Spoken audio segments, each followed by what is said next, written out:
It is day 2 of the English rebroadcast of the Chinese MDI. I'm Dratnos, joined by Tettles and our special guest today, OK Mage. Welcome to both of you. Hello. I'm Hello. so happy to be here. Watched the segment yesterday. Ready for today. Ready to see what the teams have for us. Yeah, so Tettles, the quick reminder, what did we see yesterday for those who may have missed the day 1 of this exciting broadcast? So we saw 4 2-0s. I think Okay. pretty much the expected outcome in most of those series. I do think the 5th seed ended up taking down the 4th seed in their matchup. But basically it was just a bunch of 2-0s. There was a little bit of trolling in one of the dungeons yesterday in a gambit. But, you know, that's just what happens in the gambit. And so, yeah, now we have SKYLINE and Team XIONG playing in the first series today. And then we have MING versus ZHUI. And both of those teams are in the upper bracket. I'm really interested to see how these teams end up faring today. Yeah, then we will head down to the lower bracket for 4 elimination matches in a row after we finish off in the upper bracket. Any of these matchups, OK Mage, looking like a favorite for you? Anything you're looking forward to seeing today? I am really looking forward to Turkey team, I have to say. So yesterday there was a lot of off-meta picks. We saw Rep Paladins, Prot Warriors. We saw Turkey team bring the Unholy Death Knight. So I'm actually quite excited to see what we'll see today, whether we'll see any other unusual picks. I know that Ying as well also brought, it was the... I think that was the Rep Pally team, yeah. Yes, that was the Rep Pally. And SKYLINE as well. I am excited to see what they have in store for us today, because yesterday they kind of felt like it took it a little bit easy. And then as they got into streets, they did show how well they managed to pull it in terms of efficiency. So it's kind of interesting to see whether today they're going to be bringing out the tech and what tech they'll be bringing out as we get closer to the finals.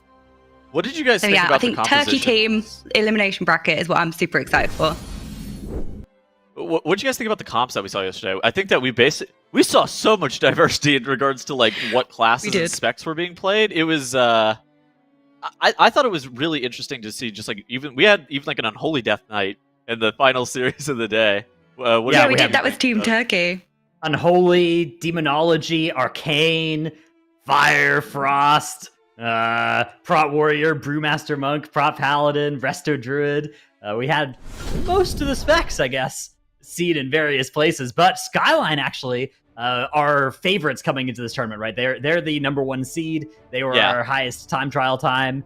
So they are definitely a team that we are looking to see just how fast, just how like MDI ready their plan their plan is. They've banned out the Court of Stars here. Both teams actually have, which is something. We have the Legion Dungeons, which in this bracket is going to be Court of Stars. It's in all of our map pools today, I believe, but we expect it will be fairly frequently banned by a lot of teams that have opted to not practice it instead and prioritize the ban there. But sometimes maybe we'll see it get through because both teams will assume the other will ban it, or they'll not be sure how good each are in it.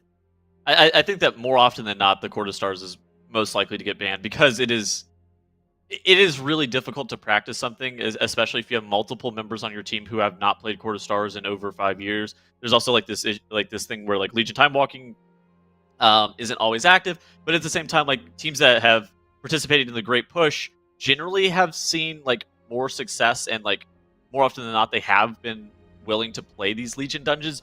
But we don't have any of those in this Chinese regional. The only team that ended up doing the Great Push from this region was that Aster Y team, who is not participating in this tournament. Yeah, I mean, just adding on to what you were saying as well, it can take a lot of practice with these teams, and I think comfort picking the dungeons that have been here the whole expansion and not trying to take too much time away is really important.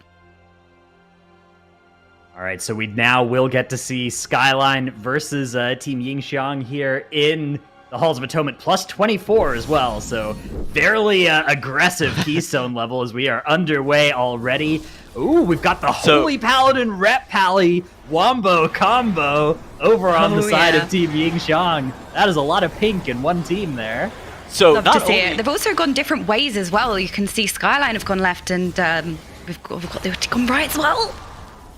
Oh yeah, okay, yeah. So SKYLINE's gone to the right-hand side, right? And XIONG have headed over to the left and grabbed the both are on a different Shard of Halkias poll. Interesting start to our polls here. It makes exciting viewing, doesn't it? Yeah, I really prefer the Skyline route here, though. It's like just the efficiency of like the first pull of the dungeon, especially whenever you're burning Bloodlust like both of these teams did. I think that I would like to see something with a little bit more substance for XIONG. Obviously, Skyline is the favorite seed coming into this, so it makes a little bit more sense that they are like their route is going to be a bit more precise. But XIONG is spending so much time on this 24 Halkias. It's 24 tyrannical bolstering, and so like they didn't have the best amount of cleave, and they had to let the bolster stacks kind of expire off of that Shard of Halkias before they were able to even get that thing killed off. Yeah, from the Ret Pally AoE as well. Yeah. Just a bolstering. It can absolutely annihilate the little mobs, can't it, very, very quickly, leading to some high bolstering stacks. Even though you do have the Frost Mage's funnel, it's not much funnel in that team. Yeah, the Frost Mage is something I like in this dungeon quite a lot out of Team XIONG, right? Like there's a lot of opportunities to do some extra damage to the Shards of Halkias, but also you've got a Curse Dispel in a dungeon that has a few nasty curses. Skyline, on the other hand, are getting their Curse Dispel from the Resto Shaman, so slightly different approach, but both teams do have a Curse Dispel for this dungeon, and I like where they're coming from there. Skyline's, the rest of their DPS comp, this is a little bit more standard, right? The Destro Lock, the Serve Hunter, the Subtlety Rogue, although, yeah, they're not running the Blood Death Knight, they're opting instead for that Vengeance Demon Hunter, which I think we're going to see out of them quite a bit, because they used it in all of their dungeons yesterday as well. We were talking about this a little bit like earlier off broadcast about Skyline's preference for Vengeance and just like the Chaos brand and stuff like that. I'm really shocked to see that they're not preferring that Blood Death Knight, because especially whenever this was played, this is before the Blood DK 4-set changes, and I really do think that Blood Death Knight was the best tank on this patch by like a considerable amount. Yeah, because that's one thing that's worth noting as well. This was played before those nerfs, and the Blood DK was absolutely pumping. So you would have thought that that would be quite useful in terms of time management, just getting that little bit extra damage out in comparison to just, say, the Chaos brand from the Demon Hunter. Yeah, I mean, with 4-set, it's not like Vengeance Demon Hunters do low damage, but it isn't like Bone Storm, Jailer Weapon, Blood Death Knight damage, especially on some of these really big AoE pulls. So I do think, but again, this was played at the exact same weekend as the Global Regions Group A, so they hadn't seen what the meta had really done at all in terms of what other teams were doing, and I think the Vengeance was something that made sense for a lot of these teams. But yeah, we only really had two teams busting out the Blood DK yesterday. They're actually both going to be in our second series, so it'll be interesting to see whether that presents an advantage for those teams relative to the Vengeance Demon Hunter teams. I do think that Skyline, like with that context, I do think that they actually ended up having a pretty good read on the meta. Like the Resto Shaman in this dungeon does make a lot of sense as well, just because you do end up needing that decurse. Like we have seen some teams elect to not run a decurse, but I think on a 24 Tyran, like Echelon in particular is just going to live so long to where that decurse is almost mandatory, and immediately we do see Skyline here jumping into Halkias right as he has gained all of his anima, doing a pretty sizable pull into the boss. So one of the things about bolstering that we talk about sometimes whenever we see it during the MDI, one of the biggest changes is like you're allowed to actually pull these ads and all this trash on top of the boss. And so the way that they're setting up this pull here, they're going to also be able to pull that middle pack after they get some of this trash dealt with. So it's going to be, this is actually a really efficient way, I think, of moving this boss around. Yeah, it's really, really nice to see the way they did this as well. They line of sight so that they could all come in. And you've also, sometimes when you see on live keys anyway, so the melee can get hit by the tank mechanic, which the boss slams into the ground. So you have to make sure the Vengeance Demon Hunter was standing well far away just to make sure that didn't happen. And the space efficiencies, you can see they really, really compacted that in the corner, so allowing for them to pull the middle pack. Just really, really smooth to see them play it like this. Just that patrol getting a little bit close, but it's absolutely fine. The freezing trap's going to come out. You can see all the members of the group really hugging the boss there, and it looks like they've managed to avoid pulling that Houndmaster, but that was definitely a little close for comfort. And they are indeed, just like Tettle said, going into this middle pull, because the bolstering doesn't affect bosses anymore this season, which has really opened up the possibilities. Skyline still need to find quite a bit of count, right? You need something like 80% of your count already before you can get into that last little part of the dungeon. So they do need to kind of bring this boss around. One thing we've seen teams in the western regions do is pull the boss over to the right at the end of its life and get a woe relic at the same time as finishing off those 2 packs or 3 packs that are over on the right-hand side. So I wonder if SKYLINE are interested in something like that. Yeah. I do think that they probably should be looking to do something like that, just looking at where their count is currently sitting. So it says 63%. I think it's going to update in a couple seconds. Maybe that is the correct amount. If that is the correct number, then they have to get a lot more trash in this area before they're able to get out of here. And you do see they're grabbing some groundskeepers and that 3rd loyal Stoneborn. So they've actually just kind of been chaining the loyal Stoneborns as they have been moving around this area, and then just MCing them basically as the other one expires. I think that how they've been moving around this courtyard with Halkias makes a lot of sense. It is a little bit slower in my opinion, but whenever you have to factor in that it's 24 tyrannical with bolstering, I think that there's a lot of room to go slow. As you do see the road going down for SKYLINE, that's actually quite an unfortunate death. They do have a battle res. You do see Melody soul stoning there. Honestly, no harm, no foul. It's not great because the rogue would have liked to have been alive during the groundskeeper funnel onto Halkias, but it's not the worst death we've seen. Got the soul stone out of the circle as well, so had to pop cloak on the res to avoid getting feared. Brutal. Such a shame. Nice reactions from them as well. And even when the Demon Hunter was pulling in that pack, it was just not even a toe out of the ring of the boss. You just could see he timed it really, really well to be able to pull that trash pack into the boss as the boss goes down, as you can see. Yeah, they need a lot more so they're pulling the relics after the boss. Yeah, so what they may opt to do here is get the woe relic, skip up to the boss, and then maybe pull one of those gargoyles from the bottom of the stairs onto Echelon. That kind of strategy is something that actually we saw a little bit of in Group C of our global region, but I think is generally a pretty good idea for getting that little bit of extra count in this area, because I don't think this is going to bring them all the way up to 80. I think this is going to get them to like 78 or something, 76.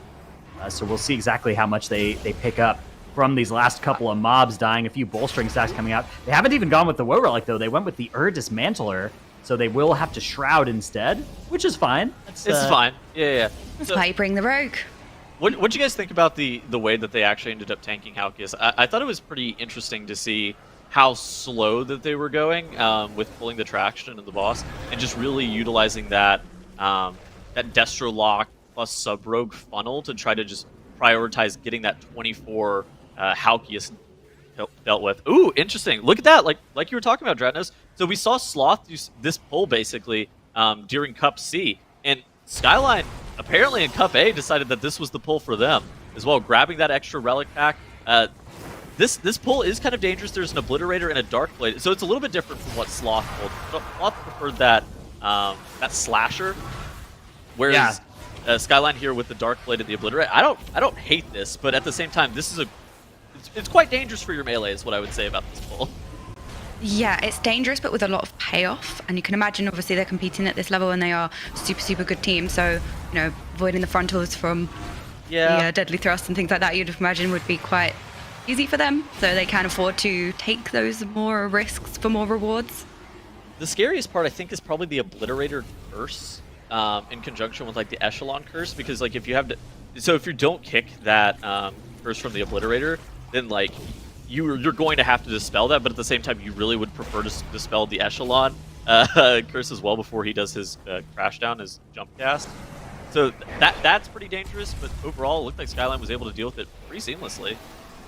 Yeah, the mobs just kind of died in a couple AoE stuns and a Sigil of Silence, and so it didn't turn out to be too much trouble. And here's another Sigil of Silence as well. Vengeance Demon Hunter really solid on this fight in particular because of the power of that, stopping all those free casting fiends. Yeah, it saves so much damage across the group, especially because when you kill them, they explode for quite a bit of group-wide damage as well. So really nice to have everybody topped going into that. Yeah, SKYLINE. Yeah, for sure. Looking really good here, actually. I like their pathing through this dungeon, and they are ready at 80% to go to the end of the dungeon. Meanwhile, Team Ying XIONG are actually having a death on Halkias, it looks like. It's a tank. That's not who you wanted to die. They have a battle res coming out, but unfortunately now the tank is the only member of the group that's not in a pod or in a bonesmith. That is not good for Ying XIONG there. Wow, and Just a quick note on Covenants. XIONG actually have gone with the Venthyr Holy Paladin to get their Venthyr, because of course they're not playing a Rogue, which Rogues are pretty naturally happy to be Venthyr. Nobody else in the group really wants to play Venthyr. You could have your Warlock do it. I think that would be something that a lot of teams would consider looking at this composition. But having your Holy Paladin is an interesting way, so they do have Ashen Hallow for really big boss pulls, big tyrannical burst on some of the scariest moments, but now that means, unfortunately for them, that they won't have it for this next pull, and that is going to be scary. You can see they're slowing down. It is quite interesting to see the Venthyr on Holy Paladin, although maybe not so much, because the Frost Mage can actually play Venthyr in this dungeon without losing too much.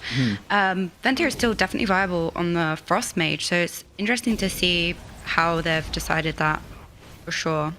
Because, like, Holy Paladin really likes Necrolord right now. Vanquisher's Hammer is a considerable amount of damage gained. Yeah, the wings uptime and the healing with the 4-set is really impressive. So most Holy Paladins I know have basically gone Necrolord and never looked back ever since they got their double Lego and their 4-set. But I mean, Ashen's still really powerful. It's still really potent if you have good spacing throughout the dungeon, right? 4 minutes cooldown. You actually, with the double Lego, you get to kind of cheese that a little bit. You can, if you need something 3.5 minutes later, you can just shorten one of your actions to do that, but it's not really efficient to do that very much. Yeah, it's one of those things too that, like, Holy Paladin certainly took a hit a little bit on this patch, especially compared to what it was in both seasons 1 and 2, where they were basically a Ret Paladin with a mustache on it. Yeah. Yeah, it was a very, very strong cooldown indeed. You know, just passive healing and obviously the damage, most important part. All right, SKYLINE are setting up now. It looks like they've used an Imprison on one of the Houndmasters. Now they're heading into the room here. Fell Devastation, followed by Infernal Strike. It does look like they are indeed pulling this onto the boss. 24 Tyrannical Bolstering. A bunch of mobs all coming onto this boss encounter. This is very, very scary for the next couple seconds here. Yeah, this is super spicy, but super exciting to see. It's always that question when they're going into this room. Will they pull all of the trash onto the boss? Always that They question. got woes as well. They got 2 woe relics. Oh no, that's a lot of kicks they need to land. There's 2 woes and an in here. I mean, All right, they're they are absolutely zooming. annihilating it. No problem, really. It's going down easy enough. Okay, so something that I noticed immediately whenever they were setting up this pull that I'm kind of concerned about is it looked like they pulled double Loyal Stoneborn as well. And so with it being a 24... Okay, so it's a 24 Tyran, but it's also on Explosive, and they don't have Lust. So are they going to deal with the Inquisitor's Cigar Room like au natural? Are they not going to just burn him? I feel like dealing with the Inquisitor's Cigar Room, especially on Explosive, is such a heavy time loss. You would, I think, would have rather have kept those Loyal Stoneborns. And so what you're talking about is like using Bloodlust and a Loyal Stoneborn buff and just nuking Cigar before the second Dark Communion cast? I think just double Stoneborn is enough on Tyrant from what we saw from some of the teams on Fortified. I think that just the double Stoneborn, no Lust, would have been enough, and they could have lusted this pull. But I do think that they should have saved the Stoneborns for the Cigar area, because, yeah, doing him on Explosive is going to be very long. And it's honestly annoying because, like, they don't have a great DPS for being able to kill those pews on that Inquisitor Cigar pull. Yeah, so it's slightly overkill, essentially, what you're saying, to blow, you know, pretty much everything on this large pull, which, to be fair, it didn't nullify it. I mean, we was quite concerned, but absolutely easy for them. They just absolutely annihilated it.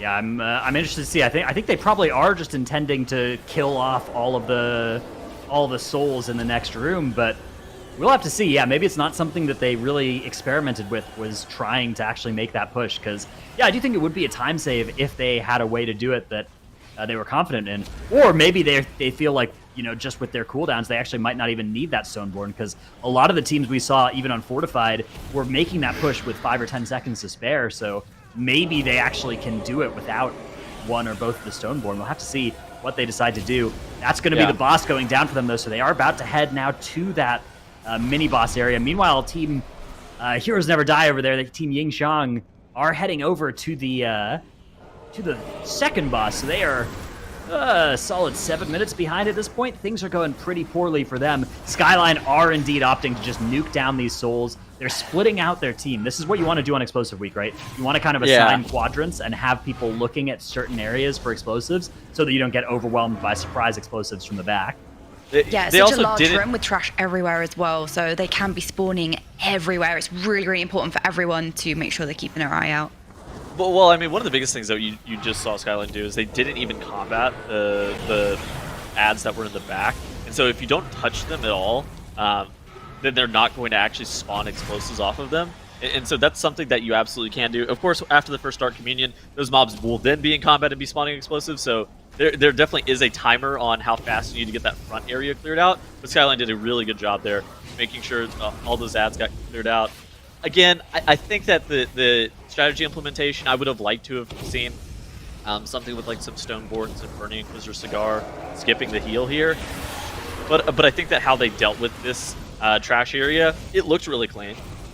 Yeah, this was the cleanest possible way to do the slower strategy, which is good and bad, right? Yeah, for sure. I was going to say, it could also be a case of they are quite far ahead, so maybe they just wanted to play it safe, you know, pulling all the trash onto the boss, just making sure they kill it without much risk. They don't really need to necessarily do much spice in this room because they are ahead, so it could just be that as well. Alright, so here's Heroes Never Die working on Echelon. This is a Ret Paladin pump boss for sure as well. Really nice damage. Oh, unfortunately, the Ret Paladin going down there just to try and keep things fair with the rest of the group, give the other DPS a fighting chance. But it is SKYLINE now on the last boss. They are pulling this at 17 minutes 30. Pretty quick maneuvering through this 24 tyrannical Halls of Atonement. Again, there are some spots, I think in particular, they probably lost about a minute and a half in the mini-boss room relative to if they were able to push it before the second Dark Communion, but still looking really good in this dungeon are SKYLINE. They were able to do the first part of the dungeon in relatively few pulls, and only 2 deaths in a 24 tyrannical dungeon like this is you're always pretty happy about that. Yeah, for sure.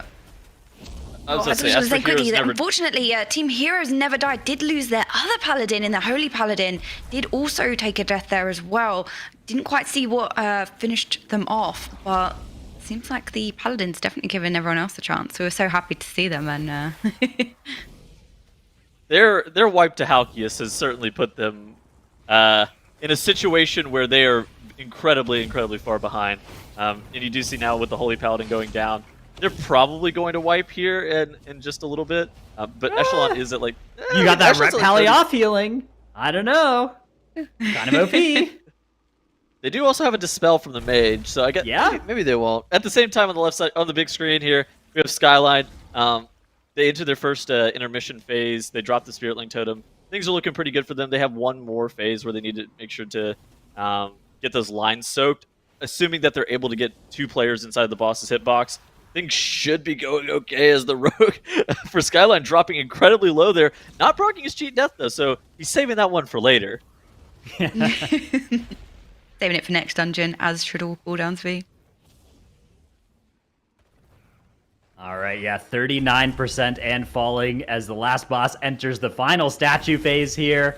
SKYLINE doing a good job as well of having just the 2 players soaking it as well by getting right under the boss's hitbox just on the opposite sides there, minimizing the damage on the rest of the group, because you soak 2 lines, but you only take 1 line's worth of damage, so really important strategy, especially for a team like SKYLINE that has some players that are high key pushers. That kind of thing is something that you definitely pick up from doing those sorts of keystones, because it becomes pretty important for surviving this encounter. It does speed things up too, though. A little more healing globals, a little bit less globals spent sitting in stuff like Turtle. They're now sub 20% here on the last boss. Does look like Heroes Never Die, to their credit, are going to be able to finish off Echelon from like 50% with no healer, so that's crazy. Impressive from them. Yeah, they have done so well, because you were saying before, the ads on that fight actually do a lot of damage when they die, so it's super impressive to see them finish off that boss without healer. Does this prove that healers are fake? Rep Pally off healing, like you were saying, Holy Paladins just Rep Paladins in disguise. Well, Rep Paladins kind of just Holy Paladins in disguise, able to keep everybody going there. Oh, the Bop coming in as well to set up this pull. Another piece of Paladin utility. 4 Team Heroes Never Die. Unfortunately, we aren't going to see any other utility that they have planned for us in this dungeon because SKYLINE are going to be able to stop the clock here. Less than 21 minutes into the dungeon, it's going to be them taking a 1-0 lead in the series. Very well played dungeon from them. I liked a lot of what we saw out of Team SKYLINE. Yeah, absolutely. I think it's one of those things that whenever I was looking at some of the other Cup weekend times for Halls of Atonement in particular, it seemed like some of the other 24s, they had their teams doing somewhere in the range of like 18-minute runs, which for Halls of Atonement, it is really long, but at the same time, I'm pretty sure this is just like the longest Halls of Atonement you can have. It's 24, Tyrannical, and Bolstering. And so with SKYLINE completing it in 21 minutes, I think that they could have shaved maybe 1 or 2 minutes off of it with a more aggressive Inquisitor's Cigar pull. But overall, they didn't need to. Like OK Mage was talking about, they probably saw that they were substantially ahead. They wanted to make their High Adjudicated Elise pull a little bit more safe. And so they were able to really take it down with pretty minimal mistakes overall. Yeah, you can see the damage on screen as well now, and a lot of damage coming from Melody on the Warlock. Disappointing for me, seeing as Melody is a huge mage usually. Yeah. But we do what we can do. Yeah, I remember back in BFA always seeing the highest keys with him blasting on the Fire Mage. Well, I mean, in addition to that, this team and like teams that Melody and Qingshen from the Aster team, those are the most well-known mages. But in general, both of the teams that those guys are on, the team normally like plays through them and prioritizes them it puts them in positions to always do top damage and top DPS in pretty much all situations. So Annie there on that Serve Hunter being able to beat Melody, kind of something you don't see very frequently because Melody is insanely talented. Yeah, that was surprising when the DPS came up. It took me a second to think, oh, actually the Survival Hunter was absolutely blasting in that key. That was great. Yeah, just a couple of procs. A couple of red bombs, that's the one they're looking for, I've heard.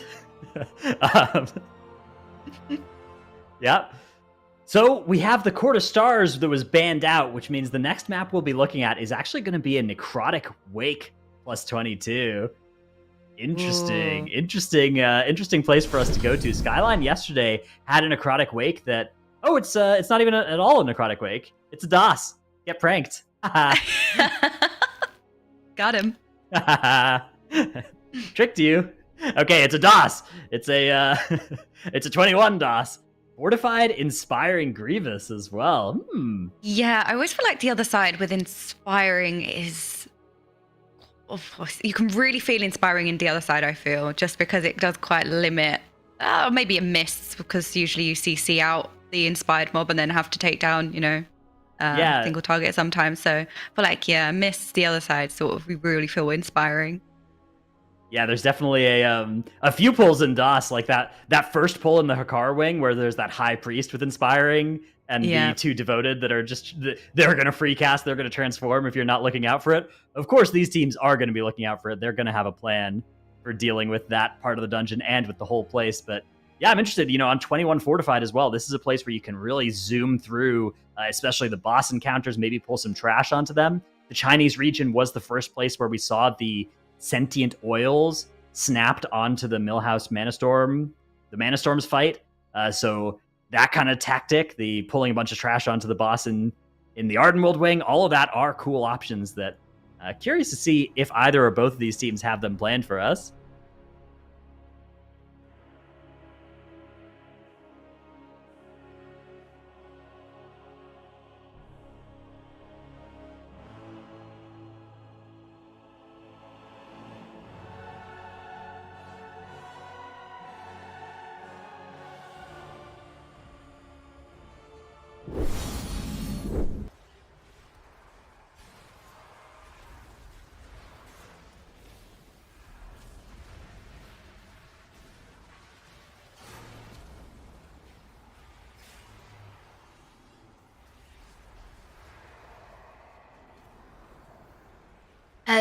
I think Especially on the other side, channeling the urn can take away, especially if a DPS is doing it. You know, they're locked out of DPS in that pool for the entire time.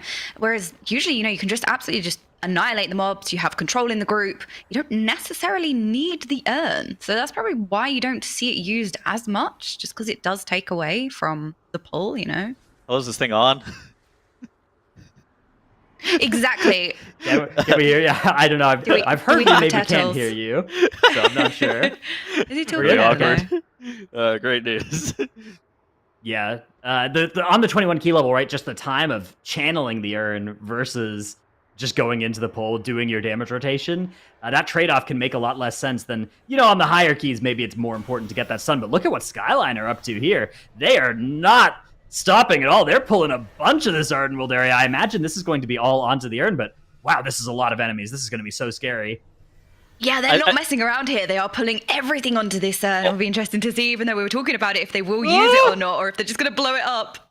I really do like this pull though, and it looks like you do see Melody there. He's able to get that urn channeled. It's really difficult to get that urn clicked, especially on like just with like the silence zones and whatnot that are coming out. And so he is able to get that stun out, and things are looking okay for SKYLINE. They have the Matriarch in this pack, and every mob is so incredibly low. Their Demon Hunter does still have Last Resort, so that's one of the pros of the Vengeance Demon Hunter that we don't really talk about too much. That Last Resort is available. Hey, SKYLINE looking really good on that trash pull right there, though. So to make that urn more consistent, Melody actually popped Wall and Unending Resolve. Unending Resolve and Dark Pact both were used on the channel of that urn, making things even more safe and making sure he's not going to get silenced. He's not going to get hit by one of those falling stars, and it's not going to kill him. So very, very powerful strategy there for SKYLINE as a burst goes off, inspiring Woe Drifter here. That cast is not interruptible as long as that inspiring mob is in here, so they are going to have to take that group damage, but now they have a Woe buff. I wonder what they're going to do with this. I wonder if they're going to skip to boss or something. Look at just how much count SKYLINE have already here. I think that skipping to boss wouldn't make too much sense, but I do think just the general movement speed that we talk about pretty often is something that is of value here. So they're likely to be pulling all the way into Dealer Xiaxa, although they were kind of posturing for a dragon. Okay, so yeah, I suspect that they're going to pull all the way down into the Dealer boss encounter, and they just want this Woe Drifter specifically for the movement speed that we talk about that has a lot of value. And SKYLINE has pulled more Matriarchs in this dungeon than I think I've ever pulled, ever. In the whole expansion. Yeah, I'm really surprised that they've grabbed all three of those mama birds here. Yeah, because they do hurt. So yeah, so they have like an AoE enrage. As I'm sure most people watching know, whenever you accidentally body pull them, they will AoE enrage the whole entire pack. It's really dangerous for your tank, but at the same time, it's a 21 fortified. And so you really just need to make sure the trash gets killed off as that Woe Drifter burst that was inspired ends up dropping the whole entire group super low. Scary indeed. Melody's still a ways off of that Unending Resolve as well, so in a bit of danger, but they have finished off the Woe. Wait, excuse me? Oh, that's sick. This can't be legal. I feel like that was intended. There's some big tech coming out there. Yeah. So he wasn't going to make it to the portal, so he just Infernal Striked up there to dodge the Xiaxa like bomb. Yeah, the explosive contrivance. Yeah. That was so smooth brain. I love that. Smooth brain. I think that's the opposite of what that was. No, smooth brain is good. The smoother your brain, the better. That lets the ideas flow, you know, with low friction across the brain cells. Yeah. If you pour water on it, jump, you know, just gonna do it every time as well. Every time, no biggie. Interesting. Yeah, that's a pretty cool adaptation there. Unfortunately, does fall asleep despite doing all that infernal striking. You still have to actually hit spacebar to drop the sleep stacking debuff. Which this is why you need a smooth brain, because you'd be aware. Yeah. Huh. Have to run that one by me later. Anyways. Yeah. Tails wouldn't know anything about having a smooth brain. Yeah, too wrinkly for sure. All right, well, they do have the boss now nearly dead here. This has looked so good for SKYLINE. 53% trash count as well from the Ardenworld area, and they've done this in like 3 pulls total, so looking really solid. Meanwhile, on Team Heroes Never Die, Endwalker's actually got Forbearance here and is still in so much pain. All right, Forbearance about to fall off. Luckily, there's only... Actually, unfortunately, there's only the one Paladin in the group now. The Holy Paladin swapped over to Holy Priest. Both teams are, in fact, on Holy Priest for this dungeon, so they've opted to swap those healers. Both were using different healers in the other dungeon. But yeah, Heroes Never Die, their Ret Paladin main, she's actually a Ret Paladin streamer over on Douyu, so plays that spec, I think, pretty much exclusively.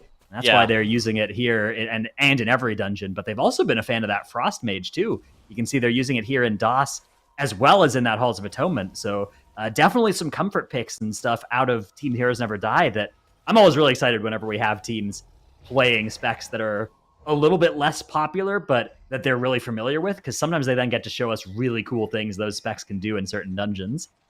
Yeah, 100%, especially with the off-meta specs, as you're saying. Sometimes those who are quite dedicated to it can, you know, really showcase some sort of, not necessarily hidden tech, but you can see some cool things out of those specs that you wouldn't ordinarily see. And in general, I think it's just nice to see a variance on stuff played, not the same specs every time. And it's nice to have some representation, I think, just keep things interesting. Look at this pull from SKYLINE. They pulled the double Warlords and the Bone Soldiers, and they're pulling it all the way into the Enraged Spirit urn. And so I actually think that this is an incredibly neat pull. You do see they immediately drop that urn.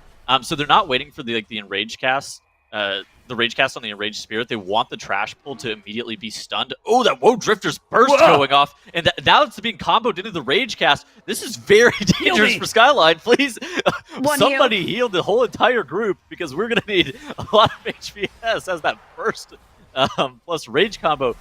That was a lot more dangerous than I think it needed to be, but SKYLINE, I mean, they were able to pull it off. Yeah, I think the Inspire mob died right at the end of the burst cast, so they couldn't quite kick it. Brutal there, but well done to get through it. Yeah, I mean, the burst cast into the Rage as well. Absolutely insane healing there from the Holy Priest. Love to see it. All right, and they do have a woe buff now, and I love seeing teams making good use of this woe buff. Yesterday, we saw some teams in DOS opting to not really use this for the skips. Ooh. Death over on the side of Heroes Never Die. And yeah, SKYLINE still have enough time on this woe buff, I think, to make it all the way through. Let's see what they decide to do with the Sentient Doils. Looks like skipping. One of the big skipping everything, it seems. Yeah, one of the most important things about what they did is they actually ended up skipping the dog and then the Headless Client pull. And so that pack in general is really dangerous on Inspiring, and I think that they're going to probably pull that once they end up dealing with the Mana Storms. And so it's a little bit of like cooldown timing, and they believe that they should just go into the Mana Storms here. But it's also a thing of like, that pack is really obnoxious on Inspiring. That pack also has relics. Shroud out. So you can woe out of the wing if you leave that pack alive, and you can get it out of after the boss too. So then you can take that woe all the way into the car wing if you want to. So I think DOS is a great dungeon. I mean, you can get like 6 good woe relics in this dungeon if you want to, if you plan around it. So SKYLINE are looking to be doing something like that. Meanwhile, Heroes Never Die also using that leap tech on their Vengeance Demon Hunter to avoid the damage from the bomb leaping up to the top of the little where you drop down from, right? That little cliff up there to save that damage. So interesting. It's not something that I've seen out of a lot of teams in the Western region, but maybe that's just tech that is more broadly done over in the Chinese region. Maybe in the high key pushing that happens over there. That's just a commonly accepted strat, because it does look pretty good. It means that of the 5 other people, or the 4 other people in your team, there's 5 portals for them. It's a lot less likely that you're going to have 2 people go for the same one and both be left without one. Yeah, sometimes they can overlap as well, which I can't imagine you'd see too much in this run, but in talking about in live key, sometimes people overlap them, so just having that spare can be really, really life-saving. They also could drop a Warlock portal up top if the Warlock wanted to line of sight himself. So basically they put up an invisible wall there where you like can't cast on the boss, because there were people that were just like standing up there during seasons 1 and 2. So like you didn't have to take the portals at all. So there's like an invisible wall that you can't cast through, but you can like freely jump up and down. So if you wanted to, you could also just set up that Warlock port and just like personal portal up and down every single time if you felt like you also needed a spare. Yeah, it's probably not even that big of a damage loss, right? Because it probably wouldn't even cost you that many more globals than getting knocked up into the air. Yeah, would. That's exactly. Yeah, that's what I was thinking as well. All right, SKYLINE have got Millhouse down to 10% now. They just got to finish off Maleficent here. and they'll be done with this boss. Again, 21 Fortified is the lowest health bosses that we have available in our tournament, so you'll see them dying quicker than in any other affix combo are going to be the bosses in this sort of dungeon. But that means that there's even more pressure to find ways to pull a bunch of trash, make a lot of time up in the trash pulls against your opponents. As SKYLINE are now heading out, they are indeed going to get themselves some relics. Let's see if they decide to go for the woe in this spot as well. Skip out. Yeah, I was wondering if they would shroud out, but they did use the shroud to get to the boss. It's unknown whether they used it because they couldn't make it and that was intended, or they had to think about that on the fly. You also see from Team Heroes Never Die as well, they brought the Rage Mob into this trash pack, which can actually be super difficult, but it seems like they're dealing with it fairly well. I'm so confused. How did they kick the burst? So SKYLINE kicked the burst on the Woe Drifter, but there's an inspired mob in that pull. Maybe it was on a slightly different elevation. There's a little bit of an elevation change in the sewer here, and sometimes that can affect the inspiring or the headless clients. They knock themselves away from you sometimes, right? So maybe that was far enough range to actually land the kick. It was like almost on top of the. Okay, so it was definitely like it may have been something with Z-axis, and I haven't tested around with inspiring enough to know if that does affect Z-axis specifically for like Woe Drifter, but that was a very weird pull for them. And now SKYLINE here are drifting all the way into the Hakar area at 69% enemy forces count. I think they're actually looking pretty solid overall. They do just need to do 1 or 2 more trash pulls, and I think that their pathing in this Hakar wing is the thing that I'm most interested in, how they're going to deal with a lot of these trash mobs, especially on this inspiring affix. Well, it just looks like they're just going to send it. Yeah, they're going to use the urn here, I assume, momentarily, once they have everything sufficiently grouped up. And there's one inspiring caster that is just behind their pull over to the right-hand side from our current perspective that they are going to have to look out for. But once that is taken care of, I think they are looking pretty good here. There's one inspiring in the pull as well, but that's now dead. And they are able to free kick once again. Got some heals that are being cast, but those have all been interrupted. And now most of these mobs are low on health. A couple of mobs fairly high on health, but they should be all right here. And yeah, this pull has looked really good for them. Impressive, especially on Inspiring, to execute this pull. We've seen some of the Western region teams doing this pull and opting to CC one or both of the Inspiring mobs. And actually, they are going to CC it after it got to free cast on them for the whole pull, because who cares? Didn't need it. Yeah. That was just to display dominance there. Yeah. We can do the pull. We don't need to CC you. We can do it, and and now we'll CC you. Yeah, it's a little strategy I like to call CC you later. In a pull like that. Dude. Do you get it, Tuttles? It's like see you later, but with C. I'll explain it later. Anyways, they're into Hakar now.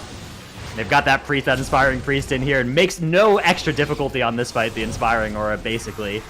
So they get to pull it in effectively for free onto this encounter.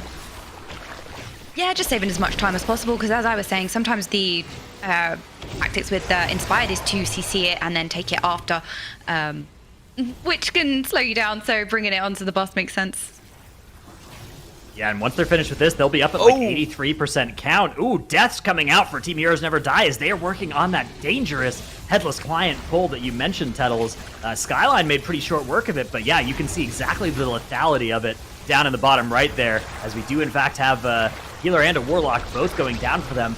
Rep Pally potentially soon to follow. Nope, never mind. Rep Pally's Never Die. SKYLINE also taking a lot of damage here. Those Grievous stacks are starting to accumulate on the whole group, but the Holy Priest throughput looks like it's going to be enough to keep them going here. 12k HPS coming out, and a little bit more on top of that. Ooh, scary. Okay, it looks like the Dismantler has been killed off by SKYLINE here. And they do end up getting that buff pretty late. It is really nice that they're going to be able to down Hakar. I think that I would have preferred them to proc the Woe Drifter, but at the same point, they have 2 inspired mobs in this pull. And like, if you miss a burst kick on Hakar, that's probably going to be a wipe. I don't know. So I guess maybe killing the buff late for those relics that kind of wandered on in was more efficient time-wise. At the same point, you really would have liked the Woe here. So it was definitely an issue of like safety, I guess, over speed, at least in terms of like maximum potential. All right, so they are going to pop the Shroud now at 85% trash count. they're heading out. And yeah, like you said, that woe effect is something we've seen from a lot of teams that have brought that in late. But, you know, with Shroud, it costs you maybe, 10 seconds to have the slower movement speed running out, but it does make things a lot safer to not have an inspiring burst cast going off in the middle of your of your Hakar Grievous encounter. that would certainly, like, I think the issue is that if the burst goes off, you're almost 100% going to wipe, and you have, if they had 2 of those priests that they brought in late CC'd, and that they needed like more kicks on those as well. So I think that it made sense to kill just given that context. Yeah, sorry, just can see on the Team Heroes Never Die, it does seem like the Warlock got out of stealth or failed the invis skip here. No. So yeah, it's unfortunate for them because the aggro on these mobs are quite interesting. Usually when one person gets into combat, it does get everyone else into combat. So they're now having to deal with the lubricators, which is less than ideal. With the Warlock now seemingly not having a way to get back to them, so going to have to wait. Oh, goodness. Wayzala looked like it ended up getting pulled by SKYLINE while the tank wasn't in range, but now then he was able to get in range before an absolute catastrophe happened. So everything is fine for them. Yeah, most wipes you see on Wayzala are because the tank was out of melee range and he just slams the ground, everybody dies. So important thing to avoid there. Good job by SKYLINE to do it. You do get a bit of a grace period on pulling the boss before he'll do that, so well played by them. Sometimes it catches the tanks out when they try and get the relics. The relics will aggro to, say, a DPS at the back, a range or a healer, and the tank thinks, oh, I'll go and get them, stepping out of the melee range, and unfortunately, not ideal. All right, now on 21 Fortified, we expect that the team shouldn't have too much trouble in the intermission phase here, but you can never take it for granted. One thing that happens is, oh, it's 21 Fortified, I'm not going to use any cooldowns on this. Oh, it didn't die. So they have to make sure that they are able to still kill all 4 of these images. It's going to be Boon of the Ascended to help on this tank side as well, just doing a little bit more damage, making sure they can get that dead, and they have it in a bunch of extra time. But this actually means they can go and set up this pull and not just have it all get aggroed on the grip in. So actually really like this movement here. Oh! Where are they going? And in fact, it looks like they probably want those 2 mobs from the top of the stairs as well. So perfect use of the extra time they have here to get everything pre-pulled, grips together, damage and defensives up. Not going to have them randomly one-shotting somebody else in the group that gets brought down at the same time. Really well done there by SKYLINE. I love the movement they displayed right there. Nice. Yeah, because I've seen this pull done a couple of times on live, and unfortunately, when everyone gets dragged to this platform, it randomly will aggro with some of the trash. So just being able to get that set up, being able to, you know, get the aggro out, making sure it's all grouped up before everyone gets dragged to the platform is really, really nice from SKYLINE. Big damage coming in with that haste buff as well. Specs like Survival and Destro with a huge haste buff from that 4-stack can just melt packs like that. And so you can see all of the mobs just getting destroyed there as the Master of Death cast does find a Holy Priest, but luckily they're going to be able to stay alive here. 13% on the boss, 98% enemy forces, but there is still one Warlord that we assume will get them all the way up to 100% here. Wow, this dungeon, I think this has been SKYLINE's strongest dungeon yet. 0 deaths on the board for them. Their routing has looked clean. There's been some good innovation, good movement through the dungeon, and of course, just fantastic, top-notch damage from all of their players. Yeah, I mean, really looking like the favorites coming into this. I mean, they were able to swiftly 2-0 Team Heroes Never Die. Heroes Never Died. I mean, they just had a couple of mistakes. There was wipes in both the DOS and the Halls of Atonement. But for SKYLINE here, a 0-death run, basically playing their whole entire game plan all the way through this 21 Fortified inspiring DOS. And like Dradno said, able to take it down. This is, I mean, I'm really impressed with them. I'm seriously expecting them to be able to win out this weekend. Yeah, they look super coordinated, very, very slick, smooth, love it. They are looking great. And with that, SKYLINE are done for today. They are all set. They're good for Saturday. They're through to Sunday. Very impressive out of them. Ayo, 50k DPS, by the way. Woo! Don't mind if we do. That is a lot of damage coming out from Annie on the Hunter there. Again, like okay, as you mentioned last time, you know, seeing the damage coming out of the Survival Hunter in particular, really, really impressive out of SKYLINE. Yeah, I mean, 50k is crazy.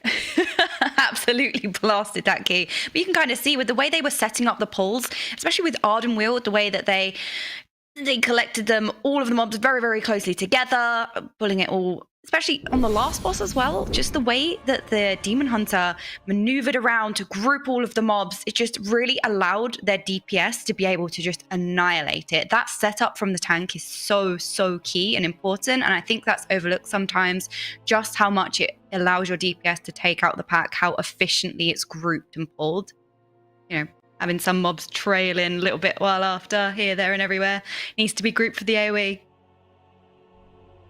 Yeah, definitely. The damage numbers only ever tell a little bit of the story, right? How much time is being saved by all these utility globals and stuff like that. The real question is how many PIs did the Hunter get? Because as we know from our friend Kalamazi, Warlock is actually unplayable, and it's ironic. He also says Warlock is unplayable if you don't get Power Infusion. So thus, you have to give the main character Power Infusion every single time. Yeah, the main character of Shadowlands.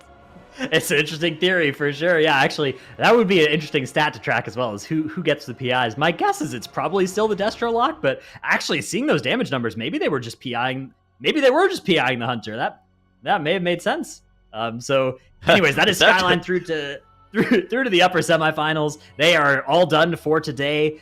Team Heroes Never Die there. Team XIONG are sent down to the lower bracket. We will see them again later today, as they're going to have to fight for their lives. But first, we do have another upper bracket matchup coming your way. We've got MING versus a ZHUI. That is our two Blood DK teams as well. So should be some pretty high-powered World of Warcraft. MING looked really solid yesterday.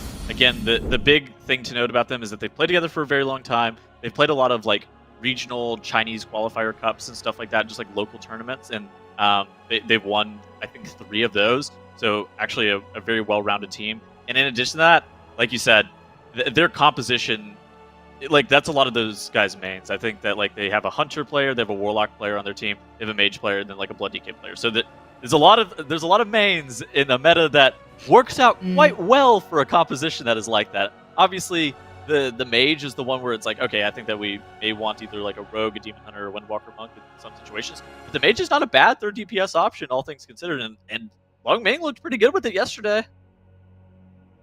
Yeah, it'll be interesting to see what spec they run as well. Yeah, that is what we are going to find out. But first, we're going to take a short break. Don't go anywhere. We'll be back with MING versus a ZHUI momentarily.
And we're back for more MDI China rebroadcast.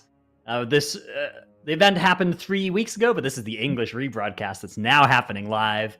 And I'm Dratnus, joined by Tettles and OKMage for some more exciting match today. We've got MING versus a ZHUI as our next one coming up here. A who? Should be pretty exciting. A ZHUI.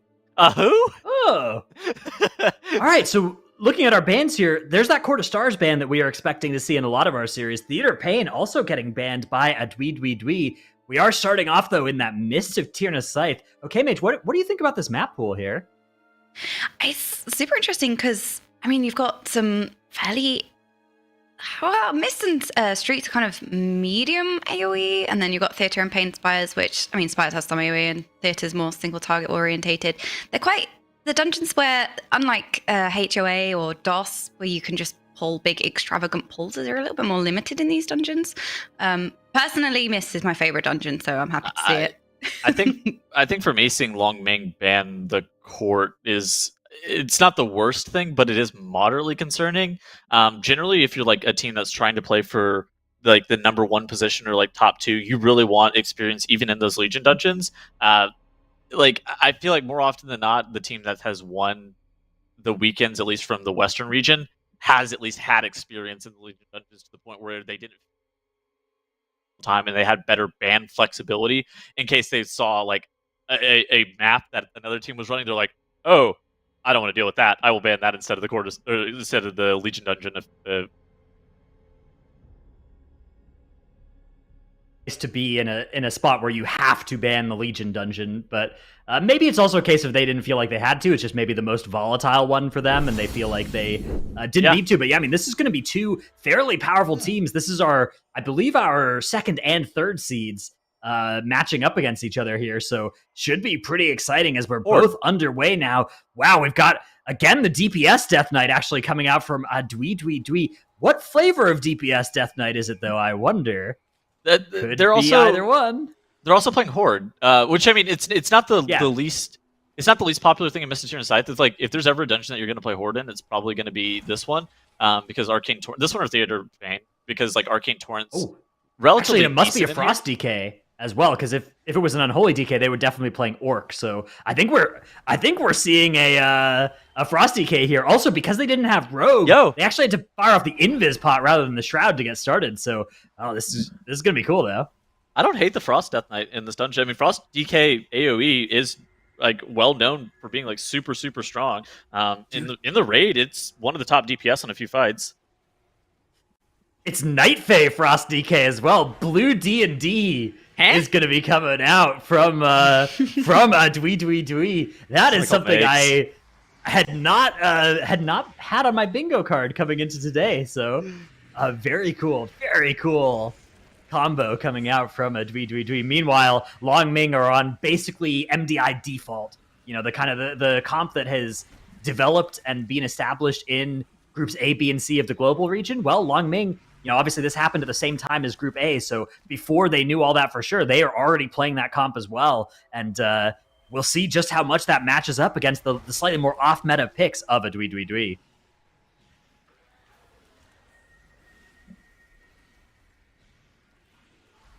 All right, so it looks like Ming has engaged the first boss here. They proc that they proc the relic, and they're actually going to be killing this off relatively early. But it looks like, it's actually almost perfectly timed, as you see Droman here is going to be stunning Ingram Malak, making the boss take increased damage. And I think that Ming should be able to have enough burst here to burn all the way straight through the boss. As you do see that Serve Hunter is just popping off, but the gesture lock... DK damage! wait! Blood DK is popping off. Casual nearly 40k from the Blood DK take damage. In Blizzard's defense, Blood DK was nerfed after this. This is played back on the old 2 set, so... nerf him again.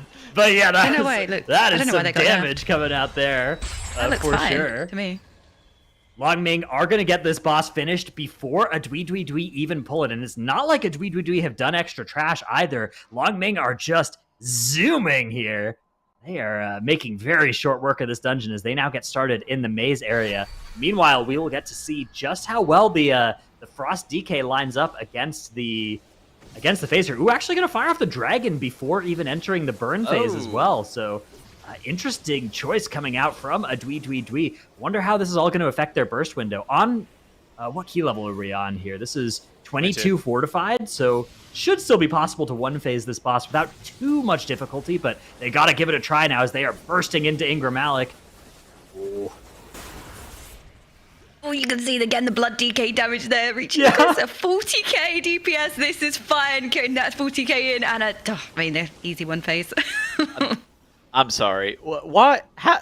How is the blood death? Jailer weapon, you know, you line up the jailer weapon with that burn phase, you do so much damage. You think they're also playing Bone Storm?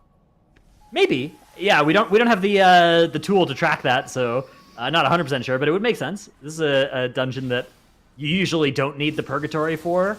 It's usually there's not too much tank threat from these sorts of pulls from the mobs. You know, you're kind of rate limited by how many mobs you can pull in the maze anyways.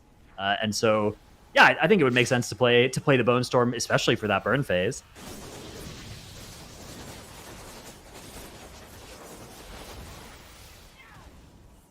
All right, and Long Ming, they're having some sanguine issues. They ended up healing up one of these defenders, and something that I'm really surprised that they're doing is they only ended up pulling one pack here. So a lot more often than not, we do see teams loving to consolidate pulls, even if it does include a dragon sometimes. But Long Ming on the left side of your screen there, they ended up just doing that one pack, and now it looks like they're also just grabbing this dragon solo. Oh man, their maze is looking a little bit slower than what I expected out of them, is how I would describe this. I was going to say a similar thing because they brought in the trash, although actually I think it was a Dewey who brought in, they were pulling through the walls, but out of all of the segments you would expect the additional trash to be pulled onto the dragon. So it's interesting that they are doing it solo. You've got the haste relic as well, I believe. Yeah, the Vi Interceptor, not one that you'll super commonly see selected, but you know, on a mini boss like this, it's kind of when it's easiest to do, right? The Vi Interceptor, you think of it being a little bit less efficient because it kind of jumps around, it's harder to do good damage to it, and it's a little bit more likely to randomly kill somebody with that line. But when there's not too much else going on, it can make a lot of sense to kill it, and especially if you don't need the cooldown reduction. You can see we're already sitting on Infernal, so it's not going to be a huge gain to get that cooldown reduction for the Warlock or anything. I mean, it's kind of contentious as to whether or not Vi or is still the best damage option at a lot of points, because generally that Destro Lock almost gains... They gain very little from the Relic, because like most of their CDR is just like through their own effects. Like obviously the Dismantler can provide some utility in regards to like HP regen and mana regen, but at the same point it's still like not super clear whether or not Vi or is just better group-wide DPS, especially with a composition like we do see from Long Ming. Especially as the saying with haste being so powerful on the Warlock as well, already having the cooldowns, not necessarily needing the cooldown reduction. I mean, Surf definitely prefers the Relic, but it's not by like that much. They don't mind the Vi Interceptor. Like haste is the best stat for Surf as well, so it's one of those things that it's not the end of the world either way, at least in regards to damage. The only downside is like timing-wise, if you get the Vi Relic at a weird time, then it can be awkward. Oh, but Long Ming, I'm going to cut myself off here, do an incredibly large pull of trash. I wonder if they're going to pull this into Mistcaller. Yeah, this is it's a lot of mobs with Sanguine. I think it would be pretty dangerous to pull it into Mistcaller, but maybe they can try and make it happen. It looks like they're just not interested in having that happen. They're just going to kill off this pack. Oh, no, they're walking towards...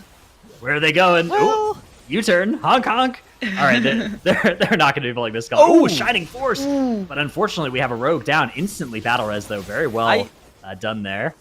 So something that's really awkward about where they're hiding these mobs is I'm worried about the guessing game phase with the Sanguine Puddles, right? Because like if there is one of those guessing game ads that's stuck underneath the Sanguine Puddle, it'll just end up healing all the way up to full over and over again.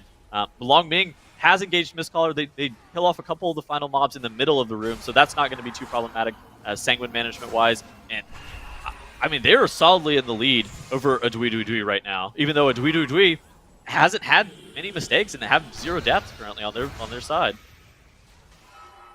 Yeah, it's interesting to see this this run coming out. I mean, we only are on the 1 death from Dragon Roar there from Long Ming, and that is a nice number as well. I mean, it was not even a costly death, right? It was just a DPS went down, instant battle res. Next battle res will be available pretty soon, but yeah, the run has looked solid from a Dwee in terms of execution, but the speed is just not there compared to what Dragon Roar are putting up here. This is such a fast run that they are doing, and I mean, that first boss was such a good example. Oh my goodness. And we have some ice cubes on the battlefield here for Dragon Roar. Did you see what he It looked just like Icebound Fortitude and just... So the tank just popped Icebound Fortitude and ran into that box, but it did end up causing some of the pets, so that poor Infernal, to get affected by the ice block too. I think it was AMS. Yeah, brutal. Why did he do that to his group? Is he trolling? Well, maybe he was just like, yeah, I'll just soak it. You know, everybody run away, but then the pets still got hit. Maybe that was what's going on. As we was talking about how smooth it was going, just wanted to show, well, you know, let's make it a little bit spicy. All right, It seems like they're pulling onto the boss. Oh, no. Pulling onto the boss? Yeah, they opted for dragging the trash onto the boss, which was something that Dragon Roar didn't. Yeah, this may speed them up a little bit. I think they are going to have a little bit less count coming out of the maze area than Dragon Roar will. I think they're going to end up being 1 pull short of where Dragon Roar at 61% count. Dragon Roar is actually going to need quite a bit of the Gorm area as well. And if a Dwee are sitting here only at 53%, they need like every single mob in that Gorm area to get to 100%. That is going to be a lot of enemies. They have not been pulling anywhere near as aggressively through the walls as many of our Western teams do. I mean, they are definitely like live wrapping it. So whenever you do like a live key on this dungeon and you end up having to pull like after Tredova, whenever you go to that right side and you end up pulling like 2 or 3 of those pulls after, that's where a Dwee is in regards to like their count numbers. They also had that dragon path through the maze, which is generally a little bit worse count as well. So I'm really interested to see what a Dwee is going to have to do in regards to their count situation. Whereas on the side of Long Ming here, at 61%, I think that they should be able to... They're going to have to pull a lot of trash as well, but I think it's going to end up being like 1 full pack less, maybe even 2 full packs less than where we have a Dwee at. It could just be that they are planning on just mass pulling and AoEing it down. I mean, you know, with the Frost DK, Survival Hunter, and the Warlock, maybe they can afford to do it more so. Yeah, towards the end of the dungeon, just backloading the dungeon in terms of percent. I have seen that done quite a few times, especially, again, if you have the AoE, you might as well bring everything in. It could be that. We'll soon find out. Wow, there's a large pull coming together for Dragon Roar here. Ooh. A lot of enemies. The bees are coming in too. Ooh, the shields are actually coming out here. They're playing Alliance as well, so they can't just belf those shields off like a Dwee would be able to in that spot. That's one of the best reasons to play Horde in this dungeon, is the ability to just belf off things like Nourish the Forest, and the stimulate regeneration effects that you see later on here in the dungeon. And yeah, those casts are kind of just going off here. There's too many kicks for Dragon Roar to be able to stop all of them, but they say, you know what? Who cares? We got enough damage. We will just burst through those shields. We have a Survival Hunter and a Destro Warlock. Your heals are meaningless to me. Well, that's just weird because they only had double Staghorn in that pull. Like they definitely had enough interrupts. So it's some coordination like fell off down the line. But now you do see Dragon Roar here. They're able to kite all of the trash out. They're making sure to mitigate as much Sanguine healing as possible. And now, not really waiting around here, as you do see Long Ming on the left side of your screen. Dragon Roar, they're running. It looks like they're posturing to even pull Tredova here in just a couple of seconds. This is kind of dangerous because the last pack wasn't even killed off, and now they're already posturing to pull Tredova as the boss has been engaged. Yeah, this is a super spicy pull, especially as I know the Sanguine wasn't changed, so Sanguine should still heal bosses. I know that they changed the bolstering to not affect bosses, but Sanguine does still affect the bosses. So a choice like this, pulling all of the mobs onto the boss, is a huge time saver. You can pretty much maneuver this boss pretty easily until it goes into the middle of the room. So ideally, you don't really want the Sanguine puddles to be in the middle for the consume phase, I believe it's called. But it does save a lot of time. Yeah, the Sanguine hitbox as well, it's fairly lenient on a boss of this size, but you can see not lenient enough. That's going to heal for 20% of its health there. As Sanguine picks up 1.5 million healing there in a couple of globals, and it's going red again, but it luckily doesn't get that tick either. Yeah, the mob needs to be basically right in the middle of the boss's hitbox to Sanguine heal it, but that's exactly what happened there for Dragon Roar, and so they are going to lose some efficiency. Oh no, and it's casting Consume in another Sanguine puddle. And the health is going in the wrong direction. Yeah, that was the one thing that I was thinking, you don't want to kill those mobs in the middle of the room, because when the boss moves into the middle to go into that part of the fight, you don't want the boss to be healing at that point. So that was unfortunate from them. Can we get a replay on that massive heal from 70% or whatever all the way back up to 95 that we saw? It was just 2 ticks of Sanguine, and look at the healing meter on the side of Dragon Roar. 2.35 million healing from Sanguine. Obviously, not all of that is on the boss, but most of that is on the boss. Most of that is on the boss. So the thing about this is they still got like 20% enemy forces from doing that pull. I think even if you knew the boss was going to Sanguine healing that much, maybe this was still efficient. Maybe not, because it did heal for like 40% of a health bar. But I don't know. It's still like, it's not even that bad what's happened to them here. And getting to do all that trash all at once is really nice also. Yeah, we mentioned it in the last dungeon, just being able to group the mobs like that and allow the DPS to just AoE it all down very, very efficiently can save a lot of time. So even though the boss did heal, I still think they saved a lot of time just by grouping all of the mobs like that. I mean, they lusted that pull as well. So like, for Dragon Roar, for Long Ming, we're using the names interchangeably, I think, at this point. For Dragon Roar, it's one of those things that they were actually on a really good Mystic Dungeon side pacing, just in regards to like looking at it how compared to Western teams. That Sanguine healing is going to put them around the 15-minute mark in this dungeon. But at the same point, if they ended up not having Sanguine healing on Tradova, I think they would have been around that 14-minute point, which, I mean, that's a fairly standard Misatirna Scythe run from what we've seen from a lot of the other. Yeah, I mean, that's a really fast Mist run, like to the point where that's like world competitive range.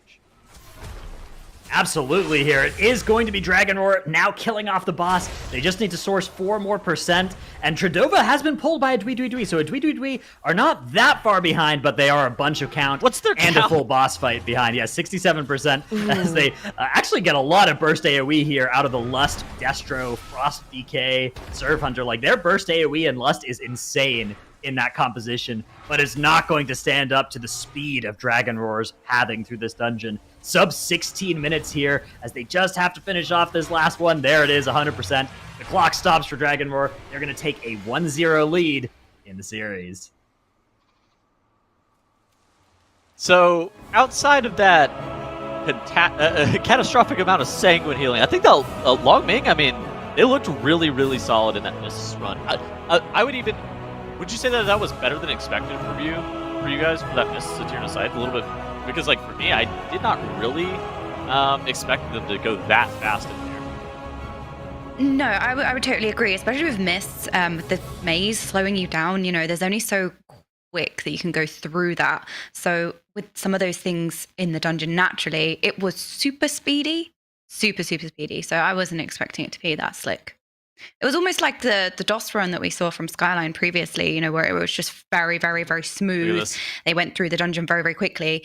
And DOS is an open dungeon, so you can do that. And as I was saying, with Mists, with the segregation, there's those Sanguine puddles that were dropped over there. And yeah, that's going to be the huge Sanguine healing as soon as the boss goes to the middle of the room. Really unfortunate. No. Yeah, this is the first one. This is before the Consume. Yeah, but there were the puddles that were dropped off, right? Or is it just about to happen now? Yeah, okay, so it's just during one of these casts. Okay, that is brutal. It's during, oh man, 72 to 91. Oh my god, unfortunate. That's brutal. That's unfortunate. So it's like it wasn't just like so it was like a two ticks of like a 3 stack as well, or maybe it was a 2 stack. That was an insane amount of Sanguine healing, and that ended up costing them. Both of those Sanguine healing incidents that they had on the boss, they had another one. That probably cost them a minute by itself.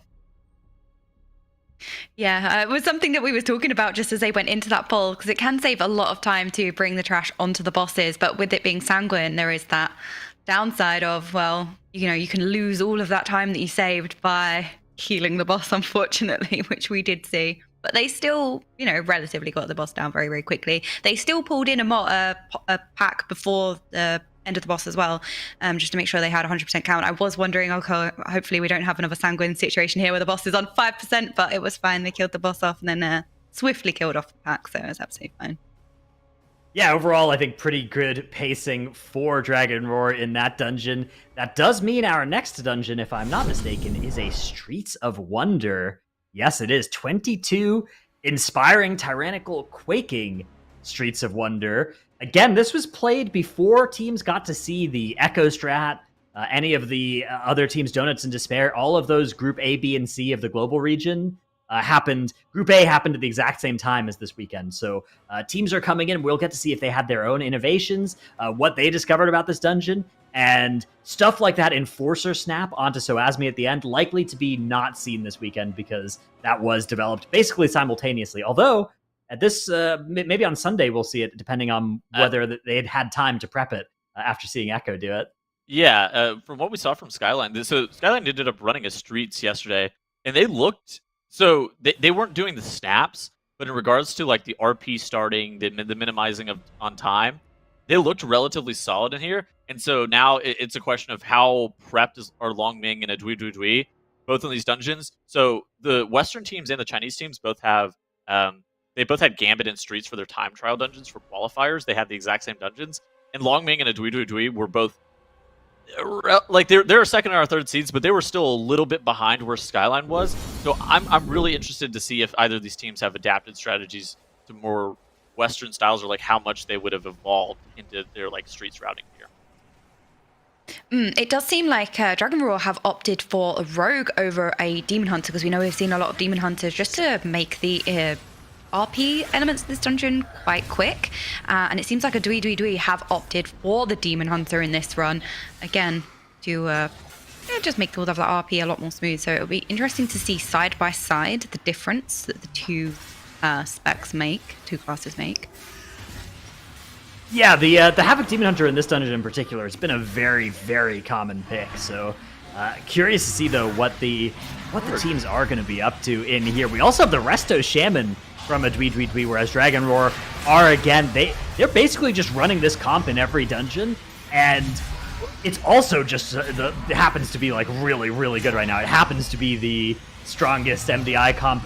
If you had to pick one, I think would be this one this season, and so it's also most of their mains. It works out really nicely for them. Why are they Horde again? So we're talking about a ZHUI now playing Horde still. Yeah, they were playing Horde a lot yesterday. I'm not 100% sure. I mean, there's not too much you need to dwarf in this dungeon, right? It's inspiring quaking. You want meld is what you actually want, because you would like Dragon Roar doesn't have any melds. Yeah, okay. Yes, this is true. I was going to suggest that it could be, especially in this starting area, there are a lot of things that need to be purged. There are a couple of barriers that can really hurt your DPS. Though they do have a Shaman and a Demon Hunter, so it's not necessarily that they can purge, so it's not necessarily that crucial. So it is interesting for sure. Maybe they just have a little thing called faction pride, Tettles.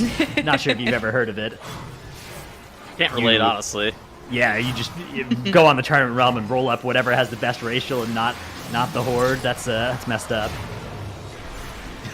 Thank goodness that they're adding cross-faction gameplay so I can play whichever race I want come 9-2-5. I'm actually really looking forward to seeing some dungeons with just a full, rainbow of different racial abilities in. I may have sounded very sarcastic, but I really am looking forward to playing other races. Are you? Very much so, yes. I would love to play Night Elf. I really like Purple Moon more. I love Shadow Meld personally. When I swapped over to Horde, I really missed Shadow Meld. It was just so good. It was so strong. Especially in open world content. And in dungeons, you just start AoEing and just Shadow Meld off the aggro. Fine, no problem. Don't need to think about anything. That's not going to help things. No. Maybe not. All right, so Dragon Roar have once again come out to an early lead here. You can see they are at the same trash count as the ZHUI, but actually have found 30% more boss damage already, as they are now going into this next trash pull. Often we see teams that do this pull with the end of the boss choose that Woe Relic so that they can then skip ahead into that Bazaar area, start some RP, and save a lot of time, and that's exactly what Dragon Roar are doing. They have gone with the Woe Drifter here. ZHUI still have a lot of the boss's health to chew through, but maybe they will opt for the same strategy once they've done a little bit more boss damage. Okay, and it looks like that that Woe Drifter is going to be picked up here in just a moment. I'm really interested to see where Dragon Roar are going to go here. The pull that we see that is towards the right side is quite dangerous, especially if you're going to like triple up on that pack. We saw SKYLINE do that pull yesterday, especially on Inspiring. But it looks like Dragon Roar is running up the where are they going? Okay, so they mind soothed the mini boss. Are they pulling the Warhounds here? Interesting. A gateway coming out as well. Where's that gateway going?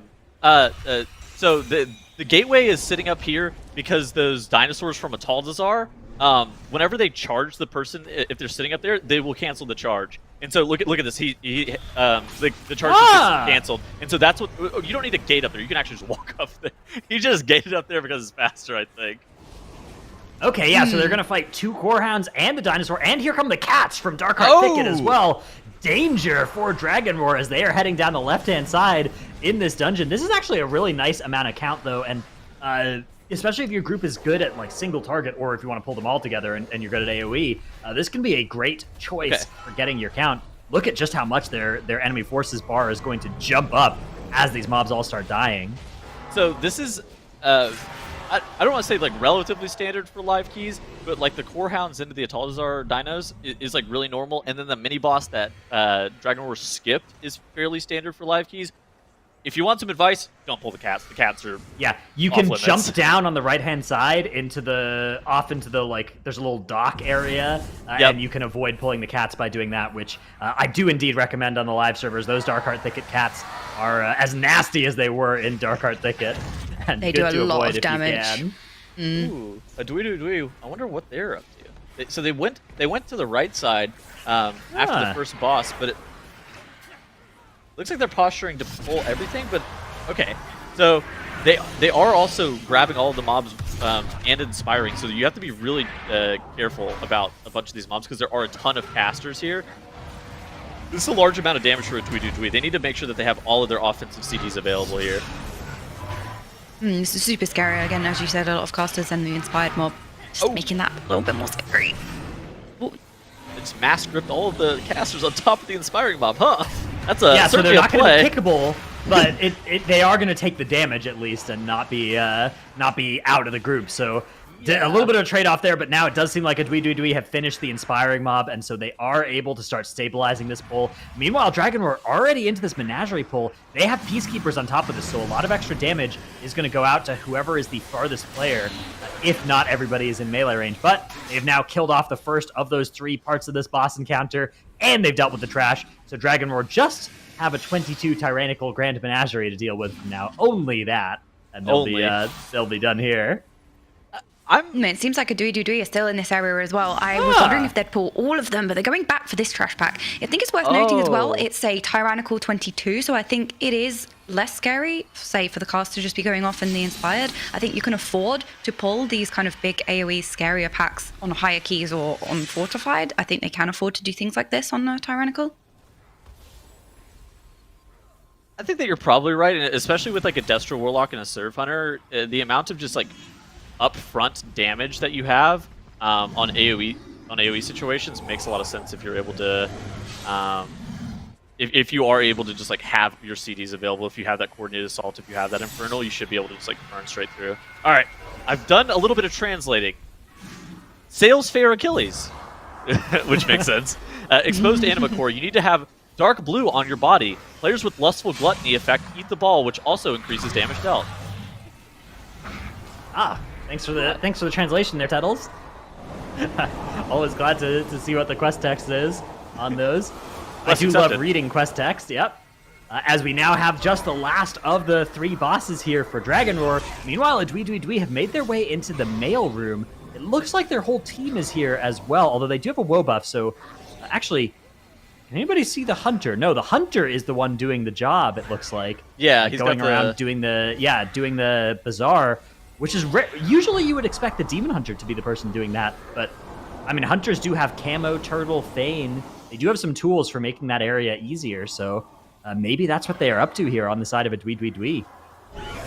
That was definitely something to pick up as we went into this key. We were saying usually you can see the Demon Hunters just because they are super good at that RP area. And sometimes you can see the Rogues can be particularly good, but the Demon Hunter's dealing with it very, very well. So we did think that the Demon Hunter was brought for that reason. So it's really interesting to see the Survival Hunter being the one to do that, especially as, you know, these are still quite AoE heavy packs.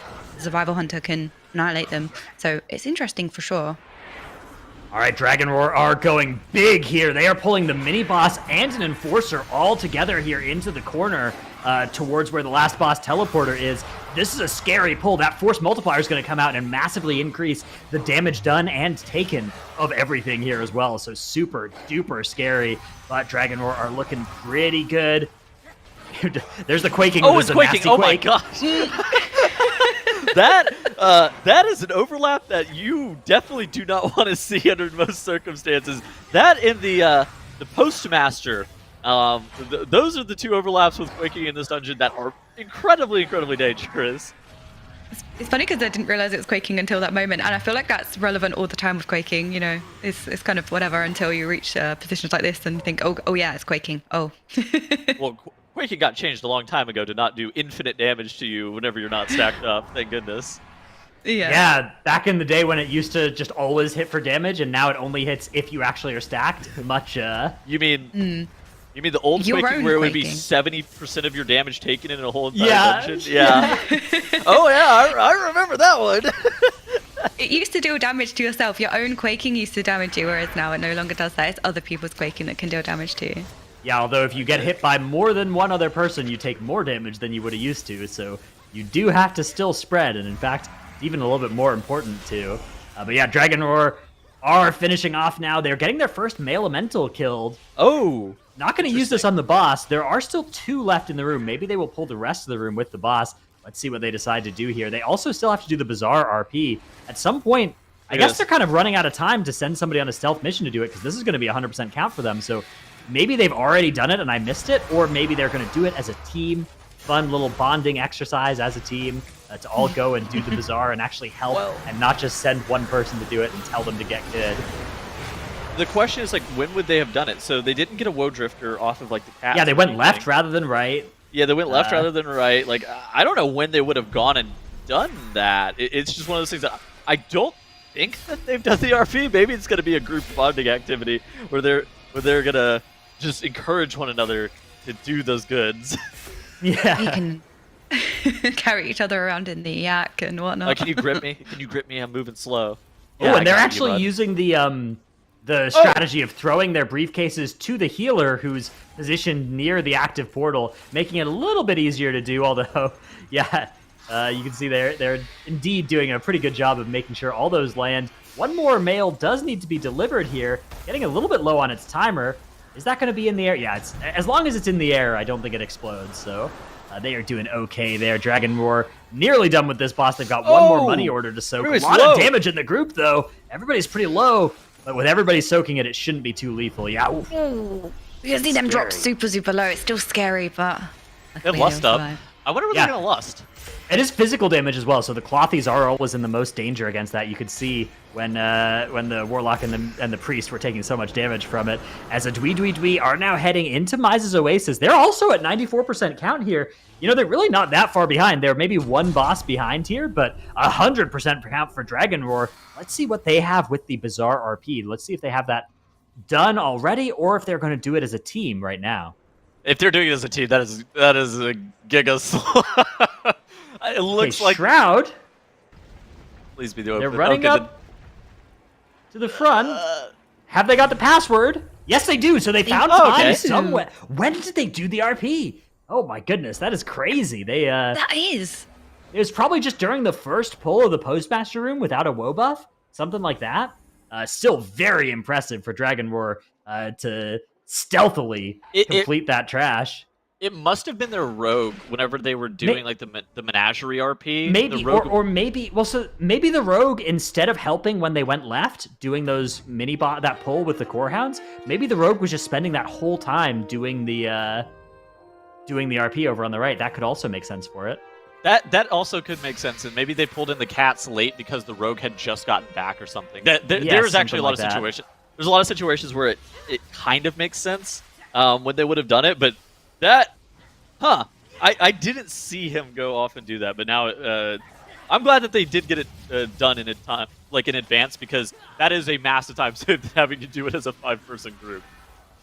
We talk about being efficient with the RP, especially in this dungeon. I think that's one of the most talked about things, particularly in Streets. And obviously you want it to be as efficient that no one even noticed that you've done it. It's just there, it's done. I like to, every single time that I do Streets, I really like to just YOLO guess the password. Eventually it's going to work out, I promise. Yeah, that's the strategy. Yep. Yeah, do you know the damage of the bouncer's backhand scales with key level as well? So you do just get one shot if you miss guess on a high key. Well, I never miss guess. I always guess correctly. I see, yeah. Also, you got that Moonkin armor making you super I bear up. Physical hit. Bear up! Smooth brain coming in. I call for Guardian Spirit. Yes, me. Guesses, dies still. Yeah. Okay, so little known fact. Did you know that the answer's not even on there? Yes, I did know that. Okay. So good. It's good to say that to people, though, so that there aren't people that are guessing and hoping that they will one day stumble upon some glory. But yeah, you do need to actually hear the answer before it shows up on that list. Maybe I should have just left it at like, yeah, just guess. Eventually you'll get it right. Yeah. Not only are they going in with their Dratnos fruit, but they're also going in with the Tettles tactics. So yeah. That is a combo. That is a combo that you want in every weekly. The easiest way to turn your 22 streets into a 21 streets. Which one is worse, the Dratnos route or the Tettles tactics? The world may never know. All right, so speaking of good tactics here, Dragon Roar doing a good job actually of extending their haste buffs on the suppression there on this boss. You can see everybody except for the Warlock were able to get that. The way that works is when you're sucked in on the Zogran fight, during the last 2 seconds of that cast, you can actually, there will be some musical notes that appear, and so you can hit your extra action button and get those, and get that extra haste buff refreshed. It's a big damage gain if you're able to do it, and so you can see they're really making short work even on this key of this boss. It is melting very quickly. They're actually catching up on this boss almost to where a Dwee are at, and don't forget they've also already killed the Grand Menagerie that a Dwee still have in their future.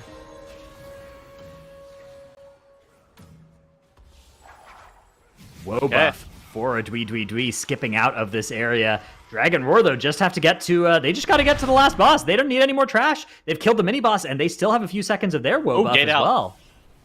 That was a good gate. And they also do have the mini-boss killed off as well. So they are basically just running to this last boss that they have to end up dealing with. Oh, mounting up as their woe buff does end up expiring. So maybe that's a little bit of a time loss overall, but it's honestly not that bad. Oh, Hunter gets stunned by the fence there for Dragon Roar. Hunter doing a little bit of trolling. Yeah. Is this thing on? Watch out! That non-moving fence was there. Who could have possibly? It can catch you by surprise. Who put that there? Really? All right, so Dwee are getting their last little bit of count here from this pull, just line of sighting it into the side of the Grand Menagerie wing. Meanwhile, Dragon Roar just waiting for the Soazmi RP to finish here. One thing that is you can sometimes do, depending on your pathing, is start this RP early and then jump back down and rejoin your group. But because Dragon Roar were already at 100% count, that wasn't something that was really an option for them, as they are going to go for the Dismantler on this one. This boss is named Soazmi, right? Yeah. Okay, great. I was not just making that up in my mind. Yeah. Not having the mob or the cast names being shown like in English is really testing my knowledge. I feel like this weekend of like the mob names pretty much. Yeah. Yeah, it also doesn't help that my plater profile just says what buff they drop rather than what their names are. So. Oh yeah, on the relics. That definitely trolls me on the relics. Kill Woe. Which one's that again? Yeah. That's so messed up that you play with add-ons. I like to play this game au natural with just the way that the game was intended to be played. Yeah, then there wouldn't be any miscommunication. Double quake coming in. Somebody get off the tank and get away from him. Ooh, Dude, that is scary. Dragonroar nearly having a death there. Both teams are only on 1 death, so this run has been very clean out of both teams. Ooh, Dragonroar actually having to use all 3 of the different shape portals to get back over to Zoasmi here. No gateway across the middle of the room for them, which you do see some teams putting up more recently to make it a little bit easier to close that gap. They're nearly done with this boss fight, but because it took them so long to get over here, they are going to have to deal with it teleporting away again, I think. This is going to slow them down, potentially. I was wondering if the second cast went off there on the boss for Dragonroar. And actually, they're just going to tank this. Just tanking it. Yeah, Guardian Spirit used here as well. It's Cloak, Turtle, Guardian Spirit, Warlock Circle Gate. Good move there. And AMS. So actually only 1 debuff goes out, even though all 5 players passed over that line. And Dragonroar, with that 19 minutes and 8 seconds, about when their timer finished here in the Streets of Wonder. That is a pretty quick time. That's about on pace with what we saw out of SKYLINE yesterday, too. So, something that I noticed at the very end is the boss had tongues on it. Do you think that Curse of Tongues ends up increasing the cast time on the double technique? Yeah. Oh, okay. I think it does. Yeah, I mean, I feel like that's a pretty strong tech, actually, for just extending that 8-second cast into a little bit longer of an ability. You want to pick it as late as possible so that the boss is going to be like delaying the second phase or delaying like the next double technique and whatnot. That was actually pretty good by Long Ming. Able to take down the series 2-0. 19 minutes, 6 seconds. It's not the fastest streets we've ever seen, but overall, like if you put it into context of like, this is before we saw Echo snapping the Enforcer. This is before we saw like the complete optimization of the route. I thought that what we just saw from Dragonroar Long Ming there, I mean, it looked pretty solid. I don't hate it. No, it was super, super slick. I actually liked when they went left and the effective way that they dealt with that side as well. You know, having the sap on the mini boss and then having the 2 core hounds being taken straight into the dinosaur, having the cats pulled in. That was really, really nice. I feel like that saved them quite a lot of time just because it was very efficient, very well put together. Yeah, and somehow the rogue sneaking off at some point during that. Maybe. sometime during that dungeon. I'm going to have to watch back the replay and find out exactly when the rogue went and wasn't in the group, because that was really, really smooth. And I love to see as well the left-hand side path through Streets of Wonder. I think that's the first time we've seen it in an MDI, and Long Ming, Dragonroar, they're definitely making it look good. So that's them through to Sunday as well, sending a Dwee down into our lower bracket. We will see them again later today, but it is going to be SKYLINE versus Long Ming that have both qualified through to that upper semifinals. Meanwhile, we now shift our day into elimination mode. Our next 4 matches are all going to be happening down in the lower bracket, and every single one is going to be sending somebody home. This is going to be a bloodbath. I am really excited to see how these teams are going to be showing up. TIAN for an 8th seed in this matchup that we're about to watch between TIAN and ZHUI Ming, they looked really solid versus SKYLINE yesterday, to the point where I think that even though they're the 8th seed, I may give the advantage to TIAN. We're going to have to see. We are indeed going to have to see. That's going to be the match that's coming up for us next. But first, we are going to take a brief break, and then we will return with our 4 lower bracket matches. Don't go anywhere. Mind if I do?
It is now time for the lower bracket Saturday excitement here on the MDI China rebroadcast. I'm Dratnos, joined by Tettles and our special guest today, OK Mage.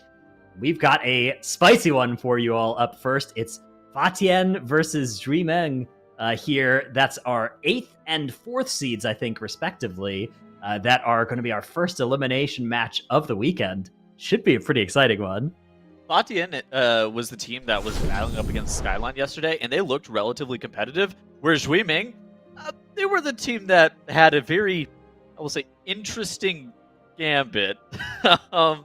So I hope that for ZHUI MENG's sake, they were able to learn from what happened yesterday, and they're able to really show us what they got today. Sanguine Depths, though, first map, probably one of the most volatile dungeons that you can play into, a Necrotic Wake, which is equally volatile. So I think that what I need to see out of these teams right here is consistency. Both of these teams just need to be consistent, and then everything will be fine. Yeah, they just need to be careful. Sometimes when you are trying to speed things up, it can actually go wrong and cost you more time. So it'll be interesting to see how safe or not safe that they play either of those dungeons. As you said, they can go wrong very, very quickly, as we've seen. Yeah, Sanguine Depths certainly can rack up the death timer, or the death counter, as can Necrotic Wake. That Tazavesh Gambit is effectively banned because of 3 here. So even though both teams banned that Court of Stars, ZHUI MENG get to avoid the disaster potential that's waiting for them in another Gambit there, because it is the 5th in the series. We do have the Sanguine Depths, so that's going to be our first one. Again, TIAN will be over on the left, and ZHUI MENG over on the right. As you said, Tettles, you know, today against SKYLINE, especially when you factor in that was a series they probably weren't expecting to win, and so they may be more prepped for this one as well than they were yesterday, and they were already looking pretty good there. It wasn't even like an issue of prep or anything. They just looked really consistent, and they were able to minimize deaths in a way that we don't normally see out of like 8 seeds. Look at the mages here. We've got 2 mages, 2 different flavors of mage in the series here. Disgusting. That's pretty exciting. Yeah, we've got the fire mage coming out from TIAN over on the left, and ZHUI MENG actually playing the frost mage instead. Both teams actually, it's going to be the warlock that is the Venthyr for TIAN. Venthyr warlock, something that we see from time to time. Actually, it started being popular in the Venthyr dungeons over in the Western MDI. Over time as one of the better sources of that if you didn't want to play the rogue. But yeah, it's just a really potent effect, right? That big meatball, the impending catastrophe. So a pretty cool choice there. Okay, is it that it's actually good? Is it that Warlock Covenants are all bad? Or is it that it doesn't matter and Destro is just that OP? Which one is it? There's 3 good Destro Covenants, right? Like you can actually play Kyrian, Fae, or Venthyr, and they all have different niches. One of the really nice things about the Venthyr Destro is that it comes with a curse effect that you apply to everything you hit. So when there are places like Sanguine Depths with mobs that have danger for your tank, dangerous casts, if you hit them with an AoE Curse of Weakness, Curse of Tongues effect, right? You can see it right now on the board for TIAN. All of those mobs have Curse of Weakness or Tongues. That actually can provide a lot of extra safety for the group. The Spirit Link Totem has to come out there. Wow, that was dangerous, but they are okay. Okay, it's a 23 Tyrant. Not everybody was in that soak, clearly. It was like, I think only 3 people, and they all dropped to 10% HP. That was really, really scary on Crixus, TIAN. On the right side of your screen, you see ZHUI MENG here.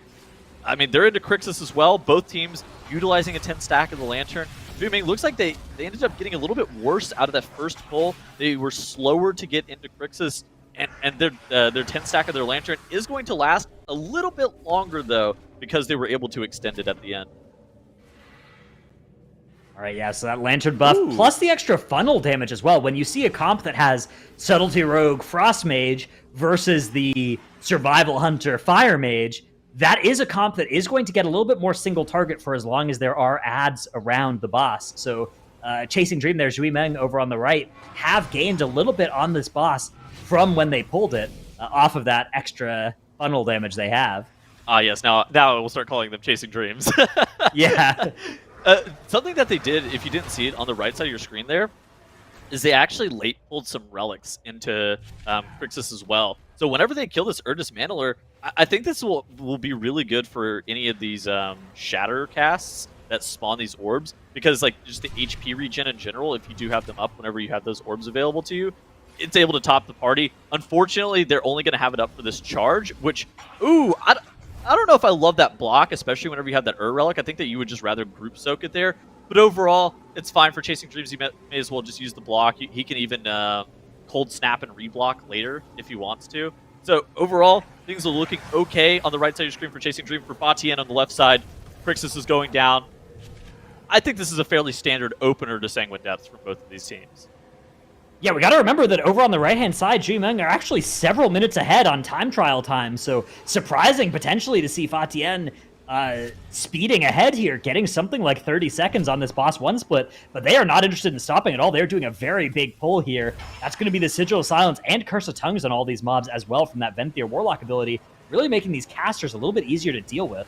Okay, I'm sold. I think that I actually like this Venthyr. The AoE Curse of Tongues is really, really cool for some of these casters. Curse of Tongues is an ability that's not...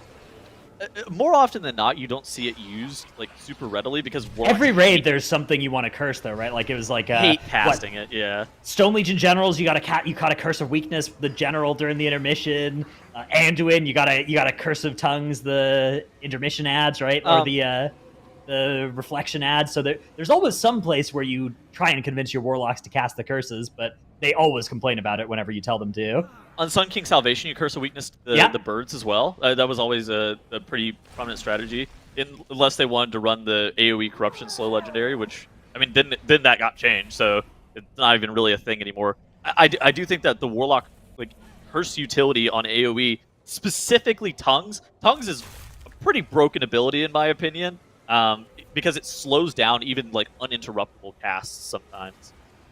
Yeah, it's really, really powerful. The other effect that's actually sort of similar to it, when you see Havoc Demon Hunters, the Sinful Brand is also applying that cast speed reduction. So whenever you see the meta on a pack and apply Sinful Brand to everything, you are getting a similar hit of value. Of course, neither team here having a Venthyr Demon Hunter that would be bringing that effect, but it is something to consider whenever you see that in the comp as well. And look at this, TIAN have the Ring of Frost coming out now as they are pulling the entire room from the side there onto this lantern. This is a 10 stack waiting to happen here for them. TIAN's route just owns, right? Looks great. Yeah, for a team that's the 8th seed, their Sanguine Depths route is looking like a... They are getting bounced around. It's a bouncy house here for them, though, as all of those volcanics are hitting multiple players. But yeah, like you said, I mean, this looks like a really great plan for them. I think I saw single-digit HP for their Resto Shaman there as the casts ended up going off onto him. They are going to be getting a 9 stack, I think, of the Lantern. Maybe that's only going to be an 8. Okay, a nice refresh on the 9 stack. They have that woe buff. They're going to be able to go into the next pull here. I'm interested to see where they're going. Okay, so they're skipping this Javelin pack, and they're probably just going to go off to the right here. Grab a couple of mobs. Ooh, they're even pulling mobs back into this Javelin pack with the 9 stack of the Lantern buff. I like this pull here, TIAN. Yeah, this is a big opportunity to do a lot of extra damage, and it's nice to just have a mini-boss here to sink extra damage into while you have this 9 stack.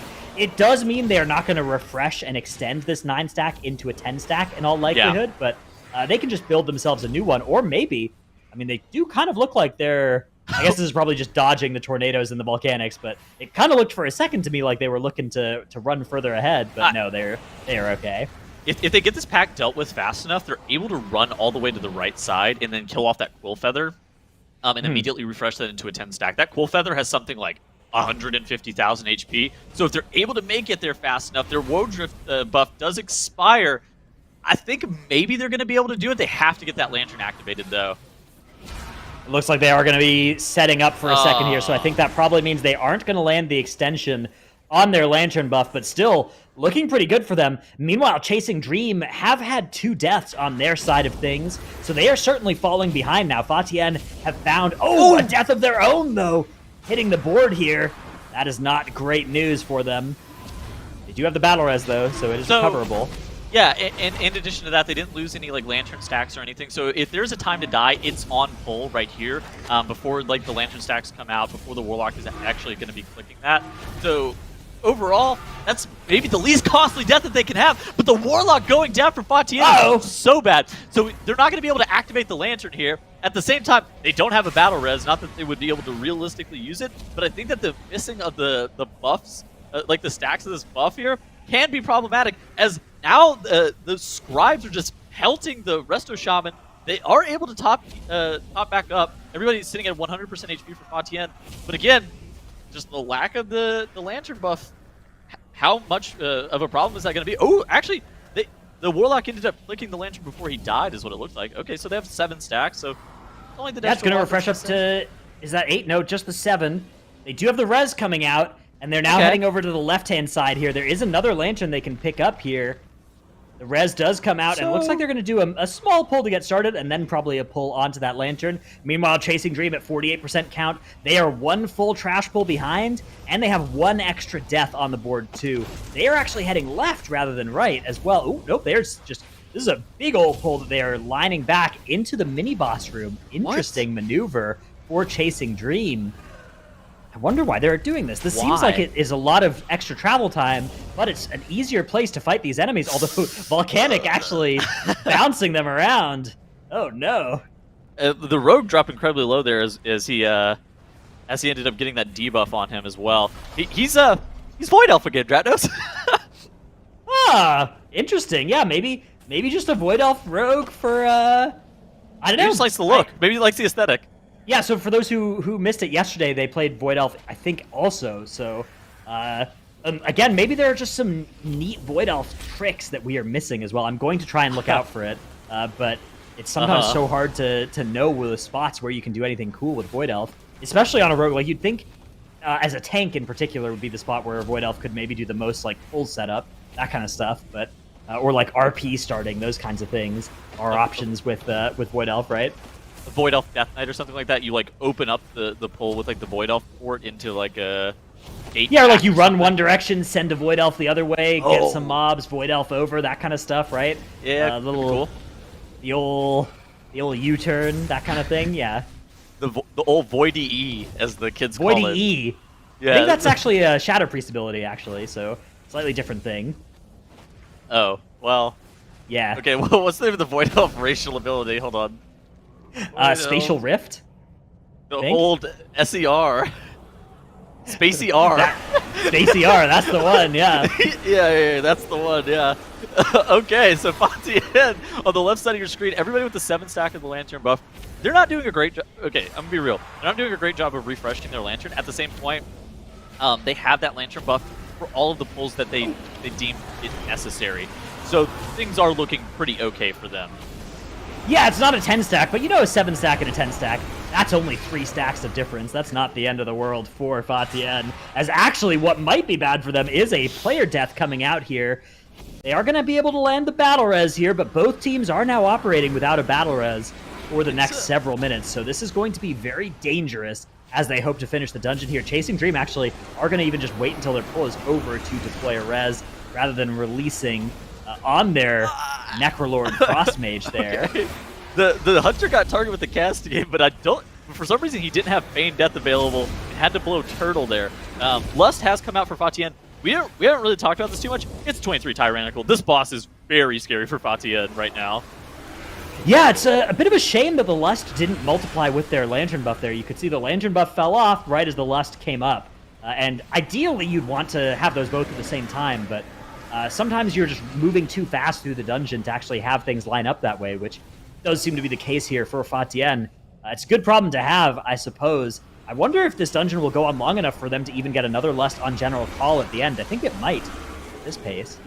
I would tend to agree. The end of the dungeon is normally pretty fast, but like you said, they don't have another Lantern, so their third boss here is going to take a pretty long take down time. For Chasing Dream. Oh, I think it's going to be a wipe. Oh, this is no so battle bad res. for them. The tank releases, but it's going to have a long run back, and they're going to have to try and kite here. Now, they do have a Frost Mage. Oh, as the Hunter dies for Fatian as well on the boss, but luckily the boss is low enough that it shouldn't be too deadly. Look at that Ring of Frost, though, followed by the Cap Totem for Chasing Dream.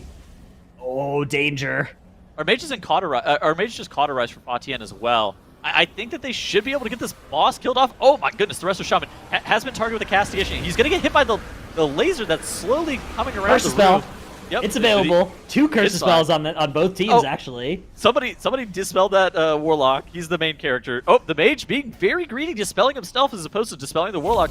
He has not learned that the Warlock is, in fact, the main character of this patch. He needs to really recognize that. I know that Fire Mage has had their time in the sun for many months, years even, but they have to learn the Warlock comes first.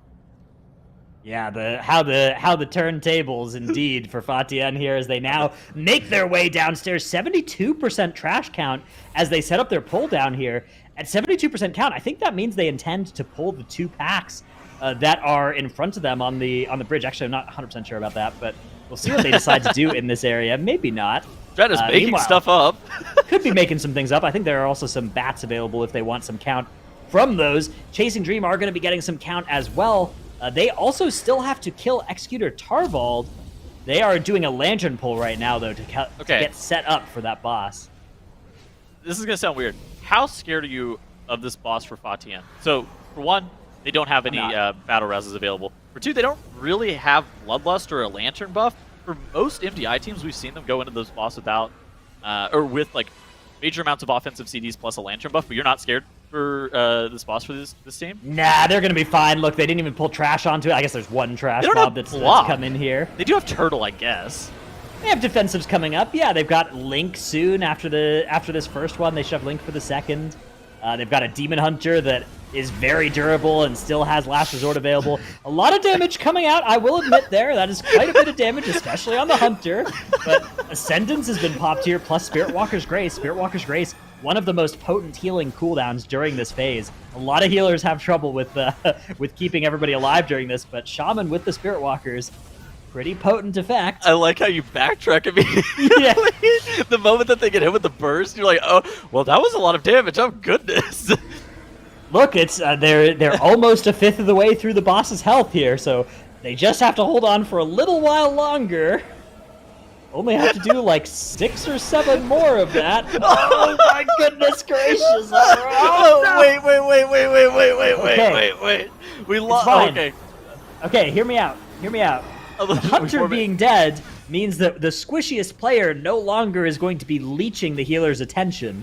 And so everybody else should actually have an easier time staying alive here for FATIAN. So just as I expected, they're going to have no trouble with this boss through the clever sacrifice of the Hunter player, removing the squishiest person.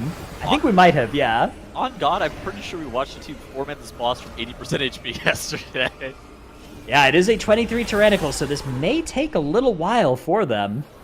I'm having deja vu. All right, but like you said, whatever you said yesterday about the player dying being more beneficial than it was detrimental, I didn't believe you. In this situation, I think that maybe you're actually correct. That it's going to take a really long time to kill this boss off, but everybody being able to get a 4-stack of that damage reduction should be pretty solid, I think. Hopefully. One thing to watch is going to be healer mana. Right now, the boss is at 50% health. The healer mana is also at 50%, so that is going to be an important thing to compare against each other. Ideally, you're wanting to make sure that the healer always has as much mana or more than the boss's health to make sure that you're not going to run out before the end of the encounter. And this is definitely a very healing-intensive boss fight. This is actually getting really scary. Okay, so they were able to survive the Screech. That Screech there, they were all at like 40 to 50% HP going into it, and I was really worried for the group. Not every time is it just the initial hit of that AoE that takes people down, but it's usually also not, just, yeah. It's that Screech that follows like 8 seconds later is something that I have died too many times. Well, the problem is that during that time, you're having to move to dodge all the swirlies as well, so healers, when they don't have Spirit Walker's Grace, which is every other, I believe, for the Shamans, that's a lot of dot damage taking on the group, and it's not easy to heal through it. Okay, but I mean, the mana is getting quite low here. So are the health bars. Luckily, the boss is nearly dead for FATIAN as they do just try and get over the finish line here without their Hunter, but it's definitely a long boss fight. I mean, this is going to be something like a 4 or 5 minute boss encounter for them at the end here. On the right side of the screen here, we do see Chasing Dream. They're kind of cheering for FATIAN to wipe at this point. For them, for Chasing Dream, if FATIAN wipes, that is actually incredibly good for them, especially if they wipe almost 3 minutes into this encounter. Ooh, as the mage for FaTiAN drops incredibly low here, able to get topped back up right before that Screech ends up coming out. And I mean, Dratnos, you said that it was beneficial for one person to end up going down.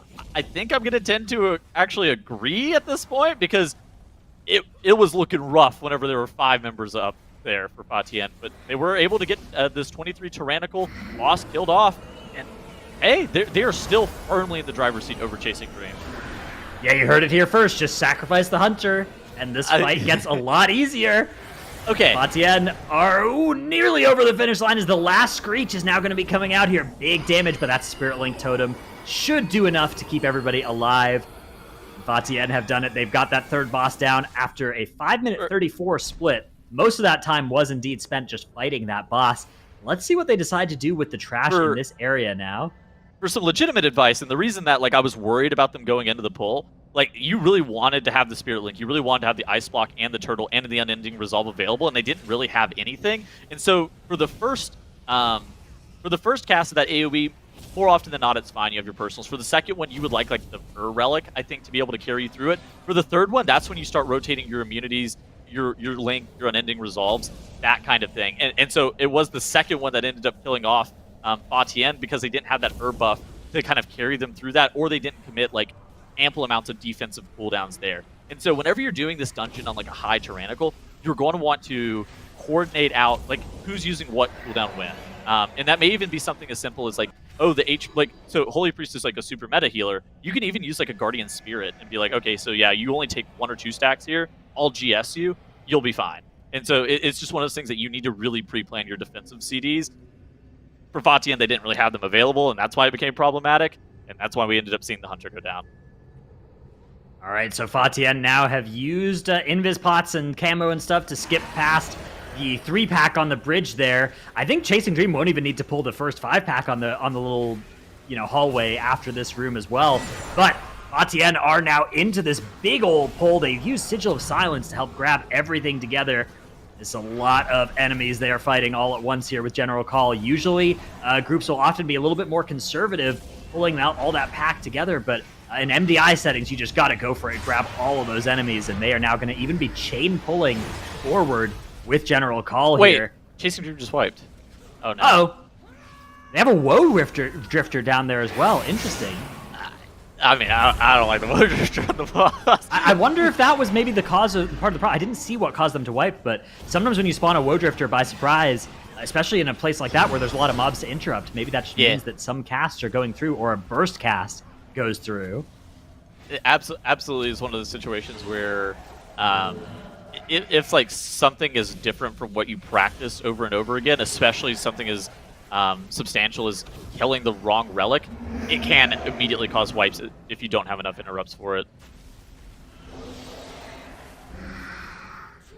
Alrighty, FaTiAN now pulling on to the last lantern of the dungeon, another Sigil of Silence. We talk about Blood DK having a lot of strengths here, and true, haters will say that Blood DK can just mass grip those mobs as well, but Sigil of Silence is also really good for doing it, for grouping all those mobs up. I hate you so much sometimes. That is true. Blood DK would be good here.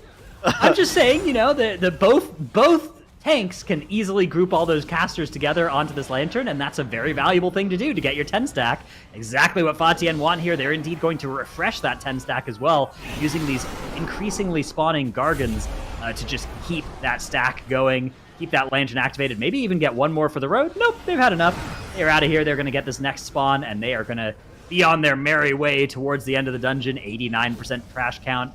Nearly done with all of these. They just need to do a little bit more damage to General Call to send her to the next part of the gauntlet.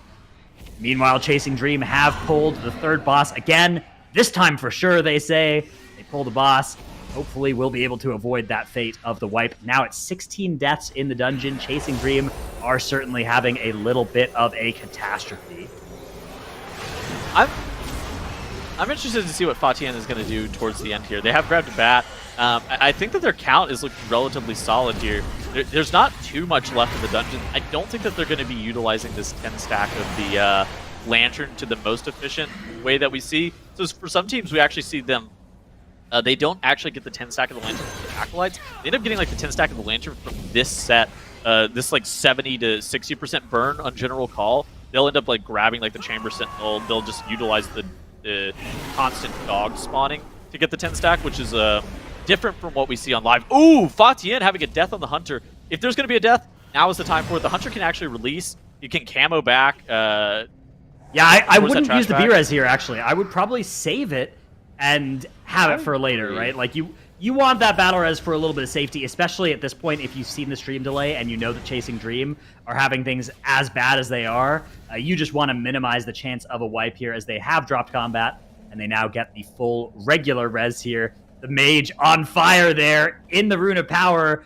Has to wait, though, very sad, and is now no longer on fire as they start their next pull. So that is a little bit of a tragedy for that player in particular. The Bloodlust is indeed off cooldown, so TIAN will get one more Bloodlust in this dungeon, presumably saving it and all of their offensive cooldowns for the pull of the last boss. How have you been feeling about the amount of Vengeance Demon Hunter that we've seen from this region? Because it's like, we haven't seen a ton of Vengeance, like more often than not from the Western teams. We've seen a lot of Blood DK, but from just China in particular, it's been a lot more Vengeance than I expect.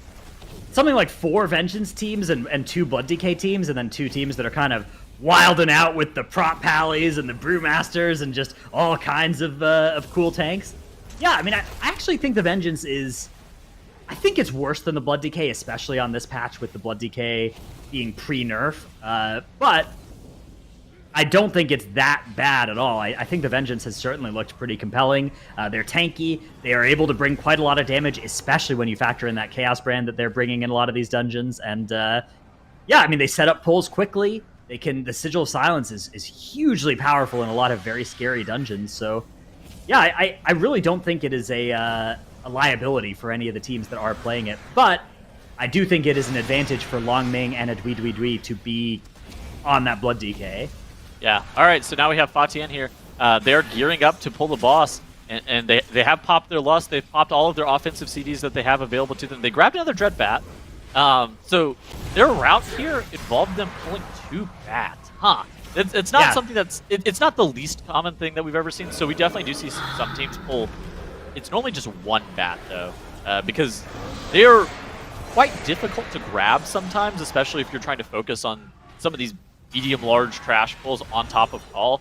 But overall, TIAN, they do have 100% enemy forces count. They get the Relic killed off, and now it's just burning general call down to 0% HP. And, I mean, things are looking really good for them. They did have a few deaths here and there, but none of the deaths punished them overly bad on the side of Chasing Dream. We definitely need to see them be more consistent. We need to see them be more clean. They can't necessarily afford to have multiple wipes. And if they're going to go up against this TIAN team, they have to show that they can be, again, more consistent. Yeah, Chasing Dream had our better time trial times, but this may be the difference between a team that's a little bit more of a consistent, during the competition team, right? TIAN, maybe a little bit of a lower ceiling, but much more able to hit their ceiling. Whereas Chasing Dream, I mean, let's not forget, this is the same team that we saw hitting 50 deaths in Gambit yesterday. This is a team that maybe they have those faster time trial times, but in order to stay in this tournament, I mean, they are now going to be 1 game away from elimination, and they're going to need not just to have fast strategies, not just to have good comps, they're going to need to be able to put together these runs without these double-digit death counters that are just really, really holding them back. I mean, I'm not necessarily surprised, because Sanguine Depths is definitely one of the most volatile dungeons in all of Shadowlands. So it's like, if one thing goes wrong, it's really easy for that to cascade into a major mistake. But at the same time, we need to see Chasing Dream be in a position where they're not going to be having these catastrophic wipes or things like that, even if that involves playing a slightly safer strategy. Oh, speaking of catastrophic wipes, Chasing Dream actually having their tank going down as they keep trying to keep this pull alive. It looks like they're actually going to be able to mostly recover it, but still not a good look for them there, as they now are approaching that 20 death mark and have indeed surpassed it on the board there. 100 seconds of death timer. They have to leave the key if they get too many more deaths. You're legally that's the rules. required. Yeah, if the deaths are over the key level, that's illegal. It's not. It's banned. So only have 3 more deaths. You have to get out of the key. You're no longer allowed to be participating in the dungeon. You have to go again.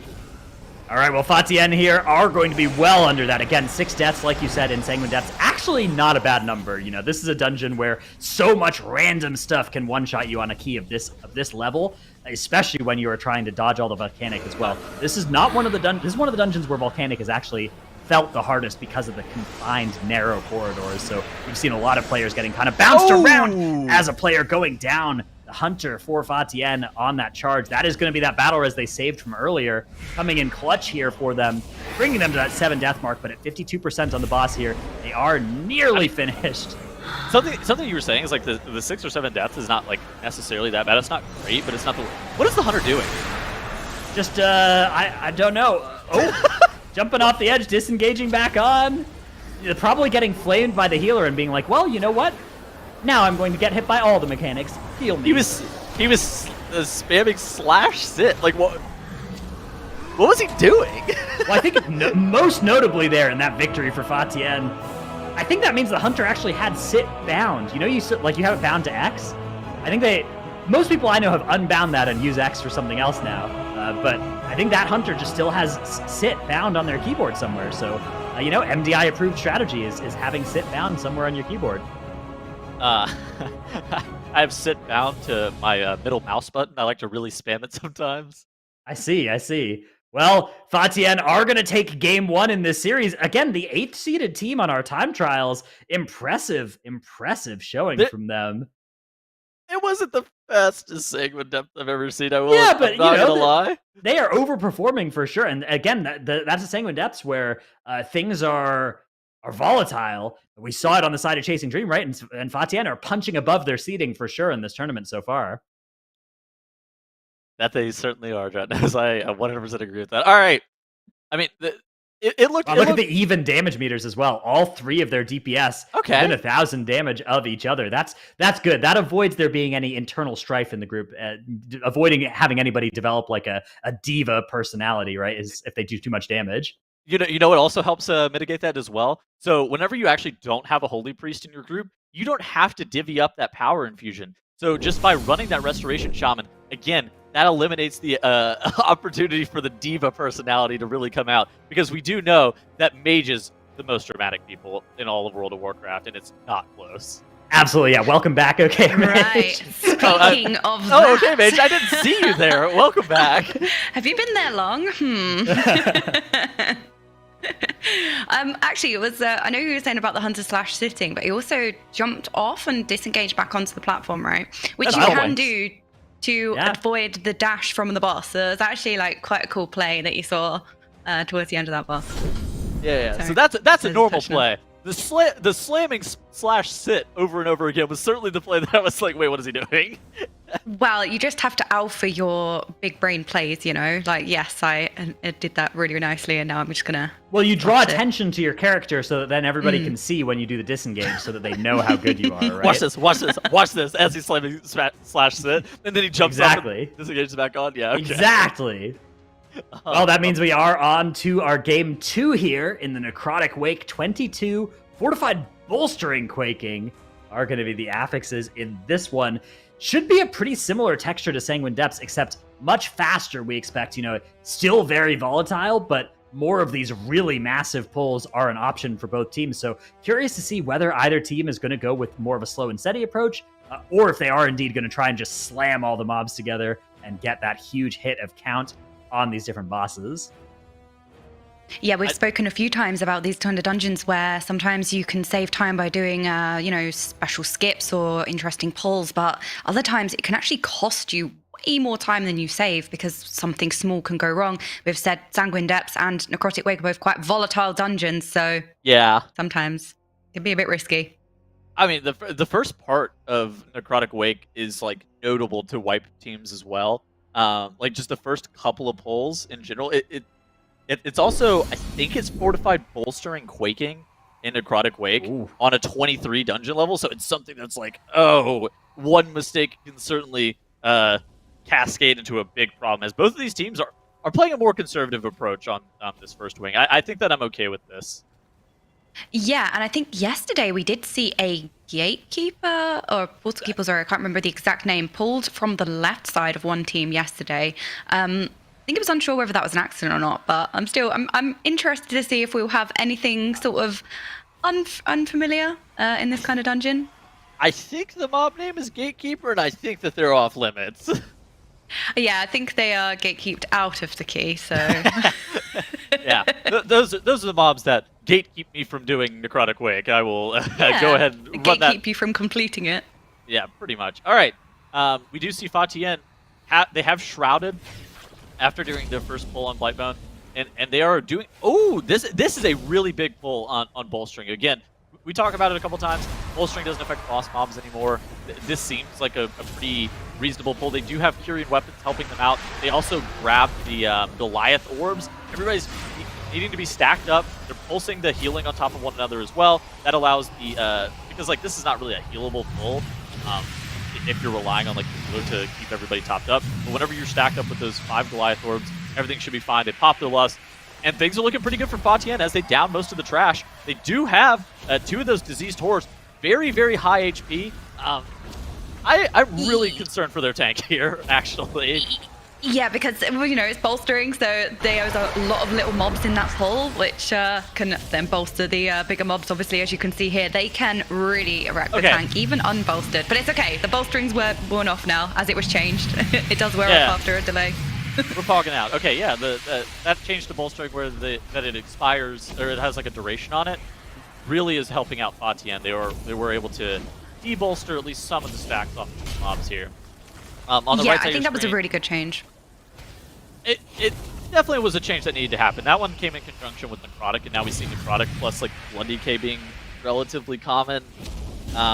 It just kind of trivializes, I don't want to say trivializes, but it makes Necrotic a lot more manageable. Necrotic is still one of my least fun affixes to play, but it's certainly an affix that is a lot more reasonable now. Yeah, and you can see Chasing Dream going into the first boss now. They actually opted to go for this pack, whereas the FATIAN did not. They chose to pull all of the middle mobs. So it's interesting to see the 2 different strategies. Chasing Dream opting for the one that I usually see more in keys. Just as long as you're making sure you're nuking the 2 caster mobs at the back there, you can see them channeling at the back. As long as they are killed off and making sure they're being interrupted, because the melee can't get to them very, very easy, especially when they're in silence pools, so they are really important that they need to be killed. Having a little bit of live here, just have to make sure that you can wipe to something like that, where they are just free casting on people. But it seems like they get them down relatively easy. This is, again, as I said, a pool that I'm more familiar with. I think it's least punishing with bolstering as well. As you saw, FATIAN did have the bolstered big mobs, but looks like they're going to be pulling the middle.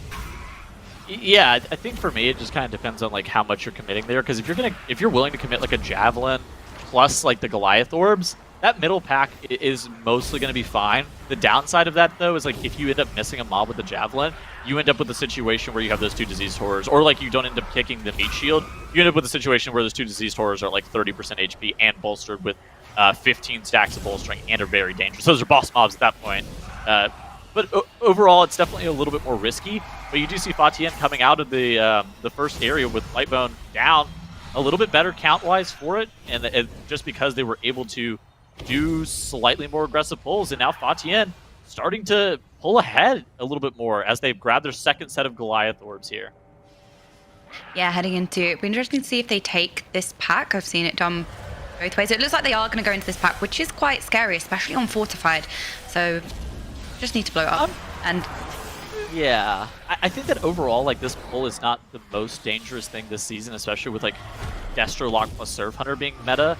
At the same point, you do have to continue to worry about things like bolstering. Whenever you're grabbing those Marauders into the pull, like they'll kill themselves once you end up breaking their shield, and so they can stack up bolstering stacks rather quickly on mobs like Narzuda, which has a pretty steep HP mismatch. As you do see Narzuda now getting increasingly larger, ends up insta-killing that Surf Hunter because he puts that circle around him and it like does an AoE explosion. The Hunter didn't have the turtle available, ends up immediately just dying to Narzuda. That's why this pull is dangerous. At the same point, FATIAN is going to be able to down this. Everything looks fine. It's not... I mean, they didn't come out unscathed, but that's about as okay as you'd expect for that pull to go. For sure, that could have gone much, much worse, especially as you're saying the lower HP mobs having quite considerably less HP. So those kind of mini bosses within the pools, as you can say, can get bolstered very, very easy. And a mob like that is quite dangerous, as we saw, one-shot the Survival Hunter. But relatively unscathed, having 1 death is a pretty good outcome, I would say. It didn't really cost too much. All I'm going to say is if I had to do that full of bolstering, if we only had 1 death, I would be happy. As TIAN misses a kick on the Marauder. Oh no! A Last Resort has been proc from them for their tank, but things are starting to go awry here. They really need to make sure that this Necromancer gets killed off, and the kicks on the Marauder. Okay, I was about to have a moment. It could be that they wanted to play the Tremor Totem just for the fear, and then save a kick for another mob, perhaps the Frostbolt Volley, or in this pack, saving the kicks for things like that. It could have just been making the use of the Tremor Totem from the Resto Shaman there. Is that a thing? Do you normally let that cast go off? It does like damage, doesn't it? It does do damage, but I can kind of see why they might think to, we'll just use the Tremor, we'll save our kicks for the more dangerous kicks, the Frostbolt Volley and things like that. Did they get the Tremor Totem out though? No, they were full feared. Yeah, they were full feared, so that's my theory. I mean, on paper, you could have used the Tremor Totem. Oh, Chasing Dream looking like they're having some problems. Looks like somebody ended up body pulling a trash pack. Okay, they were trying to do a meld skip, is what it looks like happened. The Vengeance Demon Hunter ended up getting caught in combat. They are going to be mass resing, but they did end up they just lose 5 seconds. It's not the worst thing. They do end up grabbing all of their weapons and everything, which is fine for Chasing Dream, but it's definitely not the best case situation for them. We're on the left side of your screen. We see TIAN just still chugging along. They're doing more conservative pulls, but they're doing them with better consistency. They grab their Goliath orbs. They're able to get those trash mobs killed off. They're at 68% enemy forces, which is what they need to be going up into this Amarth area. And I mean, TIAN looks firmly in the driver's seat right now, okay, Mage? Yeah, I mean, they're just completely steamrolling through this dungeon, being very, very quick. I was wondering if they would pull in the Bone Spear mob as well, because I think we did see the play yesterday with that mob being pulled in, but it is quite risky with bolstering.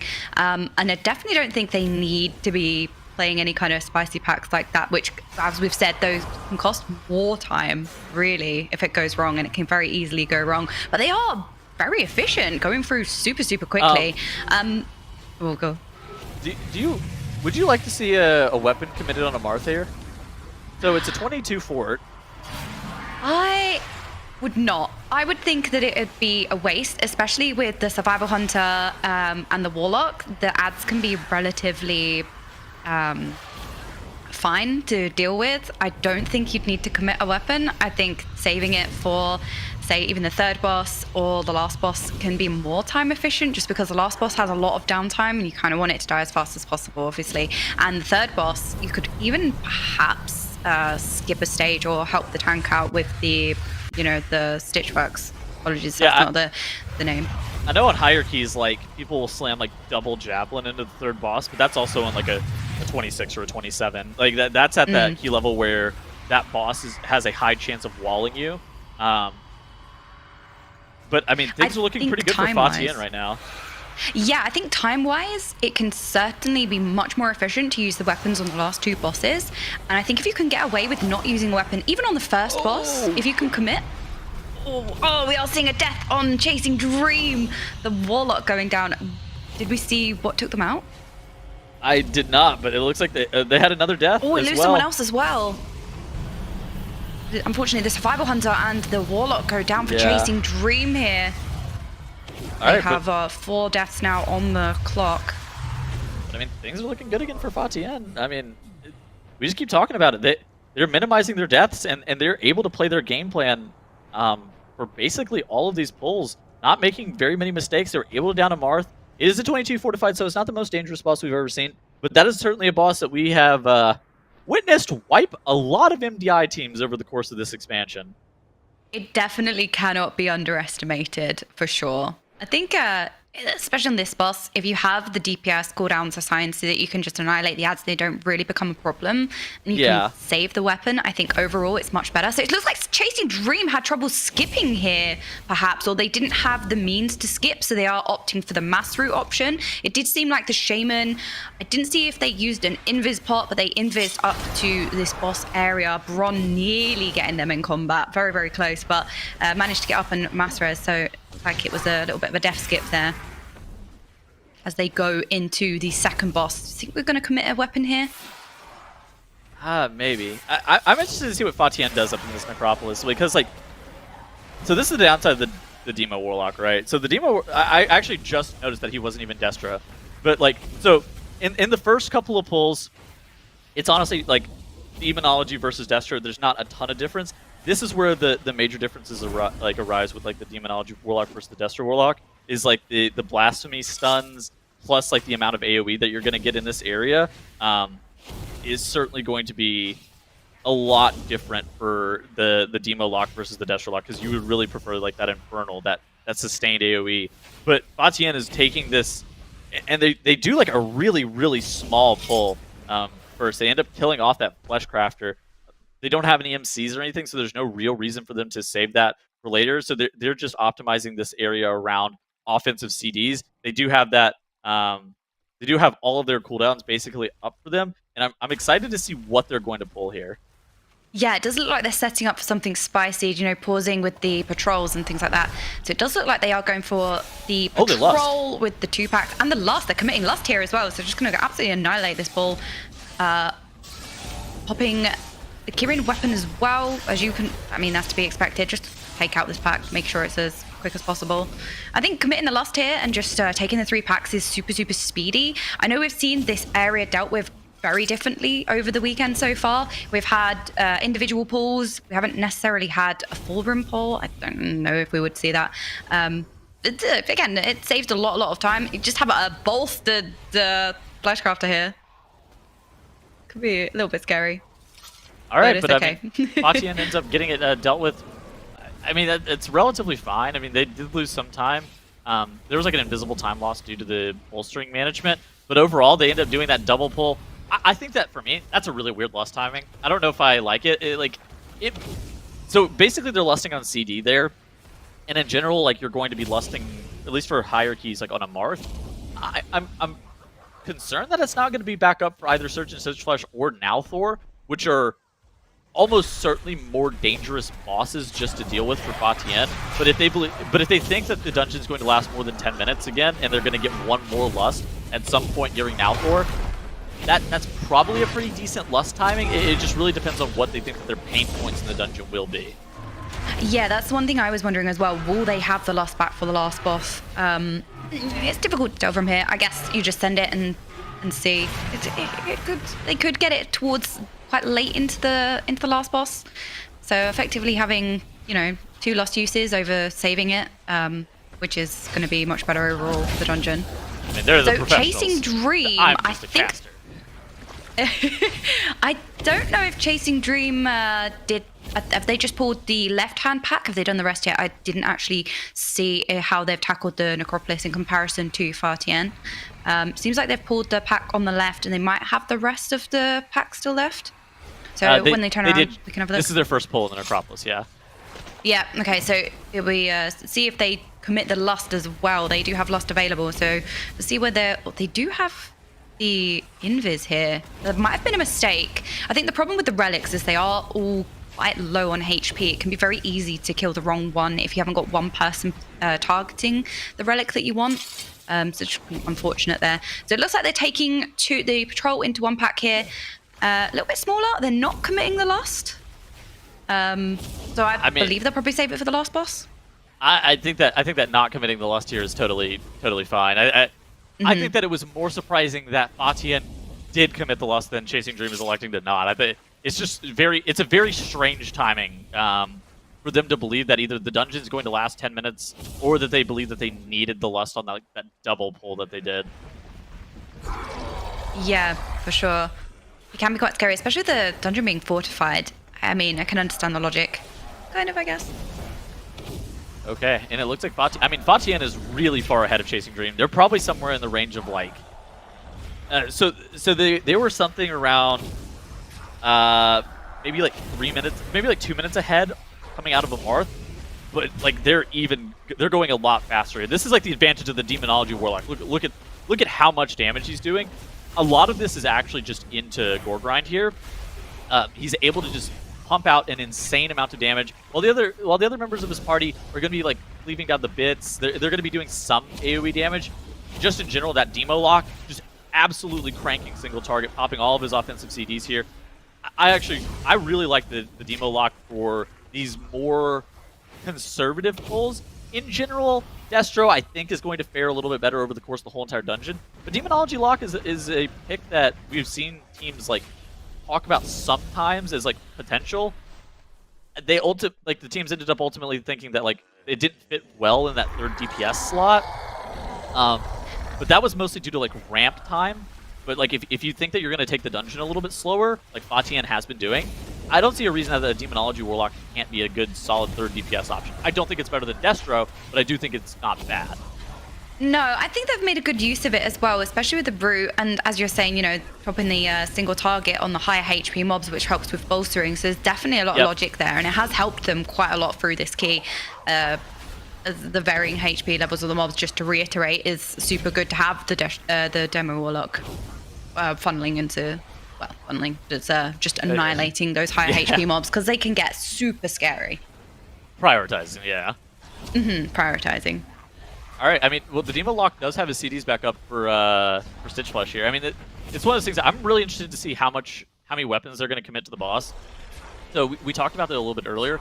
They didn't commit too much to a Marth, which is like atypical relative to like high keys. However, Surgeon Stitch Flush is a boss that we basically, since this dungeon has been released, we always see teams commit varying amounts of weapons to this guy. He's very dangerous. A lot of the times too, there's like a Flesh Crafter involved, but I wonder like how much value that Demo Lock is going to add here. So on the upside, a lot of boss damage. On the downside, it's dangerous for like the Stitch Work adds, because it's going to be hard to like leave down everything with a composition like this. Sure, the Fire Mage can be good if he's going to like Flame Strike during his combust, but it's like not the greatest thing for him to do that either. You'd rather just Cryo single target. No, which is why I'd be interested to see the commitment of the weapons as well. If you're going to commit 2 weapons, then you can afford to pump more on the boss and rely on the weapon to maybe take down the Stitch Flesh as well. Okay, cool. I mean, things are looking good for TIAN. They do have another Stitch Work ad spawning, but at the same point, one of their other Stitch Work ads is getting really low. The Surgeon Stitch Flush himself is at 13% HP. Things are looking pretty good for TIAN, and I don't even think they overcommitted these ads. You only see 594,000 damage from them. It means that they ended up not using like double javelin. They didn't commit a ton of hammers or anything like that, and so they're going to. Yeah. I see 1 javelin on a character. I can't tell what else we have available, but we at least have some weapons coming into Nalthor here. Yeah, I think being able to, well, to phase that boss especially, as soon as it goes below 5%, it won't phase, so it won't go back up onto the stage. So being able to just commit, say, the 1 weapon as far as we can see and save the majority of it for all the boss running towards the DPS here, towards the Warlock, I believe, may have thrown the weapon. But being able to commit as many weapons on this boss as possible is really, really good. Look at this. The last boss had around 600,000 damage from Kyrian weapons. This boss already has 1.19 million, and we are just like, we are like 15 seconds into the fight here. Yeah, and there's so much downtime on this boss as well when it sends you down to cross the platform and defeat the ad at the end before you can come back up. There is so much downtime on this boss, so being able to truck most of it with weapons as possible. Oh, unfortunately, we do see the Survival Hunter go down there. Maybe got clipped by the Relic ad. I'm not quite sure. I didn't quite see. Or it's the Survival Hunter got sent down and jumped off so that they could res. They do have 2 battle reses available, which can be a really, really good strat, again, to save the downtime. If the DPS just dies, you can immediately res them because they get teleported back up to the platform. They can have as much DPS on the boss as possible. So I actually think that's what happened. I mean, it's always difficult to tell whether or not they're intentional sacks or if there's like an accident with the just like an accident with like the AoE that you have on this fight. More often than not, it's just like you're either sacrificing yourself or it's like the Dark Exile expiring. There's a lot of different ways that you intentionally will kill yourself on this fight just to make sure that you're optimizing the amount of time that you have up top, because like going downstairs is an incredibly high time loss. As you do see, the mage from TIAN, he is getting stacks of that debuff, so he is currently downstairs. As Nalthor is dropping a lot lower, the fire mage does come back up top with that crit buff. But I mean, Nalthor is going to be going down here momentarily, and TIAN proving me correct. I'm feeling very vindicated here as as the Hunter does die at the very end for FATIAN, but like they're going to be able to take down this series over Chasing Dreams 2-0. Oh man, they looked honestly not that bad. It's not like a world record time or anything at 21 minutes, but at the same point, they were clean, they were consistent, they did what they needed to do to be able to move on into the lower bracket. Exactly, as you said, nothing too spicy, but they didn't need to. It was super, super smooth from them. They managed to just get through as quickly as possible. They didn't necessarily need to do anything too risky, and it showed that can also be a very, very good option sometimes. You don't necessarily have to do a lot of risky stuff to do well, and I think they proved that. They were very, very slick the whole way through this key. Quite impressive. Yeah, very, very well done there by FATIAN. Again, the 8th seed, the lowest seeded team in our bracket here, but they are staying alive through to, well, not even through to tomorrow yet. They are going to have to play again later today if they want to stay alive into tomorrow. And yeah, Chasing Dream, I mean, again, good time trial times out of this team, good potential, but unfortunately, basically every live dungeon we've seen from them, that death counter has just been ramping up. The wipes have been really smothering for their chances. Weird question. Are both of these teams carrying weapon damage a little bit lower than you expected? Because I feel like for me, it's just like, more often than not, even on bolstering, I think that the Kyrian weapons are normally at the top. I'm curious about that as well. Yeah, I wonder if they're using them in a different way, maybe a little bit more single target oriented, especially because of the bolstering affix in the dungeon, a little bit less using them to facilitate massive, massive pulls. But yeah, is a little bit, often you see the meme of, Kyrian weapons is the top DPS in the dungeon, but both teams having all 3 damage dealers beating the Kyrian weapons. Yeah, I think it's also worth mentioning as well. When they pulled big in the Necropolis, they actually sent Lust, so it wasn't necessarily the Kyrian weapons doing a lot of damage, but the DPS were also doing a lot of damage in that pull as well. Yeah, absolutely. Yeah. Hey, that Demonology Warlock ending at 25k DPS. I mean, it's not a commonly seen DPS, but I think that it really could be a third. I don't think it should be played over Destro Warlock, just for context, but I do think it would be a very solid third DPS option, as proven here. Like, if you have the ramp time, if there are pulls that you think that, we're going to really be able to take advantage of the single target damage, hey, that Demo Lock really looked good. Yeah. I think it's a great choice for. I do think with, not instead of, the Destro Lock is what I would want to start with. But I think so as well. I'm not crazy. I'm not saying remove the Destro Lock. I'm saying play in addition to it.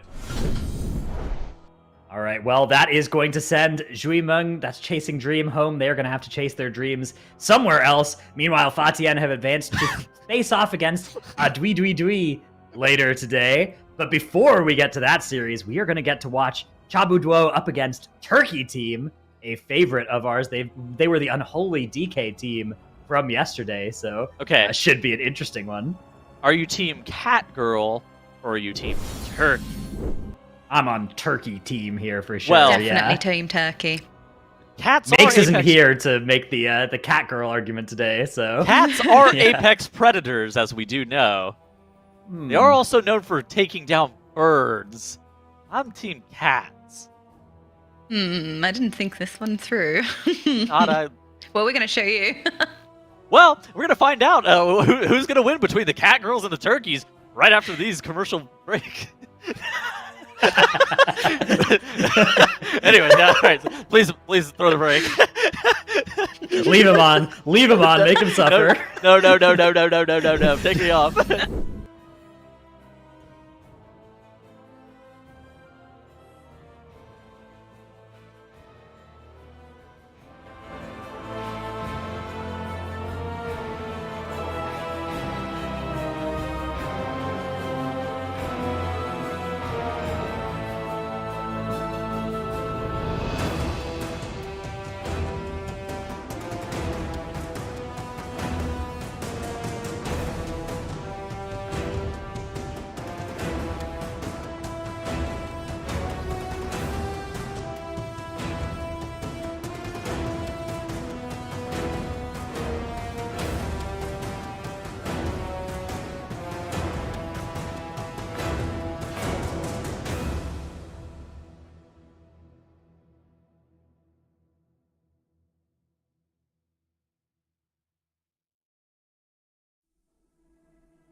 Game number 4 coming up for us today. We've got Chabu Duo versus Turkey Team down here in the lower bracket.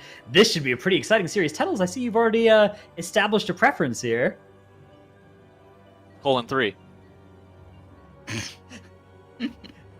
Do not do this to me. :3. Dude, I would do this to you on any MDI weekend. It's not just because it's the China weekend, man. All right, well, we have our bans coming in. Cortistar is going to be banned by Chabu Duo there. And Turkey Team taking out Spires of Ascension, which means we are starting with the 23 Necrotic, Spiteful, Tyrannical Plaguefall. So Chabu Duo knew that they had to ban Cortistars because they have cats.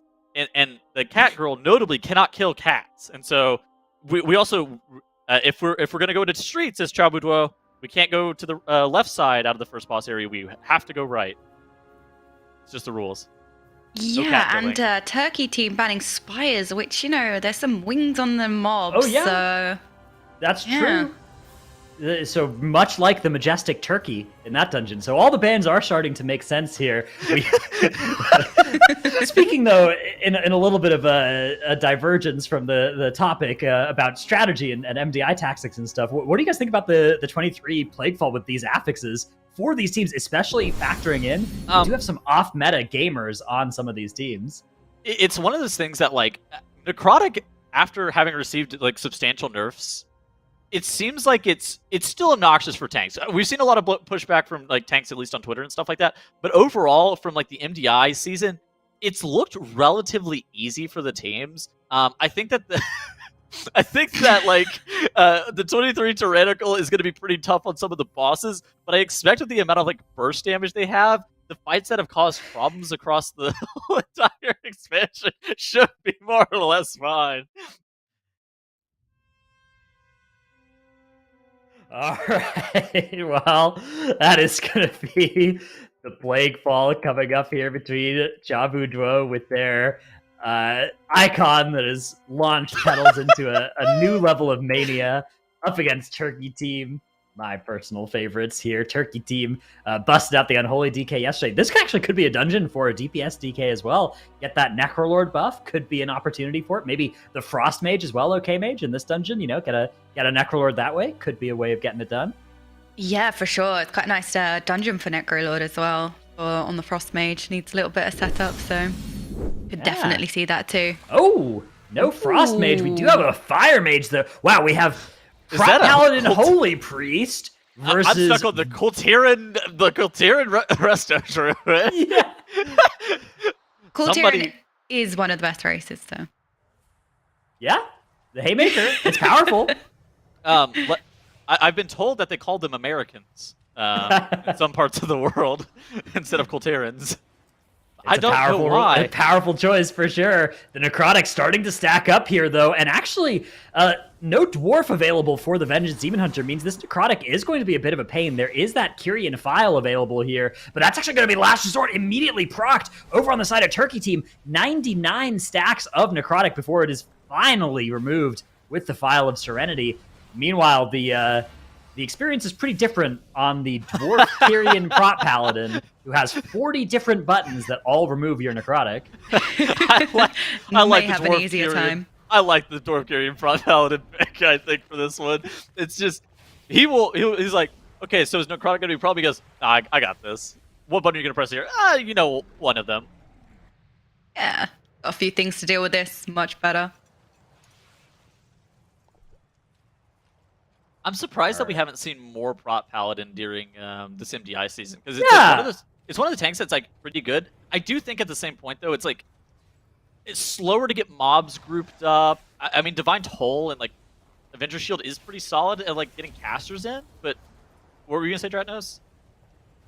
No, I was going to say that, you know, I don't think it's that much worse than something like the Vengeance Demon Hunter or the Blood Death Knight that we've seen a lot of teams running. It is powerful to Divine Toll and just get a bunch of casters grouped in, sort of like that Sigil of Silence or Mass Grip, but also it does provide a potent amount of damage, as you can see here. I mean, that is a lot of DPS coming out from a tank. We're used to seeing it from Blood DKs, but from Prop Paladins too, it is impressive, but especially against Necrotic, the combination just works out so nicely.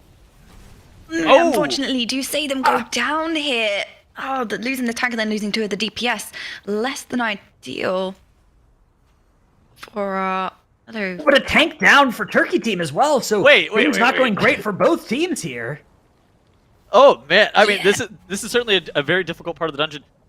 Chabuduo here on the left side of your screen, they did res the paladin. Are they gonna be able to kite this out? Like I don't think that they will, but I've seen crazier stuff before.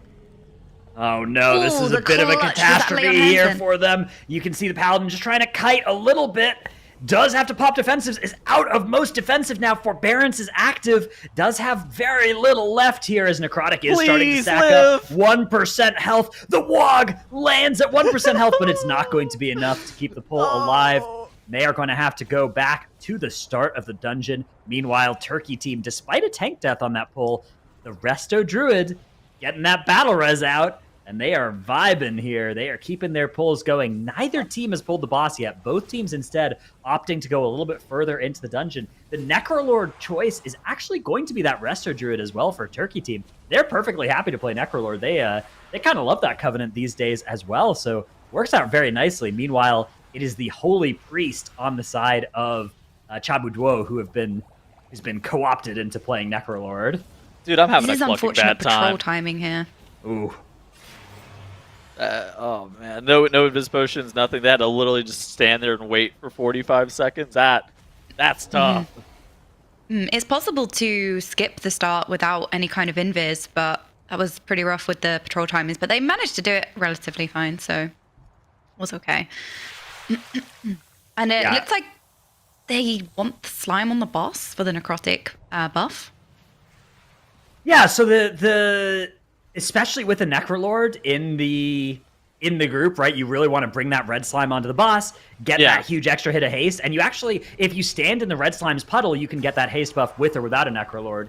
But with a Necrolord, you get it doubled. You also get the Necrolord giving you that haste buff, so a big damage gain to be found here. Unfortunately, Turkey team having a death, though, and they don't have a battle res available here on the boss pull. Really unfortunate to be missing a Warlock for the entire boss fight. Dude. That's your banish as well for the slimes. I mean, there's so much. Okay, we've seen teams with deaths on this boss. They should reset the boss right now. Yeah, I agree with this. So, I mean, we've seen teams try to 4-man this boss before, like Incarnation during one of the cups. Thought that they would maybe be able to 4-man it, like after they committed like their lust and stuff, and the boss was still like 50% HP. It's just not a boss that you're going to be able to 4-man. Like, you're going to get too many sets of the slime waves. You're going to get too much. Like, it's just going to be too much damage. The Resto Druid was already relatively low on mana. They were going to get the herb buff in just a second, but I mean, yeah, I think that it makes a lot of sense to reset here. We go again. It's fine. I think some bosses, when you lose somebody, I know notably in the Sanguine Depths today, if you lose somebody on the third boss in Sanguine Depths, it can actually be okay. It can actually be dude, like kind of easier because you have more orbs available. Strategy. Okay. A fight like this, though, where you have CC, it's much worse to say lose somebody on a fight like this. You can't really afford it, especially as the Warlock will be, as you said, CCing the mob, so it can be very costly to lose somebody on a fight. Okay. Yeah, I mean, we see teams that have deaths on this try and keep it going and then fall apart at like 30% because the boss is taking longer and you have less CC. That being said, with a Druid in the group, Druids actually bring so much value on this fight in particular. You've got Root, Mass Root, Typhoon, Haymaker. You got it all if you're playing the Kultir and Resto Druid in here. That person can basically just solo the slimes. But they don't have any disease dispels, man. Okay, that's true. Haters will say that that's bad about Resto Druid. Yeah, that's fair. It can be quite costly in this dungeon as well. Would haters say that, or would hurt? Everybody say? Mostly the haters. Wait, did that slime just evade reset? Chabuduo was pulling a slime into the boss and it just evade reset. I'm sorry, what just happened?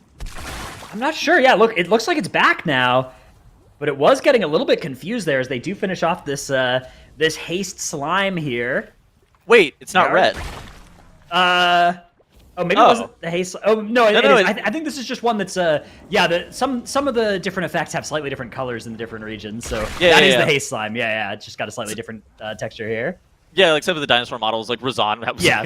Yeah, I remember Razan was always a funny one. Yeah. You could see it on the last boss in Sanguine Depths as well. Just the lines are slightly Yeah, Oh, Moizala great. too. A lot of bosses have slightly different textures, which is it's fun to try and catch. I thought this was the yellow slime at first that they were pulling, and I was like, this doesn't make sense. But okay, never mind. It makes way more sense now that I see that it's the haste one. Ooh, unfortunately, we lose a Warlock here as well for Team Turkey. Oh, okay. The boss is low enough that you can maybe get through this. You do have a druid still. You've got root, mass root available. The problem is going to be, I mean, you have to kill this boss before the next set of slimes. Uh-oh. That one is just walking in. Oh, no. It's no, please. Oh, healer down now. Please. Turkey team, no. Kill the boss, kill the boss, kill the boss, kill the boss, kill the boss, please. Tunnel boss. Oh, the ice block. Oh, DB. Please, God. Great DB, but unfortunately the boss is going to be healing up one here. more slime. Yummy, yummy in my tummy, says the boss, going up to 29%, 44%, 49%. And this one is going to be a wipe for Turkey team. Would you say this was a smorgasbord?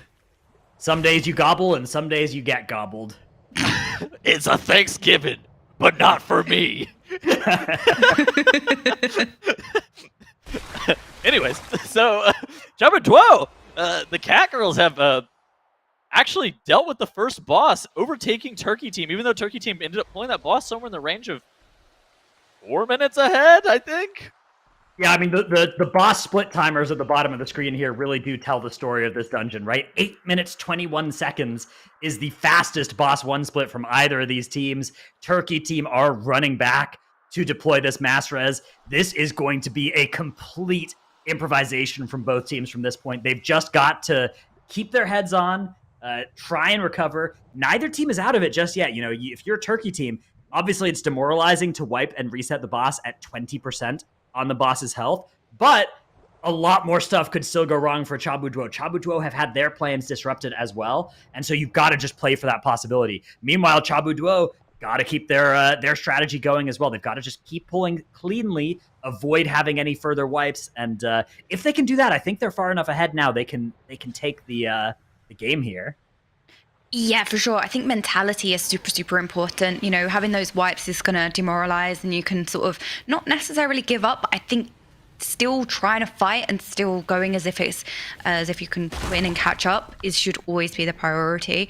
And, you know, not necessarily getting too overconfident or anything like that. So I just think keeping it level, keeping it safe as well can be really, really important. I think that's something that you don't really think about as a viewer, just, you know, the mental of it, of, you know, you wipe and then you have to go again, and it can be, well, whatever, we'll sort of give up. But it's really important that you don't, because there's any chance that you can still make a comeback. It's still really, really important to just keep trying as best as you possibly can. I would say that Glob Grog wipe that Turkey team had was one of probably the worst wipes that you could possibly face. Yeah. I mean, that was... They lost something in the range of like 2.5 minutes just by that. At least. I mean, that may have been more. Minimum, yeah. They may have, like, including runbacks and res and stuff like that, plus death time. Oh man, they may have actually lost like 4 minutes. Like they tanked a ton of time to that first boss wipe. A pretty big catastrophe for Turkey team, but the match is not over yet. Both teams at about the same death timer as well, but you can see Chabuduo have something like 20% extra enemy forces, and they've already killed this boss, which Turkey team have at 50%. Hopefully this time, Turkey team, I mean, they have a lot of tools to deal with the ads, right? They shouldn't have any trouble as long as they can avoid random deaths. The problem for them is that without disease dispels, there's a lot of damage going on this group. A lot of players are under a lot of pressure here, and so they need to make sure they avoid having somebody die, because somebody dies on this fight, damage slows down, CC starts getting missed, and all of a sudden the boss's health goes up instead of down. Oh, okay, so Chabuduo doing like a live route. So they're doing the Plague Borers into these tentacles. These tentacles are normally seen as relatively inefficient. They only give 10 count per tentacle, and it's like there's some trash with like defenders and stuff like that in the back half of the dungeon that more often than not MDI teams elect to pull. However, whenever you're doing, like, it's definitely a safe pull is what I would say about this pack. Like those 2 tentacles, you just use Plague Borers to kill them. They're relatively non-threatening, but they do cost a little bit of time just to get the Plague Borers to blow them up, more or less. Especially when you can use the Plague Borers on the packs coming into the second boss room as well, which can save quite a chunk of time. Because you do have to take those packs. Yeah, definitely a vital part of any Plague Fall strategy. Let's see what Chabuduo elect to do with this next wave of them. Looks like they're just going to kind of... This is kind of inefficient, right? Because you're just going to kill the mini-boss anyways, and the Plague Borers are now pretty close to detonation here. Unless they have mobs running up the stairs, which I don't think they do, these two Plague Borers are going to explode without any effect here. Unfortunate for Chabuduo. We've seen some teams making very good use of that set of Plague Borers against these various enemies in the Dr. Ickis room. Oh, and a Turkey team, you can see, I believe a slime went into the boss. You unfortunately got one of the DPS down, the mage. It's getting very, very tense on the right-hand side of the screen. They are super low with the boss on. Oh, the boss healing a little bit more. No. Oh, he's... Where's the druid running? The druid's in travel form. Root, please, but oh no! Press something. Kinda, yeah, resetting like the it was boss a go again next. here. Yeah. Oh, Turkey team, no. Oh, Not like this. Goodness gracious! I'm getting flashbacks to Rock Mora. Remember Rock Mora from a Chinese MDI 5 years ago? It wasn't from a Chinese MDI. It was from the. The Global Finals. Yeah. Yeah. Oh, this boss is really starting to be a brick wall here for Turkey team. All right. 12 deaths now on the board, but 12 deaths, it's 9 deaths for Chabuduo, but the thing about Chabuduo's deaths is they didn't happen while a boss was at 20% health. Whenever you wipe and a boss is at 20% health, you've actually lost so much time because you have to just kill the boss from 100 to 0 again. So there's going to be the Master Res coming out from Turkey team. Meanwhile, Chabuduo just killing off some of this trash. They do have a dead gamer here, but because they're not in boss combat, it's going to be nowhere near as costly as it is for Turkey team. Okay, Mage, I have a question. Mm-hmm. What do you call a running turkey? Ooh, good question. Fast What do you food. call a running turkey? Fast food. I don't know whether to laugh or cry. Do not laugh at that. I tried to withhold it. Dratos, I have a did question try. for you. Oh, what is it, Tuttles? Why was the turkey put in jail? All right, and you can see now Turkey team are heading down to go and pull the next trash pack. Meanwhile, Chabuduo getting ready to potentially fight the boss here. First, they've got to finish off this last little set of oozes. Dratos, why didn't you answer my question? Let it All go. right. Why, Tuttles? The police suspected foul play. And with that slime death here, Chabuduo just about ready to pull the boss. One Spiteful Shade spawns, but they're going to hodge it, and it's going to die during that hodge. Always nice to have. Yeah, those Spitefuls can get pretty mean, so having it hodged is super, super safe. You can just carry on DPSing, no biggie. They are into that boss. They are going to be fighting this third boss and potentially killing it before Turkey team are able to kill the first boss. So definitely a very, very heavy lead now for Chabuduo. This feels kind of reminiscent.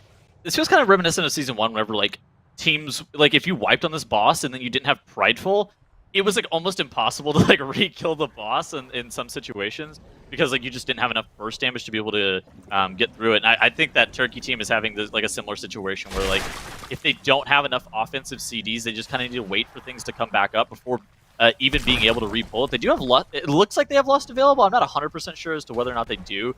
Sometimes that Observer 2 graphic from the Chinese region was bugged a little bit yesterday. But if they do have Lust for this boss, okay, I would suspect they would have probably used it. All right, I hope that they don't wipe the Globgrog again. Just one little thing. They went to get the relics, and they actually got the speed relic, but it also is a defensive because it makes you take reduced damage. So I believe they went to get that relic just to make sure that they had that DR across the group to make this boss easier, which I think was a super good strat from them. Yeah, so Turkey team's second Lust of the dungeon is going to go in the exact same spot that their first Lust of the dungeon went. Onto Globgrog here. Hopefully this one... Oh no! We have another player going down here. It's their Warlock on the floor, but they do have a Battle Res that has recovered. Again, they're going to use that here. They're now out of Battle Reses. Both teams, no Battle Reses on the table. 60% health on Globgrog here. They are trying to maneuver around it. There's a freezing trap on that first slime. We'll see what CC they decide to use on the second slime. They have Root, they have Mass Root, they have Frost Nova, they have Sigil of Misery, they have Banish. They have so many potential effects for this. They need to pick one and use it. Probably will be the Entangling Roots if I had to guess, since, you know, it's good healer work to just make them do that kind of job. True. But then healers will cry on Twitter, especially Resto Druids. They're known for being the vocal minority in basically all situations. Yeah, one of the nice things actually about having the Warlock, the Banish lets you kind of fight. Ooh, Globrar does get a little heal, just one of the morsels though, nothing too big. When you do choose to Banish on this boss, it's really nice though because you don't have to worry about breaking it with damage, so something that you can do, especially if one spawns on top of the boss and you don't want to move, is just hit it with the Banish instead of one of those other CCs. Does look like the Smorgasbord is coming in though. Oh no, right as the knockback comes out, and the healer's going down here for Turkey Team. They don't have a battle res available, 24% now on the boss. Ice Block is going to be committed here, 8% health on the Warlock as these ticks are so deadly with no disease dispel and no healer alive.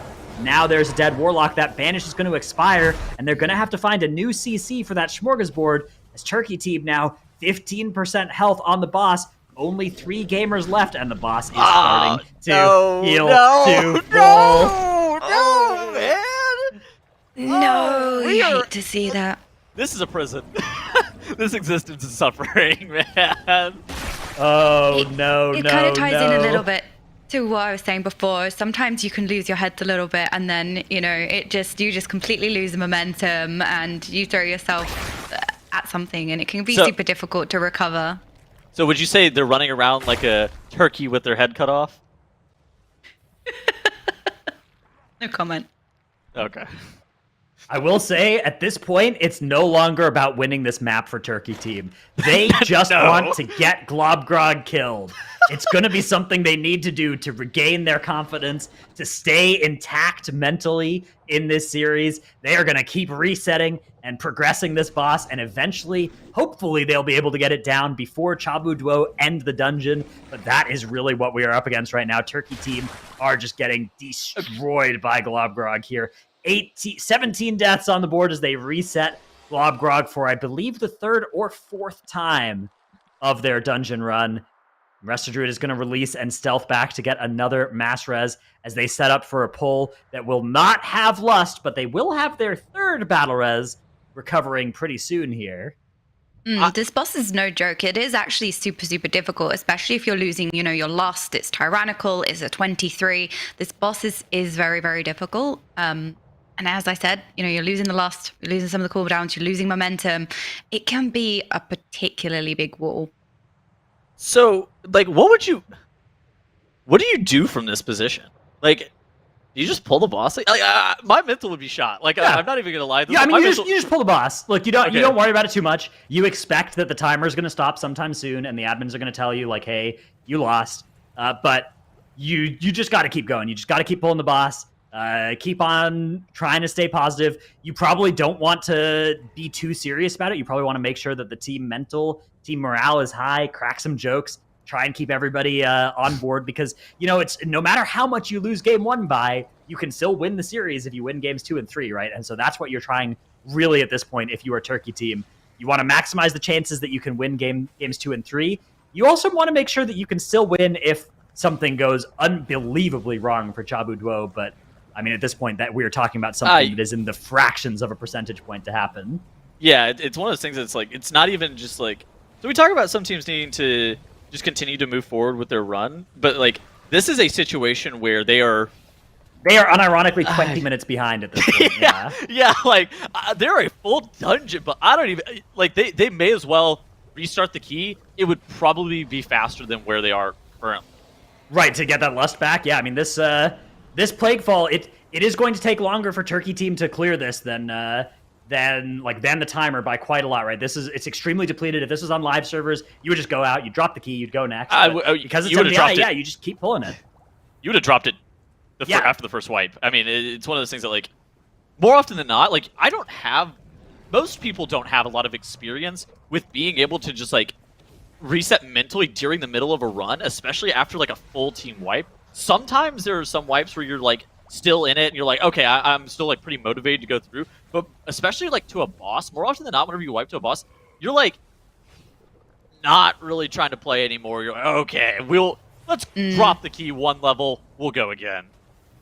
Sometimes it can be recoverable, but yeah, it just depends if people have, you know, kind of given up a bit, lost momentum, which you kind of need, and just restart, refresh, which it could be that they are aiming, as you said, you know, they could still win the next 2 matches. It's not over for them.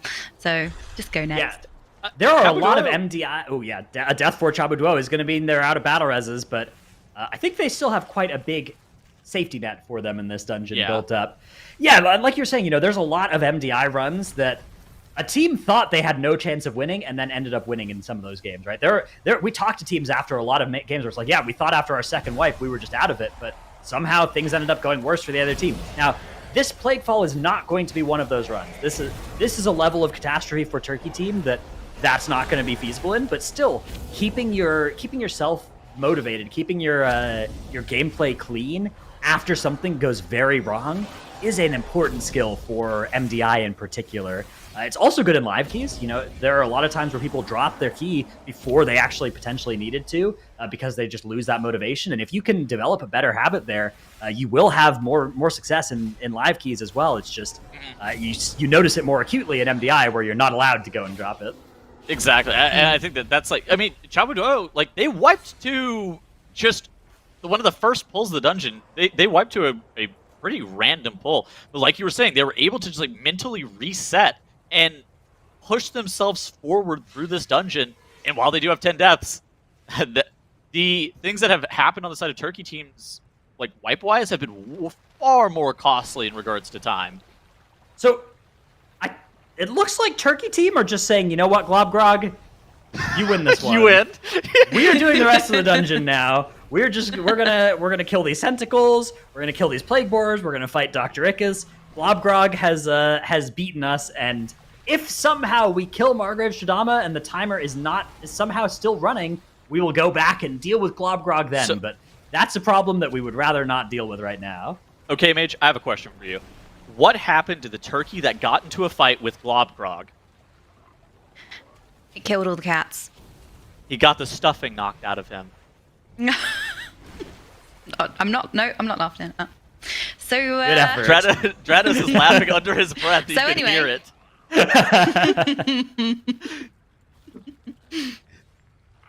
Those are for all the chatters. All these bad jokes for them. I do think there is a correlation between first boss wipes and these jokes. So maybe. What is the correlation? Can you please run this one back on me? Because they've wiped a lot and you've made a lot of bad jokes. Yeah. That's a correlation if I've ever seen one. And as we all know, brain correlation. Wherever there's correlation, there's always causation as well. Yep. That's statistics 101 for anybody out there taking a statistics class. Use that for bonus points on your exam. Well, Dranos, why shouldn't you sit next to a turkey at dinner? Because they are, generally not that hygienic. Because they will gobble it up. So how would it help if I was sitting across from them versus next to them? Okay, so why shouldn't you sit next to, across from, or perpendicular to a turkey at dinner? Why? Because they will gobble it up. Thank you. All right. Anyways, Chabuduo, backtracking a little bit for some of those slimes, they're going to be grabbing that hasted red slime. I think that they need like maybe 2 more. Yeah. I know these slimes are 6 count apiece. I don't know what that equates to in regards to percentage in this dungeon. I think they do want all 3, yeah, so they're going to grab them. Ideally, what you want to do is you want to drag the red slime and bring it into the boss room as well. It does require interrupts along the way, but then you can have that haste puddle for the pull of the boss, plus the Necrolord haste buff, but that may be more of a live key strategy where that time of movement is a little bit less costly, so yeah, it does look like they're just going to finish off these mobs here, although Braun actually is going to help out, knocking one of the slimes forward. Thank you, Braun. Yeah, you can see Priest going and flesh crafting to go and grab that aura, those auras from those 3 slimes. Okay, Mage, what do you think about them not taking the slime like into the boss? Like, because more often than not on live keys, you'll just kill the slime on top of the boss before you flesh craft it. and that way you can actually stand in the haste bubble and get that additional haste from the flesh crafting. Oh. Exactly. It can also mean that you can commit last to the last phase as well, because sometimes phase 2 can be very challenging with the rain coming in more often than the last phase. So you can sometimes see people committing last to the second phase, but if you can drag that mob to the boss, it can mean that you can commit last to the last phase, which arguably is quicker because you have buffs for each of the phases as opposed to then having to do the last phase with nothing. But as you guys were saying, it can take time to kite those slimes to the boss, especially when they cast, even though you're all out of line of sight. So it's kind of a bit of a toss-up. I generally would, if you have a Necrolord, I generally would always kite the blob to the boss, especially on Tyrannical, so it's interesting that they didn't. Yeah, it may just be a keystone level thing, the kind of thing you'd want to do more if you were pushing at a slightly higher level than the MDI's more speedrun keys, but that is going to be the first phase done. However, Turkey team are trying to reclaim their honor here. They are pulling Globgrog again, and they have it sub 50%. A Battle Res is available. Bloodlust is available as well. Maybe they're going to hold this lust. Oh, it's so much damage coming out on the group here. Oh, no! Healer down. We've got to land a Soulstone here, but the Warlock is ticking down as well. Is there going to be this B-Res cast or not? Everybody is getting so low on health here. The Warlock is in a seed. Oh, Turkey team, no. Not like this. Dude. Anything but this. As they reset Globgrog for the 63rd time. Oh, they're 30 minutes into the dungeon and have not killed the first boss, man. I feel so bad for them. Pain. I'm so sorry. Pain This is and despair. suffering Yeah, is the existence here for Turkey team. agony, perhaps. It's a particularly difficult dungeon on Tyrannical as well. Yeah. It's super challenging. It is difficult, and it's so easy to lose your momentum again. You know, cooldowns, bloodlust, all of the things. It's even battle reses. So it can be one of those bosses that are really difficult to come back from. Unfortunately, we do see as you would say, a gamer down here getting hit by the tentacles. Unlucky turn of events there. They should be. Oh no, an angel deploying as well here for Chabu Duo. Now, they don't have any battle reses. They will have some healing from this angel for a while. They will have a battle res as well in about 30 seconds, 20 seconds or so. That battle res will be coming up. So they will be able to use one battle res, potentially. It'll have to be an engineering res, though. I think they might just try and tunnel boss here. If they wipe right now, Dude. I'm so busy for the rest of the day. I don't know. This is, please. Okay, there's that battle res. It does come up. They landed on the healer, and that's exactly what they needed to keep this pull alive, to keep things going here, to make sure that they can beat the timer here in this Plague Fall. 31 minutes and counting for Chabu Duo as they dodge another set of tentacles. Infectious Rain is ticking on everybody. Dispel, Mass Dispel coming out here. Oh, no, not Mass Dispel, just the regular Dispel, of course, because it is a disease, not a magic effect. They have two disease dispels. One for the Paladin, one for the Priest. Ooh, the Priest getting meleeed by the Devout adds 12% HP Intentional. on the boss. Angel form tactically. I think that they should be fine here. Yeah, need to probably dispel the Hunter right before the Angel form expires. Oh, okay. Nope. Oh, Hunter down. Please, dude. 6% on the boss. I mean, the Demon Hunter and the Paladin, you have a lot of off healing from the Paladin, so it might be okay. 4% on the boss. Please. Oh no, the Paladin has to run through all these ads. Oh no, no. Please kill the boss. Please kill the boss, man. No. Please. With that rain coming out. No. Hello, darkness, my old friend. Oh! I'm laying on the floor, man. Our producer literally told us this map was gonna be fast. He lied to me. He literally lied to me. Okay, well, the saving grace is Chabu Duo have gifted Turkey team a final opportunity for redemption against Globgrog here. 35% health, 2 battle reses available. Lust has already been committed. Everybody's ticking down. They have to dodge this slime wave. Oh no! The Warlock just getting clipped there. Unfortunate. It does seem like they want to see the Turkey team kill the first boss before the games are over. So they're just allowing that little bit of time for them to kill the first boss. The res going out. Unfortunately, Resto Druid going down, but they do have one more battle res. Res right now. There's the Soul Stone. 25%. They're nearly Please in the God, last part of the boss. fight. The mage is ticking down one heal. One heal does land. The mage is gonna be okay for another day here. No cauterize, no ice block. That smorgasbord runs in. It gets the fear. Beautiful fear from the Warlock, but it's gonna break. Oh, binding shot. Good binding shot, but the morsel coming in here. Shadow Fury used. The chaotic kiting is going to begin here for the Turkey team. The Frost Nova. The boss's health is going up. It's not going down. No! Dude! Kill the boss! Man, I'm No. What is this? Man! Oh, it's unfortunate. Where You am hate I? to see it. Oh. Super painful for them.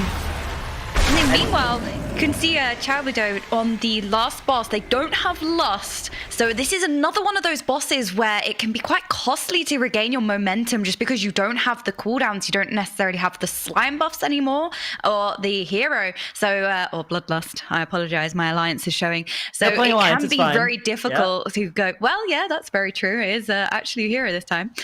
So it can be this is another boss that can be very, very difficult when you're missing these key things. They don't have any battle roses and stuff like that. So I believe. All right. Oh, Jumping yeah, to this is... back on the boss. No Lust. No. No B-Res is the buff. big thing as No well. No So B-Res. we just need the tank to taunt the tentacles so they don't kill anyone. Oh, Gamer one down here for Jabu Duo. It's gonna be the Demon Hunter. Okay, so the Demon Hunter is generally fairly durable on this fight. It's unfortunate person to lose, and they're actually it looks like it's a wipe call that's been made here. Okay, Just go again. We've got a player dead. Let's just try it another time here. They are gonna go back to their release point here. 35 minutes 55 seconds on the timer currently. It's worth noting, and this is not to blame. It's worth noting.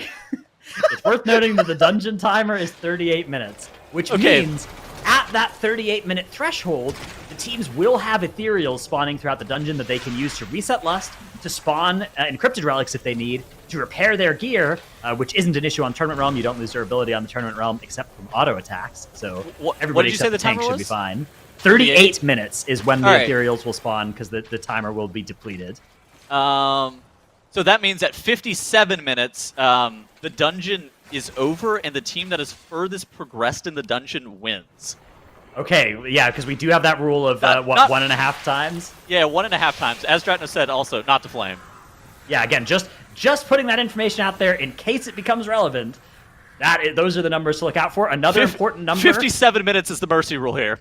Yeah, We cannot go past 53 that. minutes was a world first TBC Classic Sunwell Plateau a couple days ago as well. So for comparison purposes, anybody looking for that world first also achieved by a Chinese team as well. So beautiful synergy there lining up with our potentially 53-minute Plague Fall here. But you can see it's going to be Chabudo taking the time to feast up to get their food buffs. This makes a lot of sense.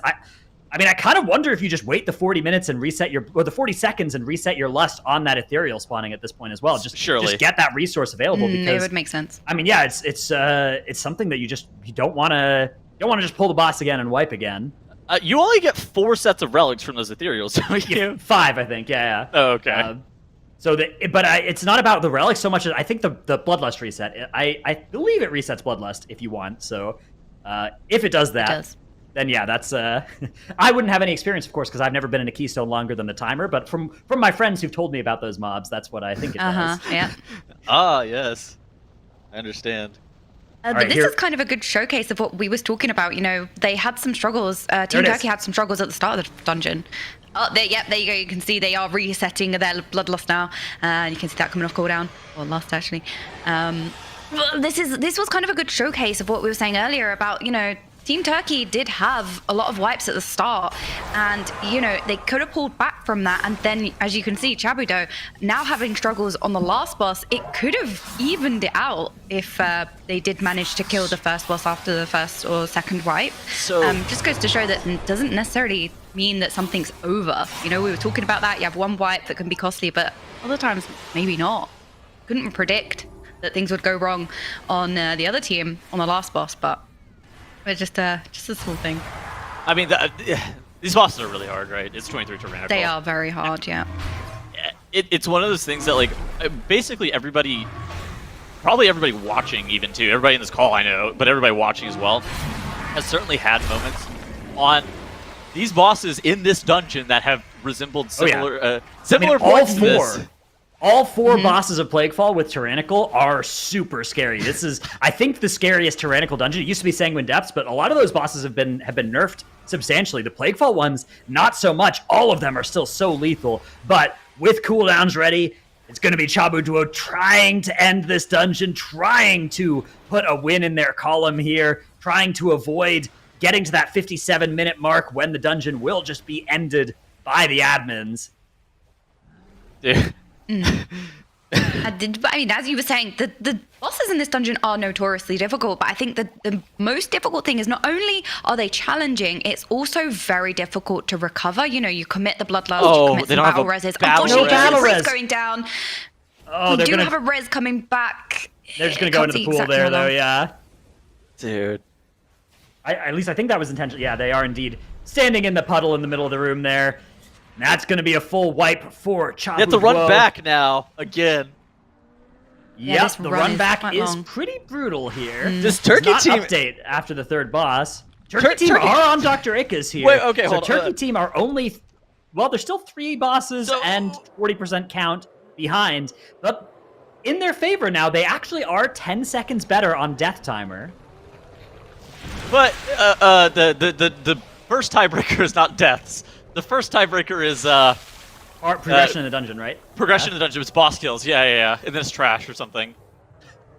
Yeah, it's also 57 minutes of real time, not 57 minutes counting the death timer as well, where the dungeon ends. So I think. So I'm not sure. It's not a rule that we've had to use before. So we'll see what. And of course, this isn't live as well. So I actually don't even know if it would have happened, how it would have been adjudicated. Over there as well. We'll see what happens if we get to that 57-minute mark. But of course, Chabu Duo still have another 15 minutes of Margrave Shurdrama progression to use if they can here. They've got that Ethereal available again. Once again, they're taking the time to food buff. They mercifully didn't press Bloodlust on that previous pull. And this pull, they will have a Battle Res available. So should be more safe than they were before. Let's see if they decide to pre-spawn a Relic or something. Yep, they're going to do just that. A set of Relics are spawning for Chabu Duo. Looks like they're looking at Vi. Yeah, Vi is going to be the choice, which makes a lot of sense to have a long-lasting buff giving you a boost at the start of the fight. I'm down, please. Literally everything to optimize for DPS. Yeah, of course, you're not allowed to hearth out and swap stuff in MDI, but if I was in this situation in a live key, I would be hearthing out and swapping to, like, Destro, swapping to, damage stuff like single target damage, stuff like that, single target raid builds, those kinds of things. Guys, but, of course, you're not allowed to do that in MDI. We've crested the 40-minute mark. That means we have another Battle Res. All right, there it is. Battle Res number 5 available for Chabu Duo. Let's see if they can find a good use for it, or if maybe they won't need it on this attempt. Meanwhile, Dr. Ickes still ongoing for Turkey Team as they are about to add their first boss to the scoreboard here. A display of resilience from both teams to keep it going as far as they have here. Yeah, for sure. I mean, this is a super difficult dungeon, especially on Tyrannical, as we keep saying. So keeping going is really, really important. I think it's also, you're live in front of people as well, which can add to the pressure, which is something that definitely I don't think people realize until you're actually playing something like this. Is there's a lot of pressure knowing that you're live and people are watching. So the tentacle's coming out now for Chabu Duo, I believe.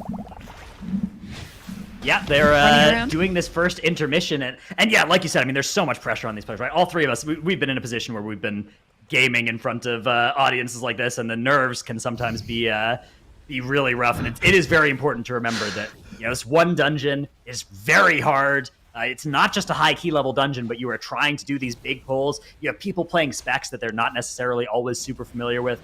A lot of ways that dungeons like this can go wrong. And you're not allowed to just drop the key and go next.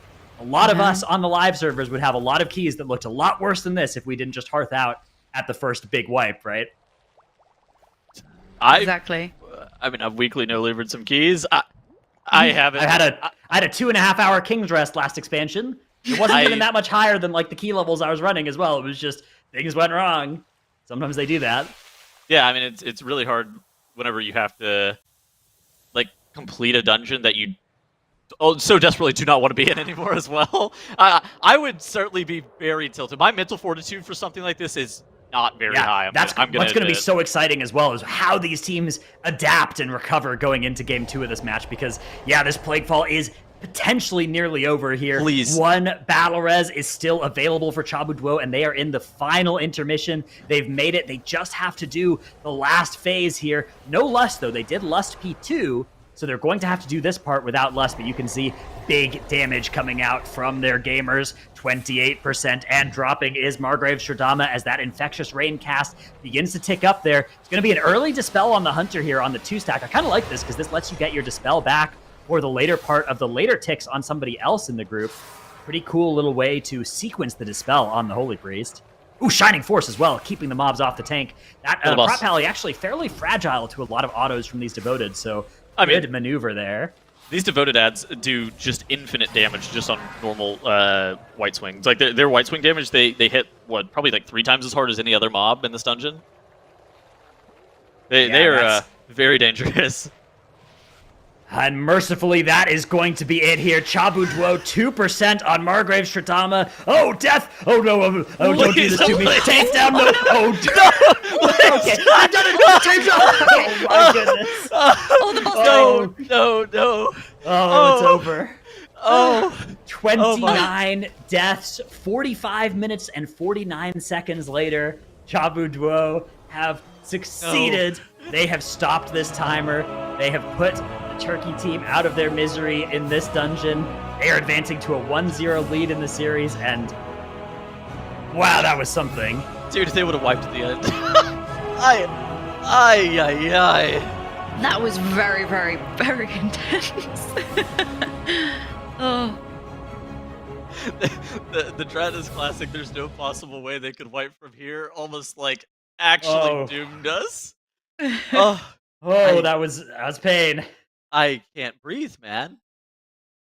Oh. Yeah, you can imagine how going into the next game, both teams will be feeling to make sure that they recover from what was a very mentally, just a lot of stamina, I think, needed in that kind of key.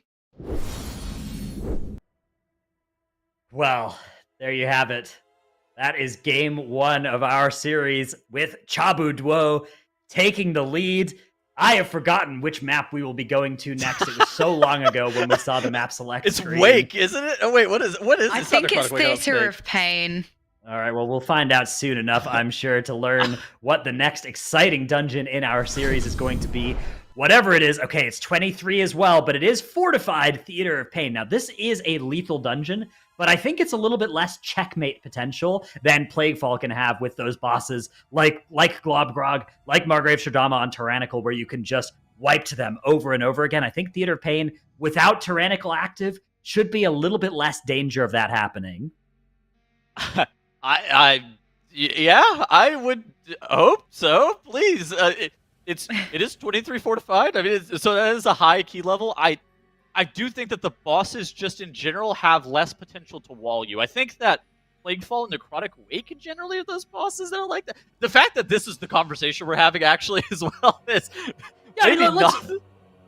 The thing to remember as well is that one bad dungeon does not mean that the team is going to have things go that wrong in every other dungeon, right? Like it could well be that Plaguefall just had their number that day. They had some less experience, less practice in it, some combination of those factors. But Theater of Pain, we could well see these two teams on an entirely different form. Sometimes teams look very different from one dungeon to the next. And again, in Plaguefall, it's a lot of small things, right? One CC doesn't land. One player is standing a millimeter off of the correct spot, gets hit by a tentacle, and things can all cascade. The dominoes can fall from there. But we are going to have the Theater of Pain getting started here. The two teams running pretty similar comps, although the swap over to the Frost Mage on the side of Turkey team.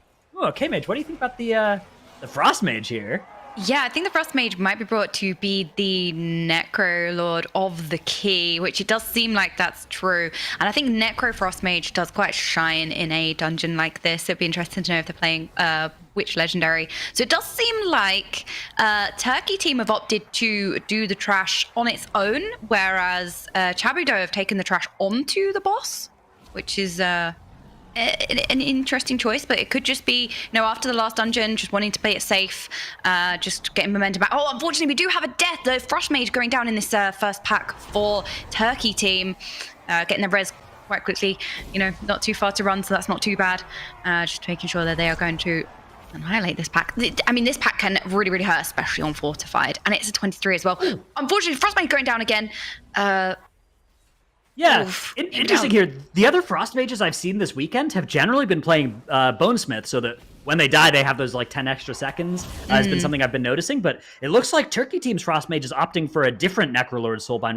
Do you know what is Plague Divisor? Is that the option for just damage overall? Maybe what's going on there?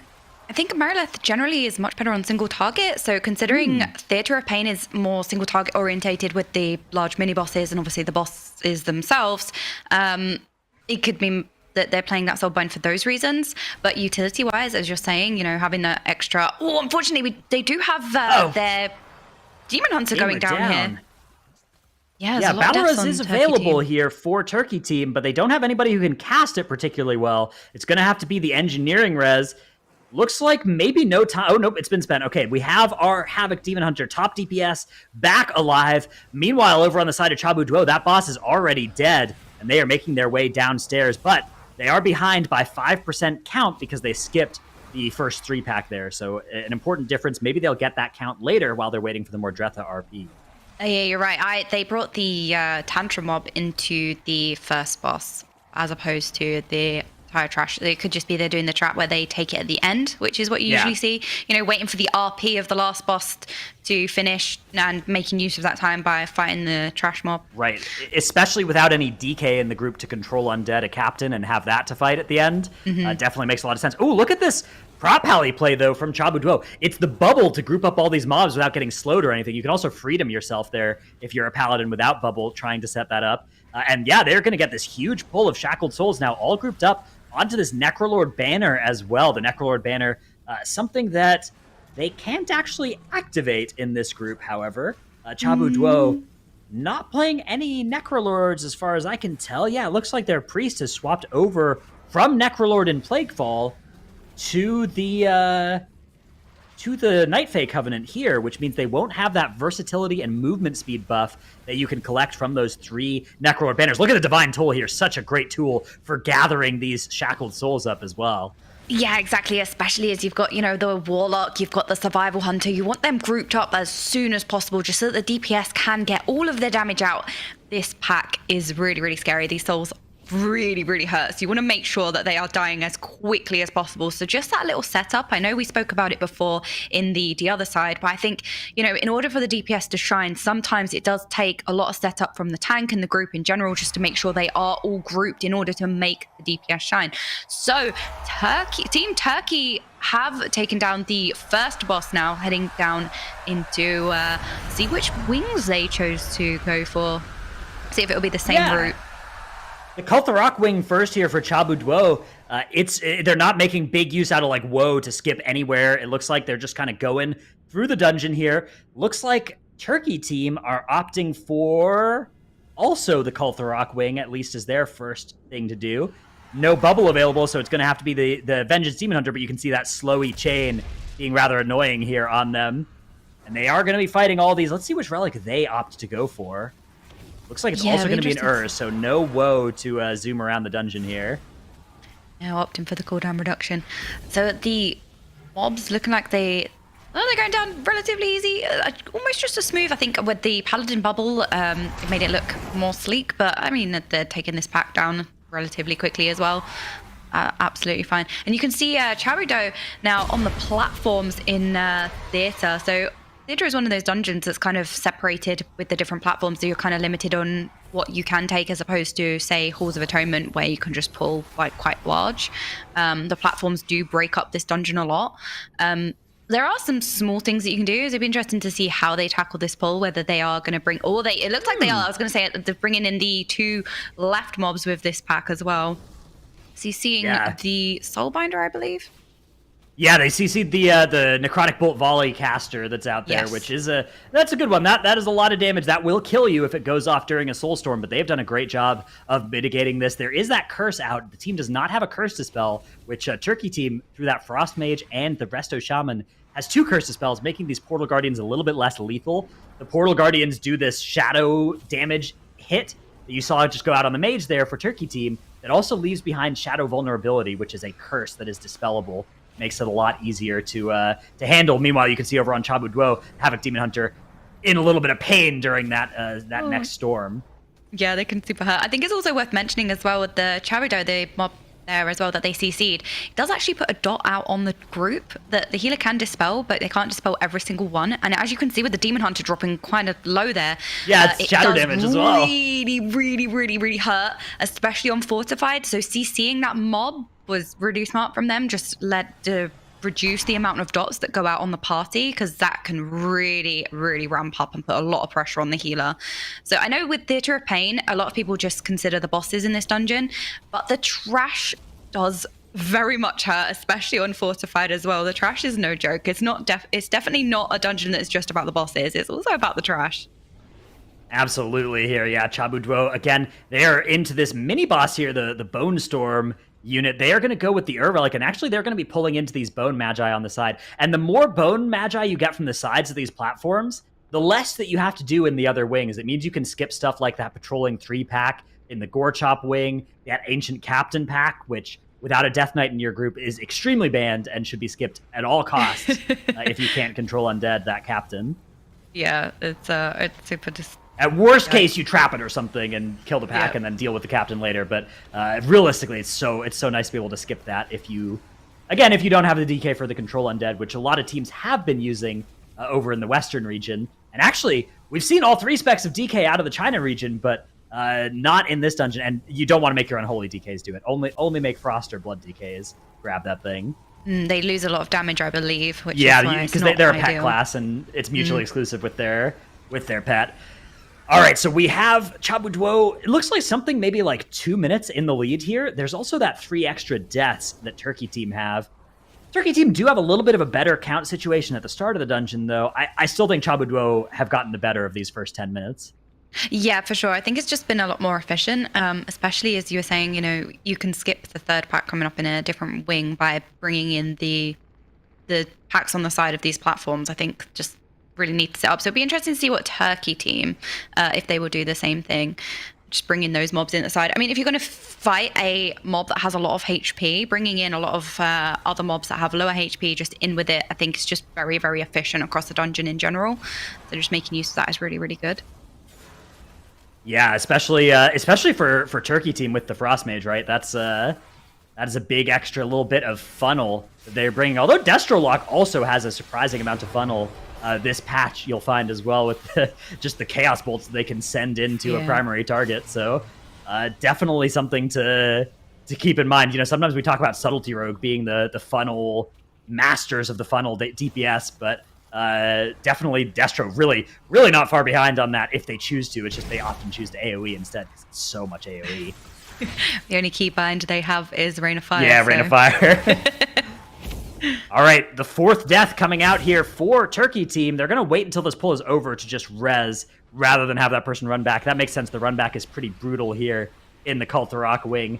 Meanwhile, Chabu Duo already onto the boss here, getting this pull started. They're doing a great job here. 0 deaths in their run so far after a 45-minute Plague Fall that they just came out of. Has got to be a impressive reset of their mental here. Yeah, for sure. And I think if you're going to go into a dungeon after that Plague Fall, I feel like Theatre of Pain is probably not the one that you would pick for resetting mentals, because Theatre of Pain is very taxing, almost just as much as Plague Fall. So they are doing very well here. And they are getting the Lust coming off cooldown in 20 seconds. So I'm getting another battle res now as well. This boss is very healing intensive. You have the debuffs that go out on 2 players, and you want the healer to be on top of that the whole time. It can be very easy to fall behind on this boss, and the healing just to get too much. Generally, if it's on the tank, you can sort of leave the debuff, but you make sure you're dispelling a DPS as soon as possible and coordinating some of those defensives as well. You can see the lust coming out now as they aim to take this boss down as quick as possible. Again, super healing intensive. One thing that makes it a lot easier for Chabu Duo, especially relative to Turkey Team, that Warlock they have on their team actually has summoned their Imp pet for this fight. And the Imp has a Singe magic, a Dispel magic effect here. So normally those 2 dots go out, right? And the healer has to pick somebody to Dispel and somebody to pocket heal. But Chabu Duo actually gets to Dispel both of them because they can have the Imp Dispel one and the healer Dispel the other, which makes it so much safer than Turkey Team, who, you know, if that debuff goes out on, say, the Mage and the Hunter, those targets both will need, one will need a Dispel and the other will need healing, or maybe you'll actually tell that Mage, like, hey, Ice Block right now. You know, we're gonna handle that debuff this way. Yeah, for sure. Especially with the Frost Mage, having 2 blocks as well can be super, super useful in that fight. But as you said, having the Warlock Dispel is actually pretty huge, because we're saying that's probably the hardest part about this fight is the dots that do go out on the 2 players. So being able to dispel both of them is actually really, really big for Team Chabuto here. Yeah, it's one of the other fight where that's really good is Devos in Spires of Ascension. Just having Warlocks summon their Imp pet, do some dispelling on any fight where it's like, oh, I'm putting 2 debuffs out. Which one are you going to dispel? And the Warlock gets to just say both. That's, that is big value from that class. If they're playing Demonology, they're going to whine a lot, and maybe you're not going to be able to convince them to do it. But if they're playing either of the other specs, force them to summon that Imp for sure, as that is going to be Kultharok dying here for Chabu Duo on the left-hand side before Turkey Team have even pulled the boss. So that gives us a pretty good idea of just how far ahead they are here. It is 1 full boss encounter plus 20 seconds of death timer that Chabu Duo have as a lead right now. They did opt to take the first 3 mobs at the start of the dungeon, Turkey Team, I mean, whereas Chabudo did not. So yeah, but look at the count, right? The Chabudo actually found a little bit more of the count from Kultharok Wing, so they're not even behind on mob count by that much. They're only 1% behind there. So yeah, even factoring that in, they've been just accelerating in this dungeon. They are just steamrolling through it, and it is really, really good to see. As I was saying, you know, the 2 dungeons that are probably most taxing are probably Plagueful on Tyrannical, especially, and also Theatre of Pain. So it's really, really nice for them to just completely steamroll this dungeon. It's been very, very smooth, very, very clean, especially with the platform management as well, bringing in the mobs, seeing the Soulbinder, I believe that's called, just because, again, as we were saying, the dots that go out on the players can really, really hurt. Fortified is no joke. And even this pull can be super difficult. You know, you've got Withering Discharge, you have to make sure you're interrupting. I was wondering if they pulled them together, but it is very risky to pull these 2 players together. It is so scary as well to have those Withering Discharge casts going off. So I don't blame them for skipping it here. And actually, going for this Woe Drifter means they can head all the way downstairs right now if they want to. And I wonder how far they're going to choose to go here. Looks like pretty far. It looks like maybe they're just going to go all the way onto the boss here. How much of this trash are they going to turn around and grab right now is the question. Looks like it's at least 2 mobs. Is it any more? No, it is not. It is just those 2. Always do at least those 2 if you're in an MDI setting, right? Because it's just so free to just grab those 2 into the boss. But any more than that adds a lot of lethality to the Gore Chop encounter. Yeah, for sure. And I think what people underestimate sometimes as well is, you know, passively cleaving these 2 mobs, but they actually really, really hurt the tank. You do need to focus them down pretty quickly as well. You can't just have them up for ages because they will start really becoming a problem. But it is a massive time saver to pull packs onto bosses as well, doing this rather than doing the packs separately and then the boss. It just completely saves a lot of time having them on top of the boss as well. But it'd be interesting. So they skipped pretty much most of this wing, so it'd be interesting to see if they go back, because I don't believe they took the far pack in that first area, you know, the Withering Discharge mobs. Did they take that one of the That's still alive, yeah. So yeah. I suspect that they need more count from the Gore Chop wing, right? They're only at 51%. They need to find more count. The question is, are they going to grab that like patrolling gas bag that's outside this boss room, or are they just going to head upstairs and grab that next pack from up there and then kill basically all the trash that's in the rest of the dungeon, which I think could still add up to 100% for them. But yeah, they definitely Chabu Duo needs to find themselves some more count. Meanwhile, Turkey Team have killed another boss. They are doing much better than they were in that Plaguefall as well, and they are heading over to the Gore Chop wing as well. see what they decide to do here. Again, note that the Inspiring Affix does complicate this area tremendously with that Withering Discharge cast that you really want to kick, and sometimes just aren't able to. Yeah. Is it inspiring in this dungeon? Okay, it's not inspiring, so I'm just losing my mind. Maybe it's inspiring on the live servers, yeah. It might be, yeah. That's probably where I was thinking of it, yeah. Yeah, I think so. Because I was thinking, oh, you know, that would make a lot of sense, but then I was wondering, oh, I can't actually see the inspired mob. Yeah, me dumb, yeah. It's fine. I think on live it's fine. You do have explosives though, so that is one thing about this pack. That's what I meant, yeah, the explosive affix. Explosive can make this pack super, super difficult. You can get a lot of explosives that spawn with all of the mobs, so, you know, inspired explosives still cause a lot of problems for this pack, so same. Hey, credit to Turkey Team as well. They got this big pull dealt with very quickly. Look at that Havoc Demon Hunter damage that they're pulling out on the AoE as well, so really well done. They've got it basically managed. One thing that saves a lot of time, there's the mob here that casts Meat Shield. If you can kick that really quickly, they won't even get the initial shield from it, and that saves a lot of time. You can see there, they kicked just after the initial shield comes up, and that, over the course of the pull, if you can make sure to kick that instantly, that mob won't be the last mob to die. It'll die, you'll save yourself 15, 20 seconds in this wing by having somebody assigned to just insta-kick that. Yeah, it looks like they're opting to skip as well. I think it'll be interesting to see how far they skip, if they do the same as Chao Duo as well. Actually, we did miss. They had some deaths on that boss. They did kill it pretty quickly.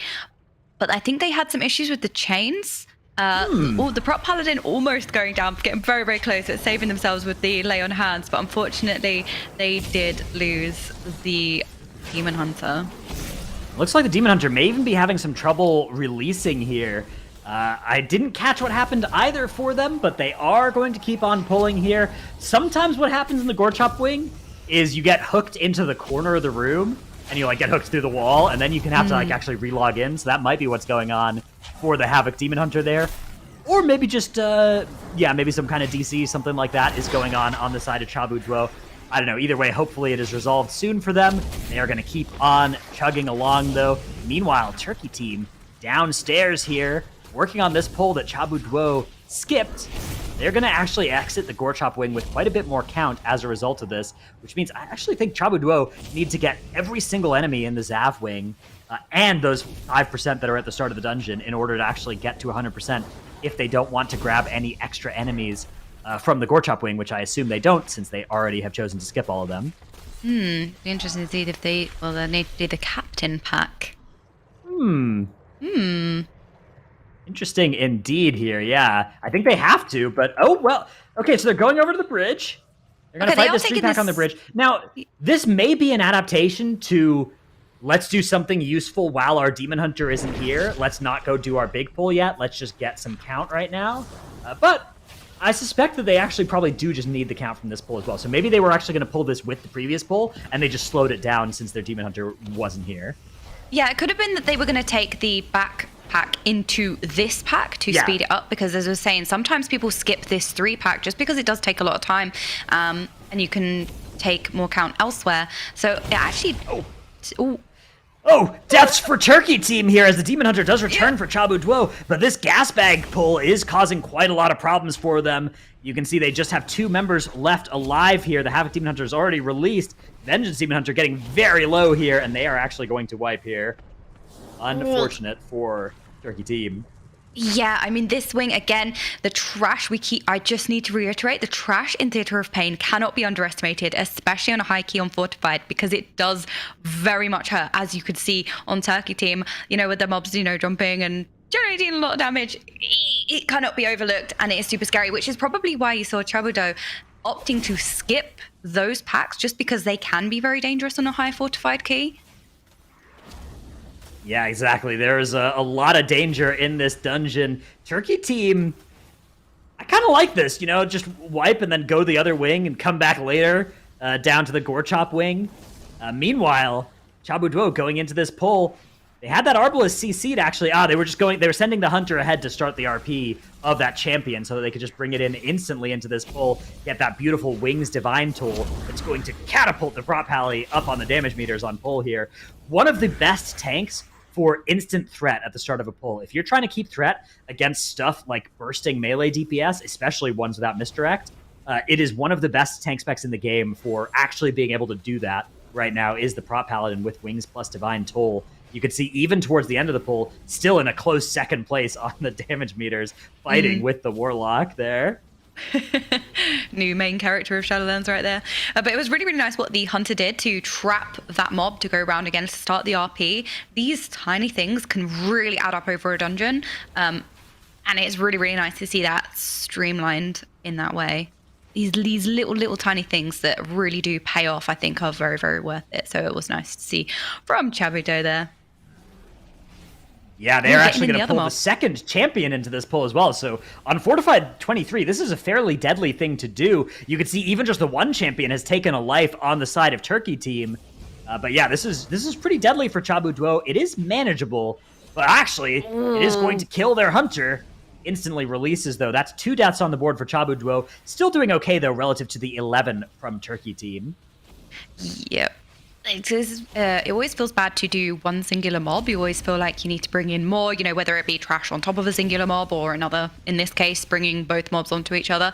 But they do really hurt. They are mini bosses for a reason. So it can be super, super risky. I mean, one's nearly down, so they only had 1 death, so it's not really, or was it 2? I believe they only had 1 death here, but it's not cost them too much. And I think the time that you saved bringing them together can be super good, especially with the Warlock havocing both of them as well, being very, very strong on that 2 target count. Can save a lot of time. Absolutely. Something you can do just to speed this area up a little bit, and Chabuduo are in the market for anything to speed them up. They are on the same count as their opponents on Turkey Team, but Turkey Team notably still have to kill Gorechop. That is the big thing that Turkey Team have as a disadvantage right now. They actually are to the point where they kind of need Chabuduo to wipe in the middle of a boss encounter in order to catch back up in this one. But that has happened in this series many times. Both teams have had difficulty on some boss fights, so it is something that neither team should count that possibility out, and both should continue to just play as well as they can and not assume that this one is over just yet. But certainly it is Chabuduo who are getting pretty close to the finish line here. Just 2 bosses left and a couple of trash pulls now as they get to 80% trash count on that mob dying. Yeah, I think it's really interesting with the lust uses across this dungeon. So it could be that Turkey Team have opted to go for this wing because the lust is coming off cooldown, and both teams are going to want to send lust on this boss, and then while the lust is coming off cooldown, they can then go back into the other wing and take out Gorechop, rather than having the bloodlust on the boss that necessarily you might not want to use it on, especially with how much downtime is on this boss upcoming as well. So it could be a really, really smart change of route for them, just thinking about their hero uses across the dungeon, because you do generally want to send it on cooldown. So opting to go for this wing, as you can see both teams doing this wing now with their bloodlust coming off. It is really nice to see. Well, the captain now going into the captain pool, we was like apprehensive of this at first. But this is it's a little bit dangerous. It does reduce the AoE damage taken up the rest of the pool, but they're going to line of sight it all the way up here, making it a little bit easier to manage. And even with raging on these mobs, they've gotten through it. So yeah, this pull took a long time, right? Doing one single pull as a 5-pack of mobs by itself, we don't think of that as ideal, but hey, they got through it. They got that count they needed, and if they didn't do it here, they would have had to find that count elsewhere. At 86% now, there is that captain that they've left for afterwards as well. So good thing that it didn't come with them into this pull. It was trapped or something down here. Yeah, so Chabuduo opted to take the captain by itself, but I think Turkey Team just pulled the entire thing. YOLO.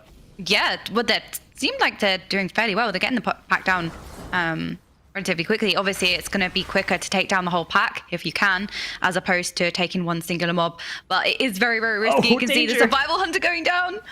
Yeah, the problem with the captain pack is it's not even that much faster to have the captain in the pack because of that AoE damage reduction on the rest of the group. And you can see, multiple deaths are going to come out as a result of trying to do it this way on the side of Turkey Team. Meanwhile, we have a pod tender actually coming out for the priest on the side of Chabuduo. So all is not well for either team here.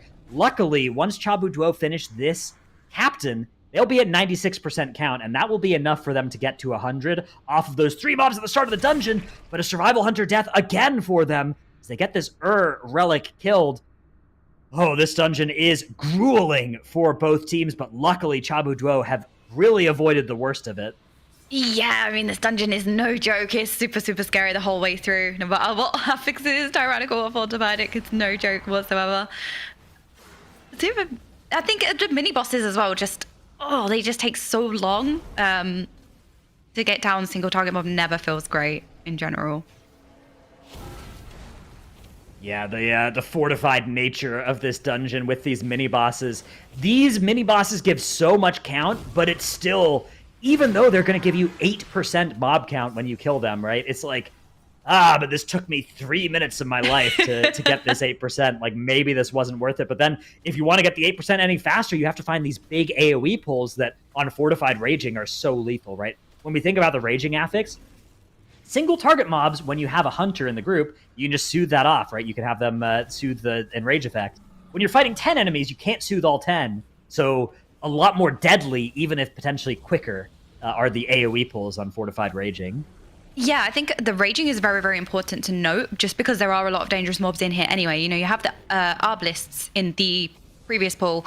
You have 2 actually within the captain pack, and the raging arbalists can very, very much hurt. So you want to make sure the DPS aren't making sure that they're not reducing both of their health down to the raging level, because they can only soothe one at a time with their current composition. So having a enraged arbalist free casting is really scary, especially on fortified. So there's a lot of dangerous mobs in here, and even more so with raging.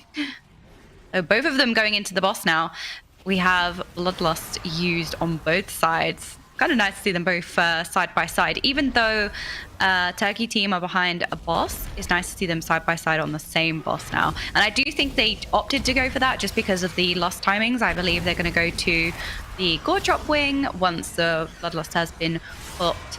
This is a good thing about Theatre of Pain with the choices of where you're going and what bosses you're taking. You are able to think about, okay, there's a certain amount of lust uses. We have this lust coming up. We're going to use it on this boss. I mean, this boss in particular has a lot of downtime with the PvP phase. Even though you do get a damage buff when you come up, it's not necessarily worth it just because of the downtime that you have being down there. Especially for a Frost Mage in particular, which is a consistent uptime spec. It can actually really hurt them to be sent down. So it's unfortunate to see the Frost Mage go then. Yeah, you know, the damage buff is nice, but it's definitely not worth the time you spend down there. If you could choose to avoid the PvP arena, you certainly would. But, of course, you cannot. The boss will just do that to you no matter what you try and do to stop it. So that is going to be happening soon. You can see whenever the energy bar fills up on the boss at the bottom of the screen is when the next PvP phase is. Sometimes you'll see teams kind of crafting their strategies around trying to skip a certain one by doing just enough damage to kill the boss before you get to a certain cast. Chabu Duo, for instance, they're going to get the next PvP arena right now, but they can probably kill the boss before it does another one. Same with Turkey Team here, who after this combo are also going to have their next PvP arena. Yeah, and every DPS just begging, please don't beat me. Yeah. Unfortunately, the Frost Mage getting sent down again. But it can be sometimes you see strategies where one DPS will just stand still or sit to make sure that they die very, very quickly just to get out of that phase as soon as possible. But sometimes it can be just quicker to see whoever dies first in general. I mean, for a Frost Mage, you can just pull some procs ready for the boss. Oh, they're getting taken down quite low there. Super scary. No, absolutely fine. This is fine. Just dodging. Yeah, a little bit of danger for Turkey Team. However, Chabu Duo on the left-hand side have taken down the boss now at 95% count. They are ready to head upstairs because the last 5% is actually waiting for them at the start of the dungeon. So they are all set there. Meanwhile, Turkey Team at 95% count are not in the same position because they still have to go and get 5% from the Gore Chop wing and also kill Gore Chop. So Chabu Duo actually have quite a bit of wiggle room here. They just need to make sure that they kill this boss and they don't wipe probably more than once to it. And if they can do that, they should be able to win the game and the series, despite having an extremely brutal Plague Fall, despite a imperfect Theatre of Pain. They are certainly still in a position where their mistakes have just been less costly than those of the Turkey Team. Yeah, exactly. They're both quite taxing dungeons, quite taxing affixes as well. So they've done super well. And I think I know we saw the different strats here with the Turkey team taking this pack at the start of the dungeon, and we're seeing Chabudo taking it now. I do think, again, we're talking about these tiny gains, but they really do add up. You know, while the last boss is doing its RP, ready to spawn, using that time to DPS down a pack rather than standing around, I think is just, it can give you an edge. And I think especially in Theatre of Pain, there's not necessarily that much time you can make up by pulling big, just because of how separated out the dungeon is with the platforms. So you have to do these small things in order to gain those edges, to gain that time, as they are going into the last boss here for Chabudo. Going to be potentially their second win. Yeah, they do still have to deal with this boss fight, but it is fortified. It's not tyrannical, so it doesn't have too much health. They will not have Bloodlust for this, but they do have 4 battle reses. But the only person who can cast a good battle res is the Warlock. Everybody else would have to do an engineering res. So if the Warlock dies first, that is probably the path to a possibility of wiping for Chabudo. However, they do have a pretty nice comp for dealing with the mechanics here. That Divine Toll, so good on this boss fight as those 5 ads spawn, and you can just silence them all, bring them all in, save so much damage across the group, and does a nice amount of damage as well. Look at that Paladin on the meters there for Chabudo. That is crazy. Yeah, Paladin is super nice for those ads, so that's something. They're doing a lot of damage, as you can see. Meanwhile, Turkey team having a little bit of trouble setting up their skip here. Maybe an intentional death skip actually going on for them, as they now will cast the mass res as they try and give the Gore Chop Wing a second attempt. However, nearing 50% on the boss, nearing phase 2 are Chabudo. Once the boss reaches 50%, it's going to cancel its cast and do this Echoes of Carnage, doing a bunch of damage to the whole group and changing and adding some mechanics for the rest of the fight. Yeah. You can see sometimes people, even on Tyrannical, used to save their lust for that, for the second phase, just because it can get very dangerous. But as you said, the mechanics changing. Yeah. You also have these charging across the battlefield as well. You have the beam coming from the boss. You also have to make sure you are dodging the charges across the arena. There's a lot going on. You got to be really careful anytime you're playing near one of the 5 points of the pentagram, the pentagon here, because there's this effect that these charging riders have of swerving if you're near one of those 5 edges or 5 points. So you got to watch out if you are playing near there. It's much safer to be on the edge, and you won't get swerved into by one of the traveling riders there. Something to watch out for, especially this season. 23% and falling now is Mordretha.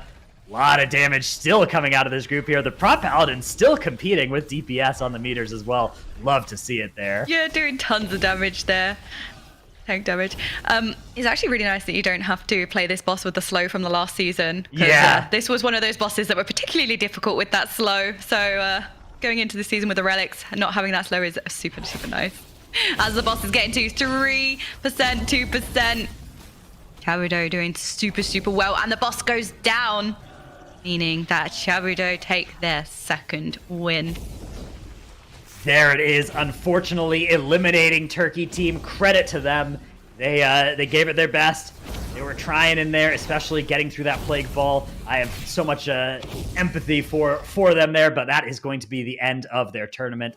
It is going to be Chabudo who make it through to not even through to tomorrow, just to later today, because we will still have another opportunity to see them later in our broadcast.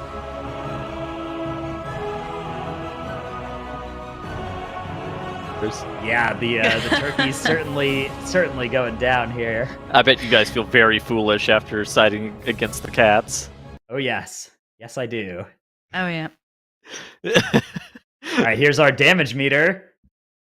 And you can see actually fairly modest overall DPS numbers. That's fairly normal in Theater of Pain, though, because the pull sizing is so small that you usually don't see people cresting that 20k mark as easily as they do in some of the more AoE pull dungeons like Halls of Atonement and such. It's quite a single target orientated dungeon. Yeah. There's only so much that you can pull with the spacing of the dungeon as well. You know, you have the platforms, you're very limited in what you can pull, so it can be quite difficult to rack up quite spicy DPS overall in this dungeon in particular. Yeah, there it is indeed. Welcome back. Tettle's still got your cat stuff over you. I hate it so much. You still got your cat ears on as well. Wait, do you hate cats? Mostly just you. Do you hate cats? Do you hate cats? No. Answer the question. No. Okay, but then why do you hate cat stuff? Run it here. Explain. Chabuduo taking the 2-0 against Turkey team, though. Farewell to Turkey team, we have to say. So taking a look at our bracket now, you can see there. Goodbye, Metal. Why sad cats above me? Oh no. I didn't mean it. See? Jonas hates cats and animals. Look at these He actually cat hates boys in here. He hates cats. He hates dogs. He hates all animals that can live in a terrarium. This is so messed up. Anyways, yeah, so Character look at the bracket. assassination happening here. So we still have 2 matches left in our day today. Starting tomorrow is going to be that SKYLINE versus MING up in the upper bracket. But first, we have to resolve these 2 lower bracket quarterfinals. We've got a ZHUI versus TIAN here in the first one that'll be coming up soon. And then XIONG are going to take on Chabuduo, who, of course, just won against Turkey team. So it's going to be important here because, again, losers of these next 2 series also go home. Some of these teams have looked really good as well. ZHUI, they looked really solid against Turkey team. This is a team that plays that Blood Death Knight that's coming up soon as well. So I'm interested to see if they can hold their own against TIAN, who are our 8th seed. TIAN looked incredibly good as an 8th seed. We talked about, we saw them take out ZHUI MING. They looked really, really good in that series. And in their first round versus SKYLINE, they still also did not look like an 8th seed. ZHUI, I think if they make any mistakes, TIAN will probably be able to capitalize. That's going to be a really close series, though. Yeah, we will have to find out what happens then, and you will have to find out as well, so do not change your browser page to anything other than this one. We'll be back after a short break.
And we are back for even more exciting MDI China gameplay action here. Again, we are watching the rebroadcast of the Chinese finals that happened 3 weeks ago.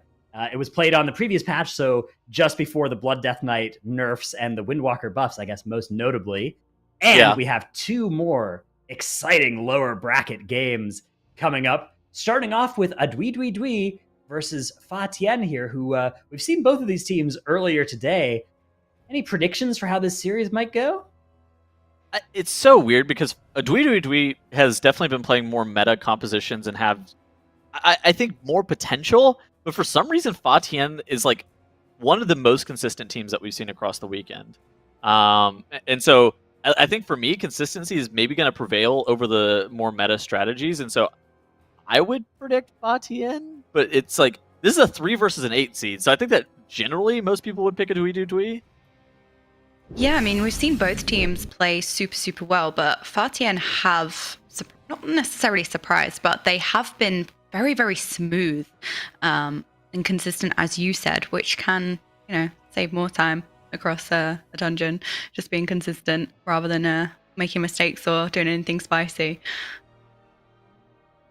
All right, so we'll be starting off in a 21 the other side here.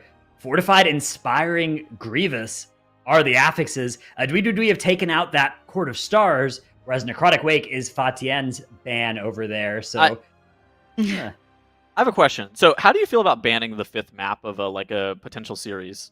Because that's definitely worse than just banning something that's earlier under normal circumstances, right?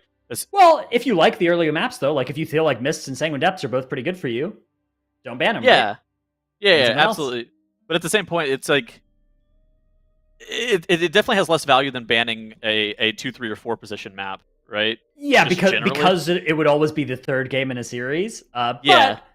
I mean, so like if there was another a map that you liked equally to Necrotic Wake, like equally, you wanted to ban equally as badly, that was earlier in the series, you'd ban the first one in the series that you didn't like. But, Necrotic Wake, I think that it makes a lot of sense to ban that, especially if you are the lower seeded team. That is one of the dungeons that is most like MDI speed, right? MDI aggression, pull sizing, time trial style dungeon. So if you're TIAN, you're probably looking for more of these dungeons where a little bit more of the kind of live key recovery, adaptation, those sorts of things happen. And that is a lot more in the dungeons like Mist and Sanguine Depths. So I think I like their ban on that basis. Makes sense. All right, well, we do have the other side as our first dungeon in the series here. This one is, of course, not bannable because it was the first map of the 5. Those are never allowed to be banned. Always have to play them. And yeah, curious to see what the teams have for us in here. Yeah, there can be lots of different things that they can still bring out. Good old Arden World and the Mechagon Wing. There's still some changes to the routes and to see how they're going to tackle it. Whether they're going to steamroll it or... ZHUI played this dungeon in their first series yesterday, and they did end up having a wipe during the Ardenweald wing, but at the same point, they were able to still take it down just by superior pathing. And so I'm really interested to see how these two teams are going to match up in this. Right off the rip, you do see a ZHUI doing, on the left side of your screen, doing this first pull where, for TIAN, they slow-falled skipped, I guess is how I would describe it, across. It's something that we saw a lot in previous seasons, but not super common these days. Normally they're just using like Warlock gates and stuff like that to be able to get across.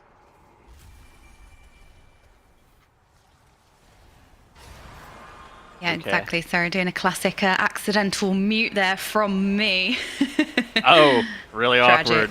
I've been there. It happened to you earlier. So they did go, while I was sorting it out, they did go different ways. Did we see a left and a right? They're both going left right now. They're both going to the Ardenweald wing. So a ZHUI kills that first pack. They're grabbing the Woe Drifter, and now they are making their way into the Ardenweald wing. I think yesterday, whenever we saw them do this, they didn't pull either of the trash packs, and then they invis potioned into the Ardenweald wing without the Woe Drifter buff. So I think that what they are doing today with this first pull, grabbing that Woe buff, that's going to substantially increase their pacing here. Whereas for TIAN, they're doing something similar to what we see from Western teams, where they skip that first trash pull, they'll get it with the last boss, they'll get it on the Moizala pull, and then they grab the Woe Drifter from the first pull on the left, and now then they run into the Ardenweald Wing. So similar account, about generally the similar point in the dungeon for both of these teams that we currently see right now. Yeah, and it does seem like they aren't going for an urn here. Ooh, they're just going for it, just AoE, and you can see the Survival Hunter and the Warlock absolutely popping off. Warlock rapidly reaching 200k DPS, as to be expected with these big spicy pulls. Ooh, okay, so it looks like a ZHUI on the left side, they're not electing to use the urn, whereas for TIAN on the right, they immediately pull all of their trash into the urn. The urn does pierce through with the inspiring like debuff, so it can actually stun the mobs. Generally seen as the downside of clicking that urn is like the Warlock, more often than not, is going to be your Fae in the group. But for TIAN, it's actually that Mage, so it makes more sense for them to utilize that Mage to click the urn as opposed to ZHUI's Warlock, so that's why they're not using him. Yeah, for sure. I think this was something we touched on in a previous DOS run this evening. It can be super difficult to take out a DPS while they're channeling the cast on the urn. So for the Warlock to be completely out of the big AoE pool, channeling it can make less sense than, say, the Mage, as you said. And even so, even though they didn't use the urn, they were absolutely fine. They didn't need to use it. So it was definitely more efficient for them to just kill it. I think we touched on this earlier as well.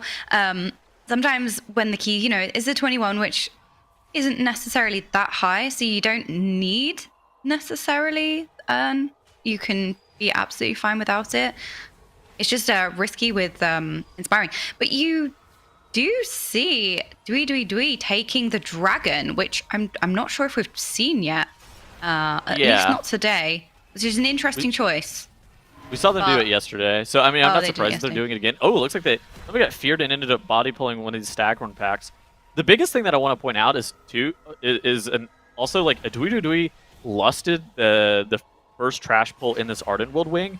How do you generally feel about this? Do you think that it's something that you would just like prefer to save and then like use it on Dealer ZYXA, or do you think it makes sense for them to use it on that trash pull? I think it can make sense to use it on the trash pull. I have seen a live route one time where we did use Hero on one massive pull in Ardenweald, and then we pulled big and then used the urn for the second pull without Hero. And I did actually really, really like it because it's really efficient in terms of count and timing. You don't necessarily need the Hero on the boss, so I kind of like it, although they haven't seemed to use the urn at all, so they're not doing it just for those reasons. I don't know. Yeah.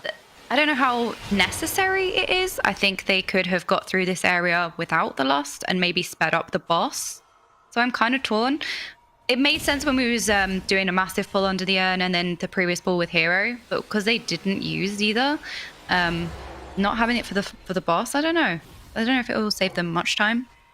I mean, for TIAN on the right side of your screen, they're doing the more standard pull all of the trash down the right side of down the like embankment and pull it straight into the boss with Lust. And for a ZHUI, they're doing it a lot slower. They're grabbing that Woe Drifter buff. I wonder if they're going to skip some trash here, or like what they're going to do with that Woe Drifter. But they're not pulling everything into the boss, and so there is a notable strategy difference between the two teams in regards to that. And so then I would have to give this favor to TIAN on the right side, because I just think that what they've done with their Lust timing and with pulling that amount of trash on the boss, that's going to save them overall a pretty substantial amount of time on this boss. Yeah, I 100% agree, because TIAN have essentially done a massive pull, but also on top of the boss, and lusted it. So they've got more use of the Lust. They've got, taken off some health of the boss as well. Whereas ZHUI did the singular pull, and then they're stuck with the boss. But they're also pulling all the trash onto the boss as well. So yeah, it's a completely different strategy. So it'll be interesting to see how they get through this, because it is still quite dangerous. Can still be quite difficult.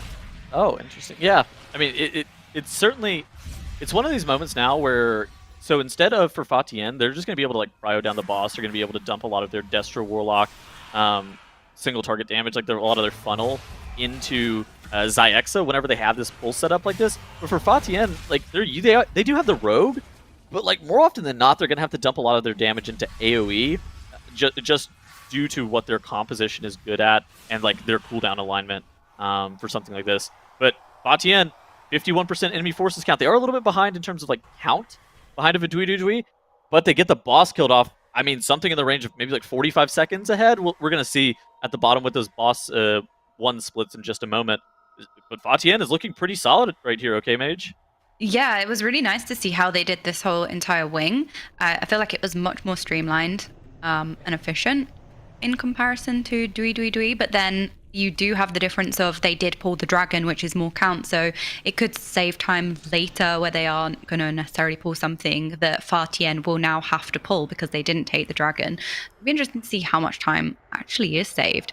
But having both teams very, very close side by side and doing different things is super exciting to see. I think that I've preferred TIAN's route up until this point. Do you have a preference between the two teams? I do think the Lust with all of the trash on the boss made more sense to me. I preferred that.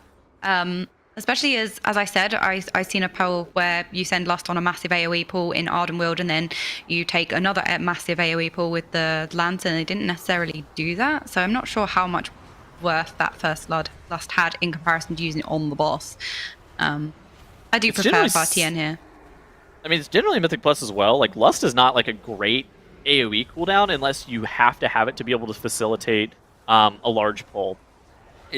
Like, Lust is generally going to be used on single target bosses specifically to be able to, because it reduces the amount of time on bosses substantially more than it reduces the amount of time that it takes to kill trash. Just in regards to like efficiency, I guess is how I would describe it on those pulls. Ooh, TIAN is skipping around those warlords with the Warlock Gateway. So they're going to come back for those warlords after they end up dealing with the Mana Storms. Very interesting pathing coming out for them. Yeah, if they even take it at all. I've seen sometimes when people completely skip those two mobs as well. So they might not even take it. They might just opt to either Warlock Gate out or Slowfall / jump past them as well.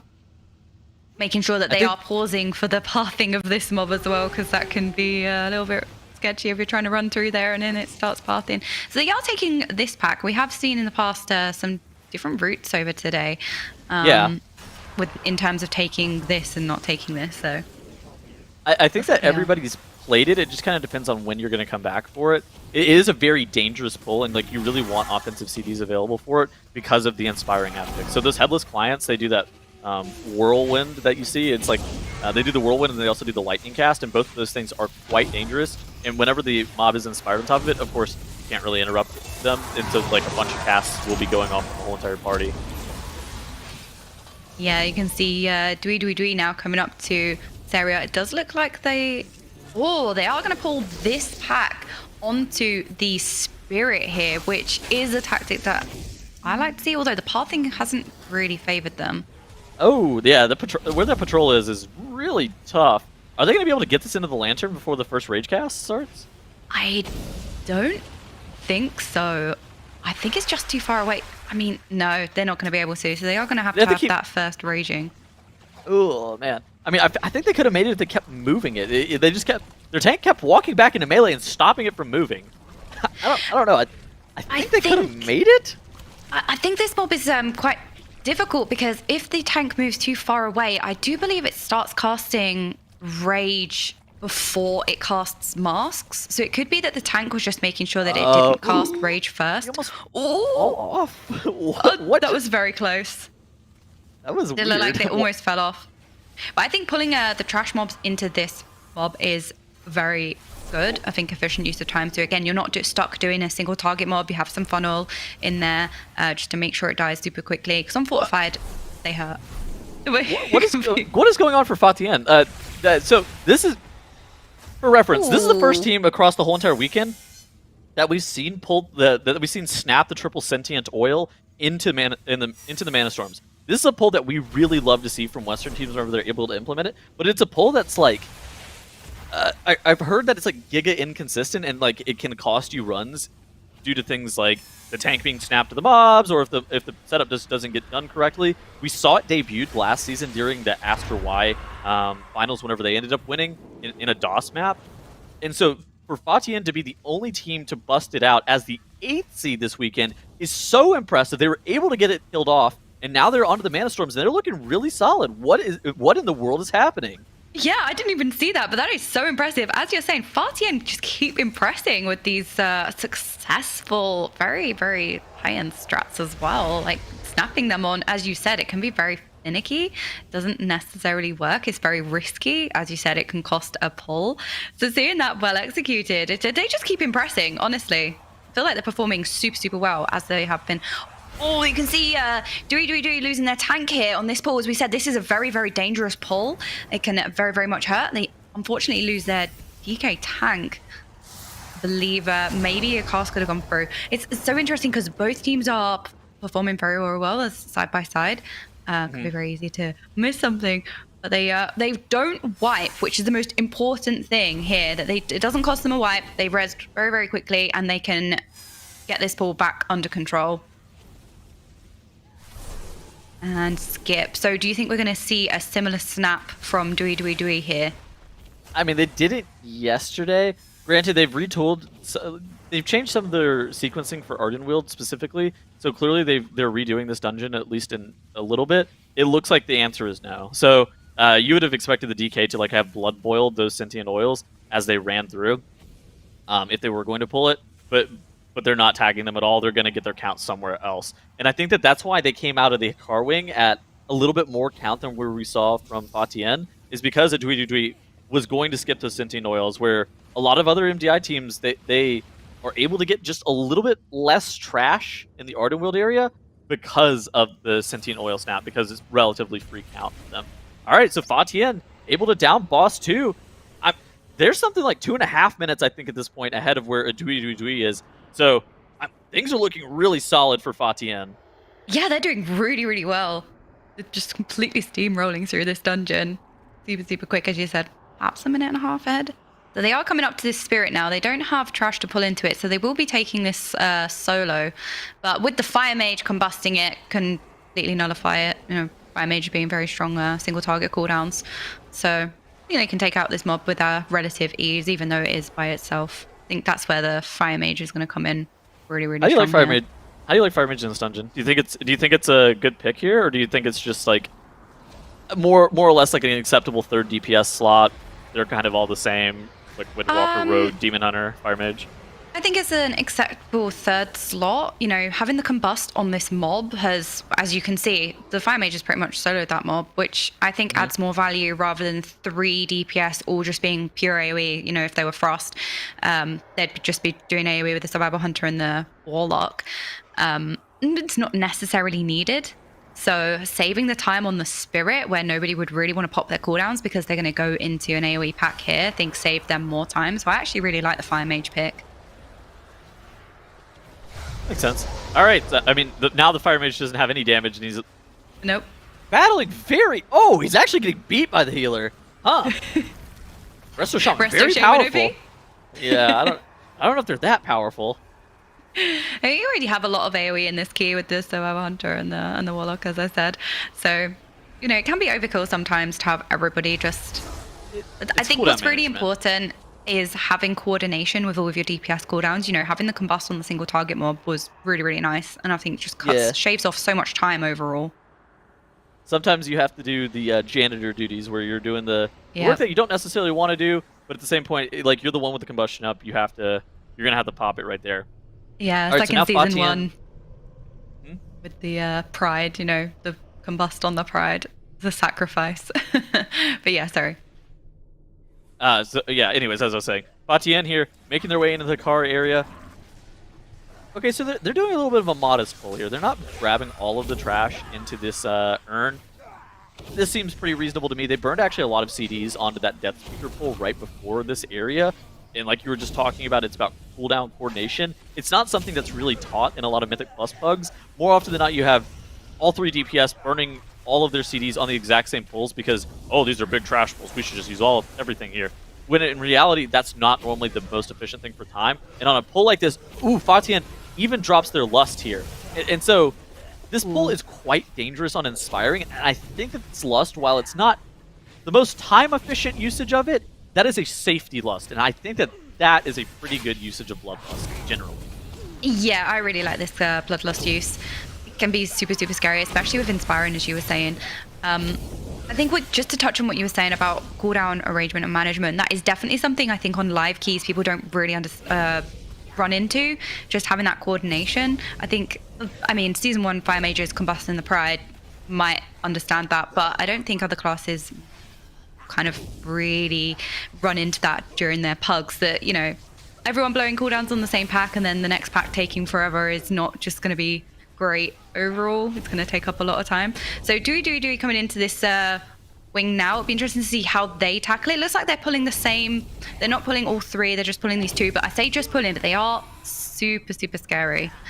But they don't have their Bloodlust because they delayed it for the boss, I believe, on in the Ardenweald wing. I think they used it on the Mana Storms because ZHUI slammed it on the Bird Trash, right? So then they came up a little bit earlier, so they were able to then jam it on the Mana Storms, which generally for like live keys is it's pretty efficient to be doing it like that, especially for like a lot of these bosses in this dungeon. They're relatively dangerous, but like I would not want to play Hakar on a 21, even on Fortified. Like I wouldn't necessarily want to play Hakar without Lust, but at this point, these teams are so coordinated, and in the case of TIAN here, I think it's totally fine for them to play it without Lust, just assuming that they have all of their CDs available, and they really know how to sequence this boss and deal with the blood barriers without that Lust being available to them. Yeah, they are working together really, really nicely. So, you know, this boss is having that coordination. They can really shine, and they don't necessarily need to fast fix it with Lust. They can get through it relatively easy with ZHUI going on to the last pack before Hakar now. Just making sure they're getting that down nice and speedy. Not too far behind, but TIAN are just playing very, very, very well. You can really see the coordination's very, very much shining here as Hakar drops to 10%. Yeah, don't need the Lust. Mage dropping quite low, but I'm not even worried. As the boss goes down. I think one of the biggest things making too, no difference. one of the biggest things too is like on a 21-4, like Moizala shouldn't be overly dangerous either. You should be able to get all of the totem ads, kill those off relatively easily. They are at 92% enemy forces, which I mean, I don't know exactly where they're going to get some of their count. They do have that first pack of the dungeon with the warlords that they should be able to deal with. Does that give 8%? I thought that gave like 6 for some reason. But okay, I looking at it, I believe it's 7.5. So I think with rounding, TIAN should be fine. I don't know it in regards to like how much percentage it is normally. I only know it in regards to count. Yeah, exact values maybe not, but if it's again rounding up, could be 100%. They seem very calculated as they've gone through this dungeon so far. So it'd be interesting to see if they have the same setup as last time, where the healer and the tank make sure that they are nuking their totem to spawn the boss on the right platform, with the demon hunter then setting up the ball, making sure they have aggro on all the mobs, so that when everyone else gets teleported to that platform, they don't just randomly one-shot any of the DPS. I think when done well, which they have been playing very well, they've been very coordinated. We can see from them for sure. ZHUI now getting 35% on Hakar. They also don't have Lust going into this boss, but they are taking it out very relatively easy as well. It'll be interesting to see. They have 4 minutes left if they'll get a use on the last boss. Although I don't believe they've gone to. Yeah, I think they will have another use on Moizala maybe. Maybe towards the very end of Moizala. Yeah. But I think that if you're playing for that, it's almost too little too late. They're kind of hoping that TIAN has like some mistake here. I think that they would either need multiple deaths because they have 3 battle reses, or they would need somebody to miss a totem if you're on the side of a ZHUI to hope that they... what is going on? So TIAN are opting for the 2 phase here. No way. Why? It's a 21 fortified. Surely they would be able to 1-phase this, right? That doesn't make sense. Would think so, yes. It could be an issue with cooldown. No, I don't think it would be an issue with cooldowns. Maybe they're thinking it would be faster to blow all of their cooldowns on the boss itself rather than the totems individually soloing them. I'm not sure if a fire mage would be able to kill the totem without combust. So that's why they're just saving it for the boss. So it's very interesting coming from them. Although they could be wanting to save all of their cooldowns for this trash pool, which would make more sense. Not committing their cooldowns on the totem and now being able to throw everything on this pack with the boss for safety. I mean, this is a spot where I think that they could lose if they're not careful. So like a Dui here, I think they're going to get Moisala pulled a little bit too late for Fatien to be able to I think they're going to get Moisala pulled a little bit too late to be able to capitalize on Fatien doing this in 2 phases. But I just generally think that this strategy is not good. Like, sure, it can be okay on live in some situations to do it like this. Like you said, it's kind of dangerous to grab the trash here. They ended up needing somewhere in the range of like 30 additional count.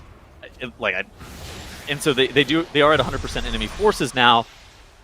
In regards to time, though, like that pull that they just did, the way that they're doing this is something like a minute and a half slower, and like that by itself is really bad. It's not time efficient to phase the boss. I mean, if you are capable of everyone going and killing their individual totem, it can save you a ton of time. It'd be interesting to see what Dui opt to do here as well, because they have 100%, so they don't need to commit their cooldowns to the trash pack, as I'm assuming that's why Fatien opted for that. Oh, yeah, unfortunately they have... Rogue. Yeah. Which is unfortunate going into the totem phase. Would he have been able to make it with that res? I might have been very, very close. I think it's probably too little too late, even with that. Fatien has... I can't tell exactly, but I have a strong suspicion they were going to be able to 2-phase this. If they weren't able to kill the other one, we only saw the tank healer mage combo. If they weren't able to kill the second image of Moisala, I mean, that just wouldn't make too much sense. All right, so it looks like they are into that last phase here. They're going to dump all their remaining offensive CDs. Moisala should die here in just a moment once it does hit 10% HP. And, I mean, they're going to be able to take down map 1. Like, a really big surprise coming out of the 8th seed, Fatien, over a Dui. Yeah, they just had complete control over this dungeon. They were streamlined, very efficient. They absolutely steamrolled through this dungeon. It was super nice to see. Very, very clean. They performed very, very, very well.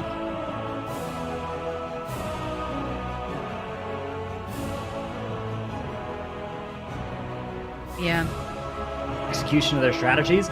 Also the choices of doing these pulls this way, right? Doing the Moisala splitting in half, splitting your team in half. You know, MDI teams, I think, would almost never be willing to do that, even on like 24 Tyrannical. But if you're a team that's used to doing high keys on the live servers, maybe you just kind of default assume that that's just how you do the boss, right? You just split in half, and that's how you push keys, right? Yeah, that is a very good point. When you start doing keys that are quite high, it's natural to 2-phase it. You forget that you are capable of 1-phasing at the lower key levels just because you are so used to doing that. Yeah. Just why in the world are they a team that is snapping the sentient oils to the mana storms, but not 1-phasing the totems? Like, those are just like 2 things that I normally don't see together. Look, okay, if it was a 24 Tyrannical and they didn't think they had the damage for it, fine, I get it. Like that makes sense. It's a 21 fortified. Like, you could... Most of the people in chat who, if they're pugging a 21, they're probably on a fortified, they're probably able to 1-phase to the totems. Yeah, maybe. I don't know. That was a weird play. I think that they did the dungeon in 23 minutes. Like, they were speeding through there. 23 minutes is a fast DOS, by the way. Like that is not like. And if they do that totem phase in one less phase, that's probably like a 21-minute dungeon, which is relatively competitive, especially with some of the higher seeded teams just in the world, not just in China. That is not an 8th seeded China team. I do not understand like what just happened there. Anyways, I think that worrying about it too much is not worth it. Yeah, I mean, it's definitely just we kind of mark that down as something weird that happened in that dungeon. Something maybe just somebody made a call, somebody went to the wrong one or something like that, or maybe it was intentional. Maybe they're used to high keys. I don't know either. It is hard to explain because, like you said, the juxtaposition with the sentient Doyle thing doesn't make much sense.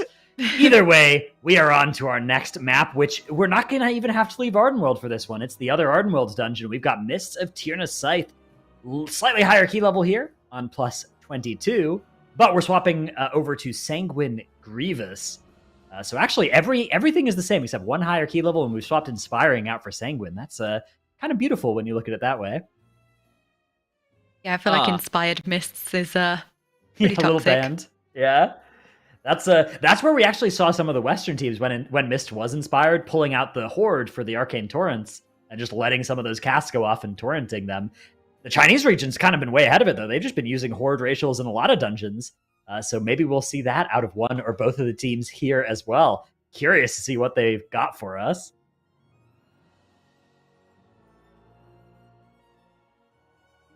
Okay, I think that, like, oh, gosh, do you think that they're going to do this first pull with the villagers?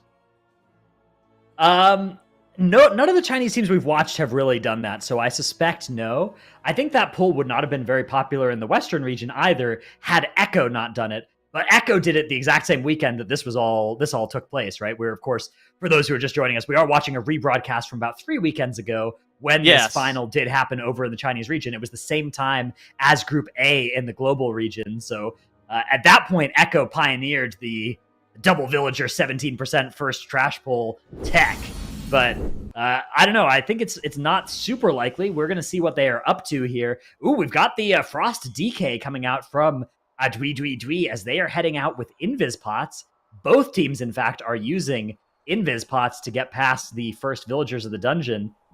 And actually, look at this Hunter trap skip on that mob on the side there. So look for the Hunter, feigning death there. When you use trap to skip a mob like that, you do get in combat with it. Whoever's the first person to walk past a mob like that gets in combat. But everybody else in the group can then walk by without getting in combat, and then you can feign death and drop combat. And so you can do the same thing with like mages, polymorph, and then invis. A lot of different ways to set up skips like that. You just have to be really careful that nobody like heals the person who's in combat and gets in combat as well. All right, so first pull is underway for both of these teams. I think Team TIAN ended up getting this pack grouped up just a little bit quicker than a ZHUI. At the same point, though, I actually kind of prefer this Frost Death Knight on this initial pull. He is going to be ramping his damage a little bit. Maybe those bow breakers. Maybe this pull is not great for the Frost DK. For some reason, I assumed that this was going to be a decent pull for them, though. Well, the problem is Breath of Sindragosa is on a pretty strict 2-minute timer.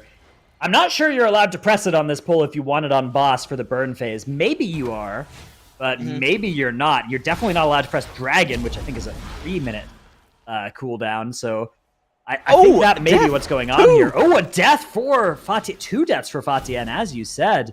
That is going to be a Arcane Mage and a Demo Lock going down for them, as they are on a very innovative comp here in Mystic Scythe. Oh man, I don't mind it. I actually think that, like, in regards to killing the first boss, it's pretty good. I like Warlock Mage in this dungeon. I will say that.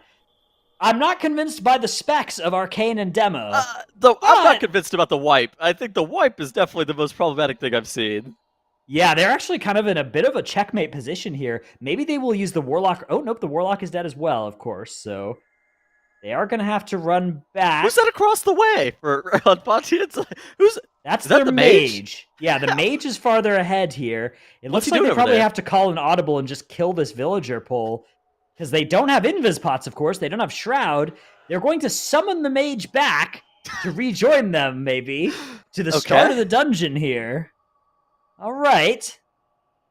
I cannot say that I'm in love with what's happening here for Fatian, but this wasn't part of the plan, right? This is all just a case of oops, we wiped, right? Oops, I did it again. Yes. All right. Well, ZHUI over on the left are killing that first boss. They actually or they're about to make the push onto the burn phase right now. Let's see just how much they can spike up to here. There is Breath of Sindragosa going. All of that big damage coming out of actually both Death Knights here. A lot of numbers. There's the dragon during the burn phase as well. Everybody fighting for top DPS here. Survival Hunter's going to hold on to the crown. Frost DK kind of coming in with the numbers, though. Okay, so the deal with the Serve Hunter and the reason that they were so high coming into this is, like, woe relics on spawn, actually provide a pretty relics, right? Just the relics in general. All of the relics. I see, yeah. Just in general, provide a large amount of damage on spawn for, like, the bombs. In addition to that, there's, like, to two-target boss, so you're able to kind of cleave. And so that's why the Surf Hunter is able to sustain such a high amount of DPS at the beginning. In addition to that, generally in MDI situations, they're running that Resonating Arrow. They are playing that Tyrian, and so they're able to slam the Resonating Arrow on full as well, and just, I mean, do pretty high damage even going into the burn. It looks like ZHUI have actually gotten this pull through the wall set up eventually. It took them a while to get it pulled in, but they are at least going to go up to 6 mobs here. Meanwhile, on the side of Fatien, disaster has struck as they are at 13 deaths now, trying to deal with this very first pull of the dungeon. It wasn't supposed to be their first pull of the dungeon, mind you, but they've had to pull this as their invis pot past it was not available for a second time. Now we're nearly at the point where invis pots might be available again. Maybe they'll just wait for that to skip through. Oh, no, there's going to be the cage. Oh. They're hugging the side here. So they committed cage to this. So now we have to trap and feign this one, or mage sheep it and then invis. Something hex. like that. Yeah. There's going to be the trap. The hunter is ahead, but do they have this done correctly? We will find out in about a minute when that trap breaks. If the whole pack comes and joins the fun. I hope they've done it correctly, because that pack, by the way, Giga Band. Yes, we do not enjoy that one coming into our polls randomly a minute in. Meanwhile, ZHUI working their way through the maze. I think ZHUI is something in the range of 5 minutes, 6 minutes ahead of where Fatien is right now, just off of a cleaner first pull. I mean, I think it just shows like how fast one thing can like go wrong in this dungeon, or any dungeon, honestly, and then it can turn into a mild catastrophe if you have a mistake. Get the mob out of Sanguine. Please get him out of Sanguine. Okay. Sanguine healing, a little bit of a menace in this dungeon. Actually, ZHUI having big Sanguine healing here. Look at that, cresting 1 million HP, or healing on this second. Not HPS, that would be much worse, but just 1 million healing from the Sanguinicker there. 1 million Danger. HPS. Huh. That would be something. Luckily, not would... something that's actually happening here. All right. And so now, oh nice no! blasphemy Look stuff. at Fatien. Look what's happened to them. Their healer got in combat from healing the hunter during the. Yeah, so the healer. Luckily, only the healer died. Everybody else had dropped combat with that pack successfully. Impressively, they didn't get in combat with it, and now they will be summoning the healer using that warlock ritual of summoning. Nearly 10 minutes into this dungeon, and they still have these 2 bow breakers to deal with before they can pull the first boss. I feel like, barring a catastrophe on the side of ZHUI, we are going to be seeing a Game 3 in this series. This off-meta comp from Fatien didn't look too bad, but the pulls have gone so wrong for them. Oh, yeah. No, I mean, it's certainly not the comp. Like, if you're blaming the comp, you're wrong. It's definitely been an execution dilemma, I think, is how I would describe this. Yeah, some things have gone from bad to worse here for Fatien, but they are sticking with it. And, you know, sometimes things happen on the other side of the board as well. So if a couple of wipes come out from ZHUI, maybe Fatien can pull this one back. They do have a little bit extra count because they did that first pull of the dungeon as well. So, you know, maybe that will help later. We'll have to see. However, ZHUI are still keeping their foot on the gas, making their way through the maze here. Not going too aggressive with pulling stuff through the walls, kind of just doing it mostly one pack at a time in here, which is totally fine. Just means they will need to get most of that Gorm area before the last boss. All right, and you now see... Okay, what do they have, the dragon? Which mini-boss? Oh, okay. Yeah, no, it's the Hydra. The Hydra. Okay. That's actually pretty... I think that's generally seen as the best one. It's at least the fastest in regards to like what live key teams want. Like, so if like a TGP happened today, they would prefer if they were able to get this Hydra here, as opposed to the Gorge Gullet or the... especially not the dragon. I think the dragon is generally, like, almost universally seen as the slowest. Yeah, the frog isn't that bad either, but it does kind of leap around, is a little bit less efficient, and that tongue lash can just randomly catch people as well, so at worst, or at best, it just costs a couple globals to dodge, but at worst, it catches somebody unaware and kills them. This Hydra, on the other hand, the swirlies are pretty obvious, and not impossible to get hit by them, but pretty easy to dodge. I mean, in addition to that, like, this is the mob that you, more often than not, can pull the most trash into, and then, like, so the Gorge Gullet leaps away.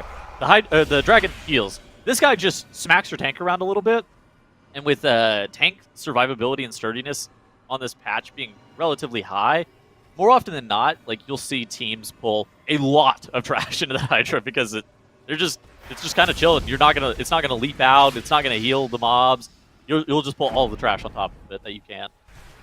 Yeah, the trash through the walls tech seems to be a little bit less common in the Chinese region than it is over in the Western regions, though. Most of the Chinese teams we've seen have been pulling, I would say, about half as much trash through the walls as our Western teams do on average. And that usually means they have to get a little bit more from the end of the dungeon, but you know, sometimes trash through the walls goes horribly wrong, and it's not a bad place to be in to just kind of zoom through the maze as quickly as you can, even if you get 20% less count. Is Fatian 2 this boss? Yeah, Fatian, things seem to have gone from bad to worse for them, as they are having to deal with the tree again. Even on this 22 fortified, they just didn't have the damage to nuke down Droman, or to nuke down Ingram Malik during that first intermission phase. I'm so confused. They have an Arcane Mage and a Demo Lock. Isn't this what? Isn't that the point? Right.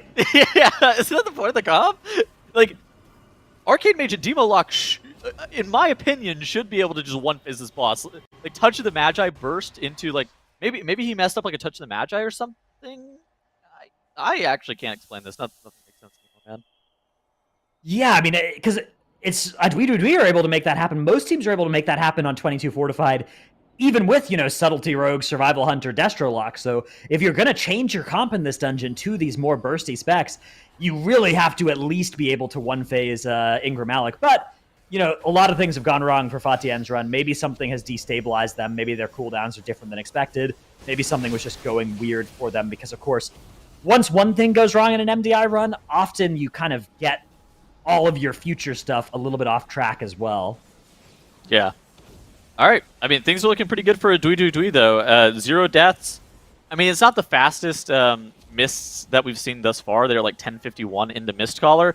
I think the biggest thing that sticks out to me is 52% enemy forces. And like you were saying, the Chinese region just in general has been less apt to pull a lot of trash through the walls. So I'm kind of interested to see where a Dui is going to get the remainder of their trash count. Because 48% is kind of a lot.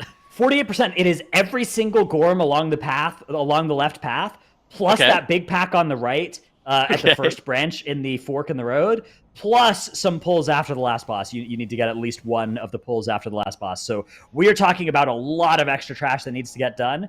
We'll see how they decide to attack this. Of course, we know they don't really need to go that aggressive. They could probably even pull pretty much one pack at a time, and the 7 or 8 minutes of advantage that they've accrued already will be enough to carry them over the finish line, but I bet they probably won't deviate too much from their strategy here, so we'll see what they decide to do in that area.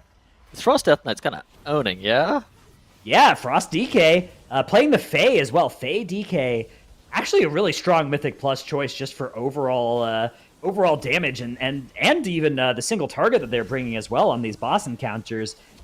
It is a little bit more finicky. You do have to make sure that you're not moving the stuff around too much out of your death's due. Can be a challenge on Sanguine Week as well. So definitely impressive that the Frost DK is able to put up these numbers. I think that probably belies a heavy degree of familiarity with Frost DK from that player. I suspect that's not something, especially playing Night Fae, that a non-DK main would be able to pull out in this kind of dungeon. Okay, what was that word that you just used? Belies? Belie, yeah, exactly. No, is that a country? It made sense in that context. Yeah, that is. It's also a country. It's a common misconception. It's a country, but it also means like it reveals. You know, it shows that. Ah, yes, belies. Yeah, exactly. This vocabulary word hour. Okay, thank you. I'll use that one next time. All right, so now we're seeing where a Dui belies their trash count. Actually, that's many thousands of miles away from us and from China as well. It's kind of the exact place that's probably farthest away from all of us at the same time. So they are going to get started with this pull. They brought down the first relic pull into the first pull along the left path here. Let's see where they decide to cut this. It kind of looks like they have intentions to go over to that fork in the road down the right-hand side even here. Interesting. I mean, they do need a lot of count from this area. They're kind of backing up. Usually against Sanguine, you don't want to back away from a pull. You want to back towards your next pull, right? So you kind of want to run into the pull, and then you do want to be backpedaling, but you want to be backpedaling towards the next pull you want to do, instead of doing like this, because then after this pull, now you're going to have to mount up and backtrack where you were just coming from, right? So definitely something that I think is a little bit of an inefficiency there for ZHUI. But, you know, it's doing okay. Sanguine is the most important thing is to keep that Sanguine healing under control. Now they're going to fight these two bees by themselves, it looks like. No, I hate this. Okay, this is not the bull. This is not it. The bees are a menace. They are an unbelievable menace. You don't have a poison dispel in this group as well because your healer is a shaman. But I have to say I also am not in love with this pull. You know, is maybe the kind of thing where it's like, okay, we're ahead by 10 minutes. Let's pump the brakes a little bit here. I just don't think that those bees are like that. Okay, they're obnoxious and dangerous. I don't think that, and they don't have a poison dispel. So that warlock is getting. Okay, never mind. You know what? Maybe I'm just completely wrong here. And the double B potted our warlock friend on a Dwee. I don't know if you noticed this. That's what I'm saying. Yeah, bees they're banned. You got to just take them out. Just hit them with the cannon, right? Fight them by themselves. Make sure that they cannot be spared. Yeah. One big fly swatter. Well, bam. Those things have been taken care of by ZHUI. They're now working on a Woe Drifter here that will let them run to the boss. I suspect they won't use the stealth component, though. I bet they're going to pull all this trash onto boss. We'll see what they decide to do here. Yeah, that speed buff coming out, and they are indeed making zero use of the stealth. They are just putting on their zoom-in shoes, getting some count grouped up here, and actually not even necessarily going on to boss here. They're at least making a pit stop. Maybe they're just fighting all this without going on to boss at all. Do you remember a couple weeks ago during the MDI that I was trying to figure out why those Gorms weren't trying to walk towards the Tredova seed and heal themselves to full? Yeah. So I got linked to post. Apparently in 9.2 they deactivated those mobs doing that in Mythic Plus specifically. It is still the M0 meta achieve, and we have seen teams like heal those worms to full on accident by letting them consume that seed in the middle of the Tredova room. But they got it. They deactivated the seed in Mythic Plus specifically. Ah, that makes sense. Okay, so got to make sure that I don't hunt my meta achievement during an M plus run. I got to do it in M0. Got it. Exactly. Good. You got this. I believe you. Yeah, I'm going for glory of the Shadowlands hero, of course. Yeah, finally. I've still got a few dungeons to go. This is one of them. All right, we do have 84% count for ZHUI. Walking towards Tredova here. No trash coming onto this, it looks like. They're just going to do Tredova, and then they need 16% count from the right-hand side. That is a lot of pulls, because they didn't pull that. So there's that first fork in the road towards Tredova, right?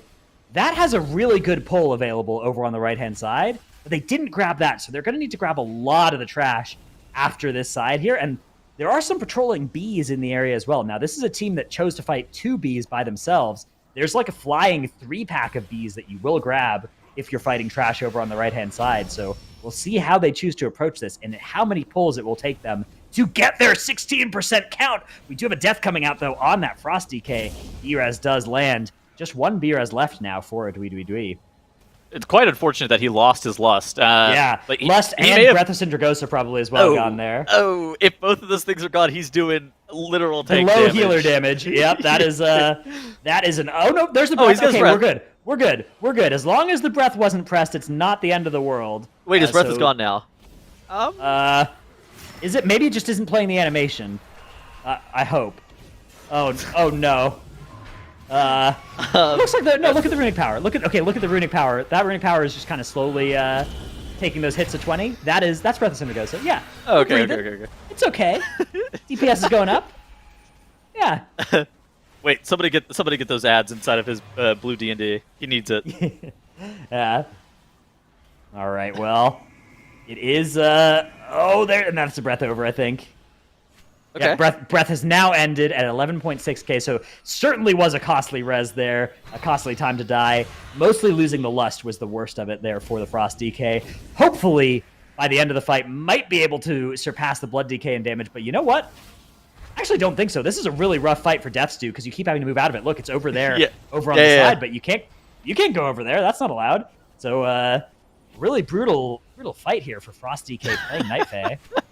All right, somebody screenshot this and send it to Mix, please. Anybody in chat, you just take a picture of this and be like... Well, she'll just use this to say, yeah, should have played Unholy. Title it The State of Death Knight. Just Okay, screenshot this, actually. Yeah, this is what we need. Another death coming out here. It looks like they're going to hold the battle res, which makes sense. They will be able to cast the hard cast the res here, and now they just have to pick up 16% count to stop the timer here. It's not going to be our fastest mists ever, but they've done a good job of slamming the door on the other team here after that first horrific pull. What's the third dungeon in this series? Oh gosh, I can't remember. I remember they banned the Necrotic Wake and the Quarter Stars. I remember those are the two banned dungeons, but I don't remember what the third I believe it is here. the Sangi D, perhaps. Okay. Yeah. Dude, this is going to be a really close series, I think. I agree, yeah. These two teams have, again, which is impressive given that ZHUI are our 3rd seed and TIAN are our 8th seed. So they've looked really good. Even just taking a game off of a ZHUI is something that is very rare for an 8th seed to do to a 3rd seed, right?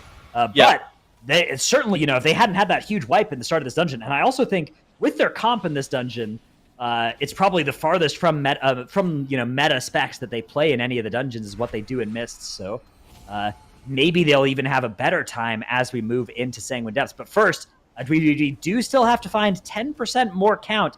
They are having a slow time of getting the count from this area. This is why we see teams opting to get their count from anywhere else other than trying to do these Gorm pulls, because there's not a lot of the little larva except in that very first pull. Not a lot of free count here. A lot of important interrupts from the Staghorns that you need to land as well.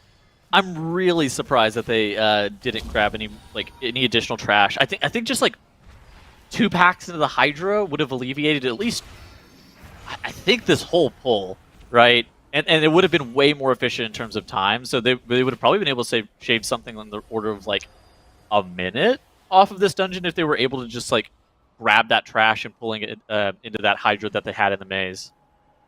Yeah, definitely the through the walls pulls in the maze, I think, make a lot of sense if you can learn them.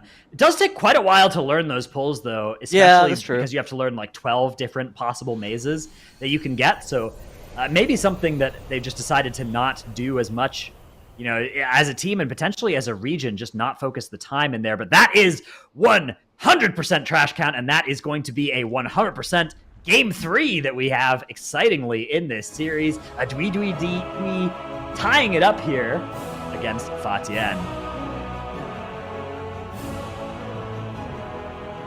Bones in this key, it seemed. They absolutely steamrolled this key. Super, super nice to see. Welcome back, OK Mage. What did you think about that? Did you think that... how did you feel about the Arcane Mage that we saw for TIAN? I'm really excited to see all 3 mage specs have seen play. And that goes past even mage, just seeing a lot of different specs represented. All 3 DKs, or seen. Yeah, all 2 I think Demon it's Hunters. just great. Yeah, I think it's just really, really nice to see, especially all 3 mage specs. I think Arcane gets not much representation in keys, so seeing it in the MDI is really nice, I think. It's exciting. Yeah, I agree. I think it's a cool choice as well. Although, again, I got to know what the first boss was supposed to look like and how it came to be that they weren't able to one-phase that with the comp. Because, again, like Tuttle was saying, I feel like that had to be the plan, at least, right? Whatever you said, what's the point?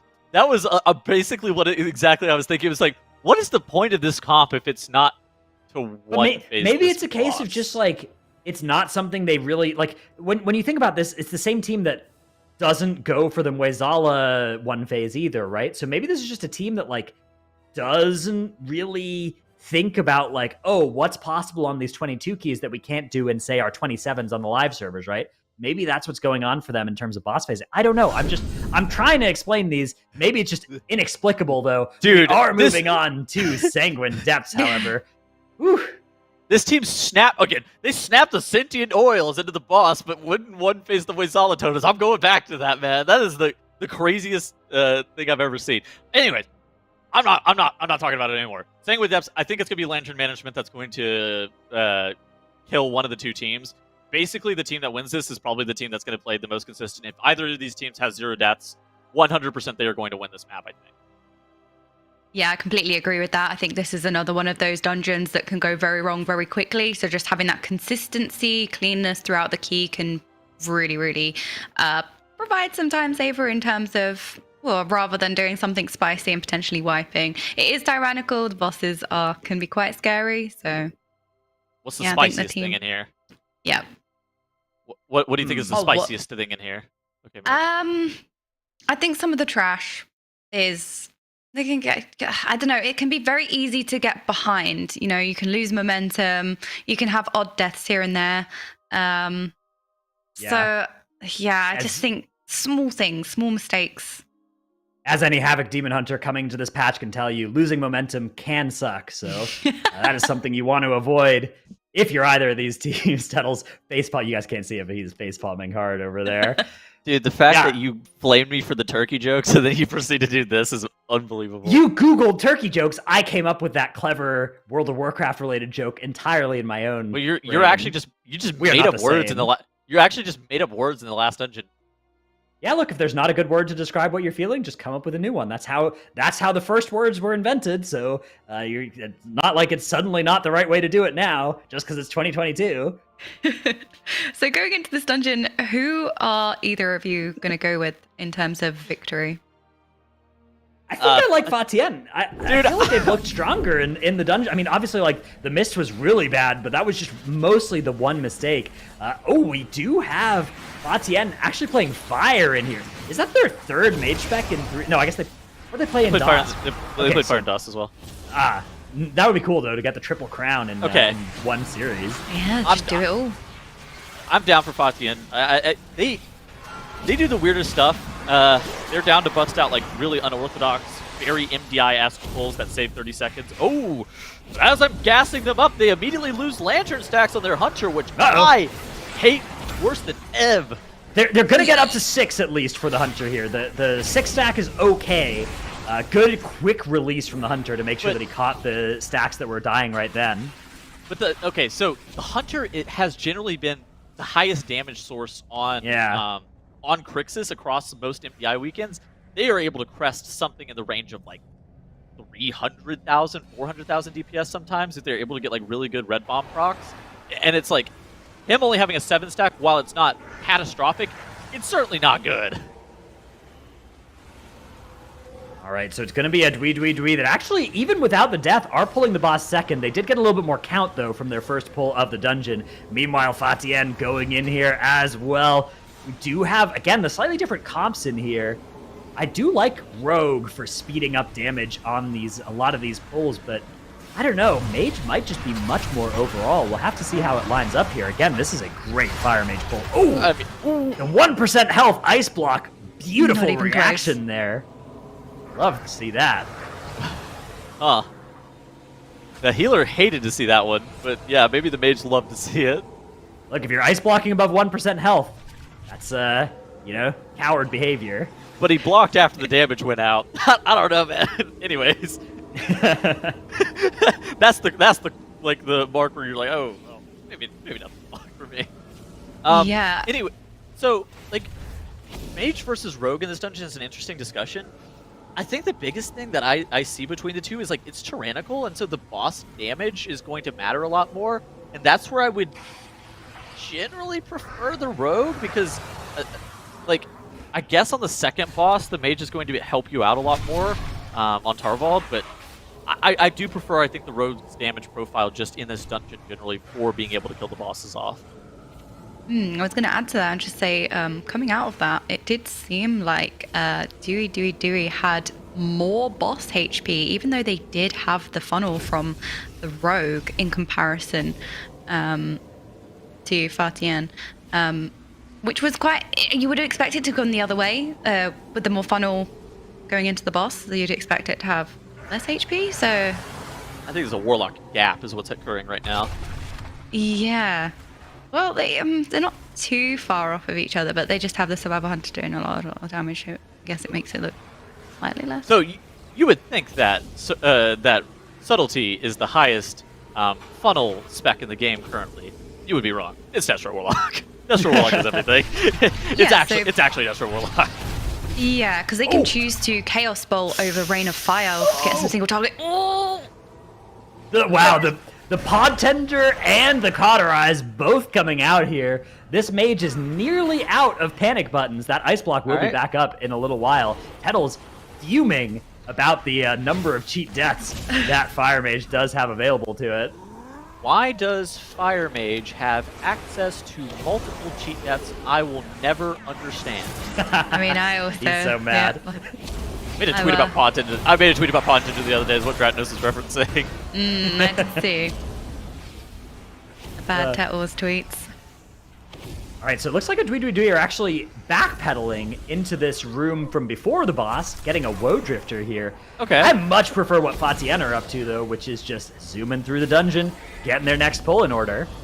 We've seen some teams grab this relic pack like late into Crixus, and I think that like if you're gonna grab this relic pack, I don't like you said like the backtracking. That just seems really inefficient here. These bats aren't great count. That brute's not great count realistically either. And while it can be okay in some situations, like we see in like TGP and whatnot, sometimes this pull is done. It's not normally a standard MDI pull, just because you can get better, more efficient count further up in the dungeon. Where is our Death Knight going? Okay. We had to Grabbing. Okay, yeah, last one. Okay, now we have 30 seconds of Woe buff over here. What do we do with it? Can we skip anything cool, or is it just for movement speed? Oh, maybe to pull... Oh, I'm not sure. So they're skipping literally nothing with it. It's just just using it to set up this pull with the movement speed? Okay. Oh, they're pulling back. Okay.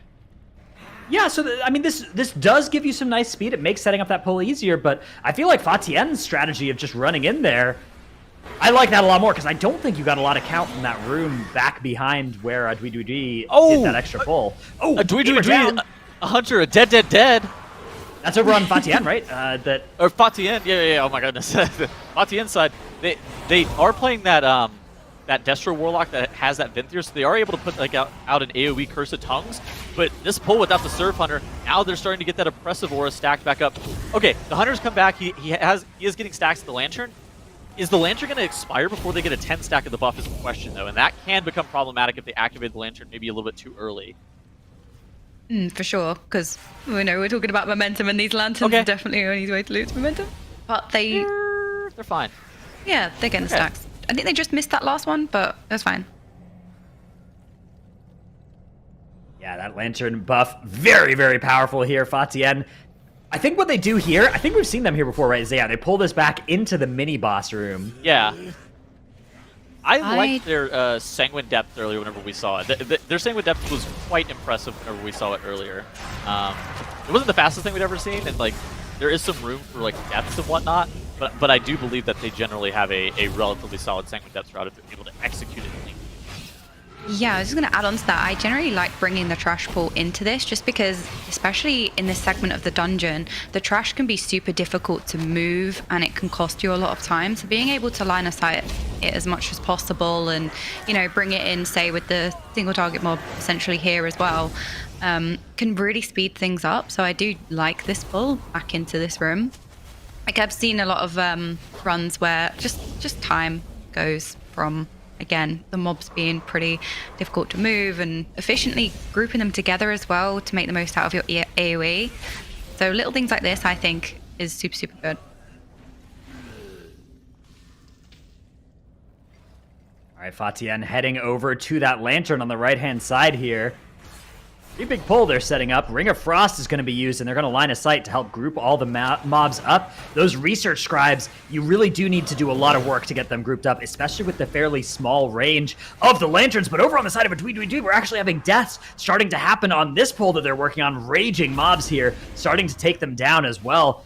That Woe Drifter, wow, a lot of damage coming in for them. Luckily, their tank is able to keep it going, but this is not good. That is a lot of Lantern buffs that ZHUI are losing here. That is very, very bad.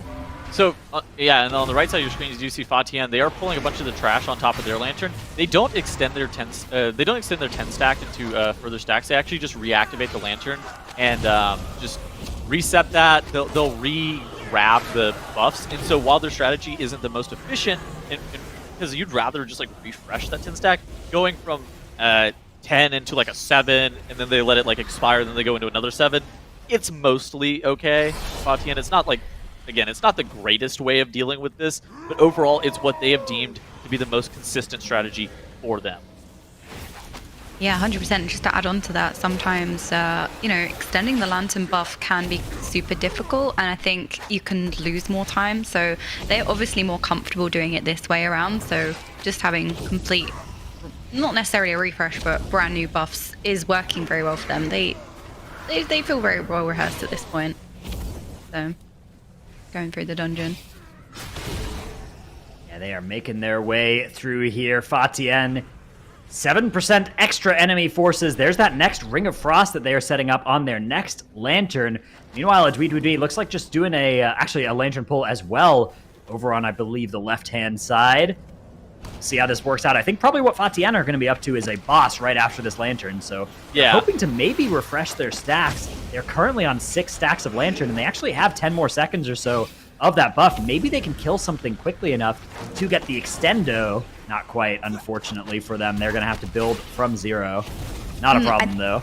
No, I actually think that was quite a smart move from them, because they could have extended it, but for what reason? If they are taking this lantern onto the boss, they kind of want to make sure they are opening it as late as possible, just so they have the time of the buff on the boss for as long as possible, rather than, say, extending it onto this trash pack. And I think maybe that would save them more time. The reason is that they're not going to get 10 from this, right? They're probably only going to get like 8 or 9. Right, so whenever you extend a stack, you always guarantee basically getting to 10, but I think it is only going to be a 7 or so for them here.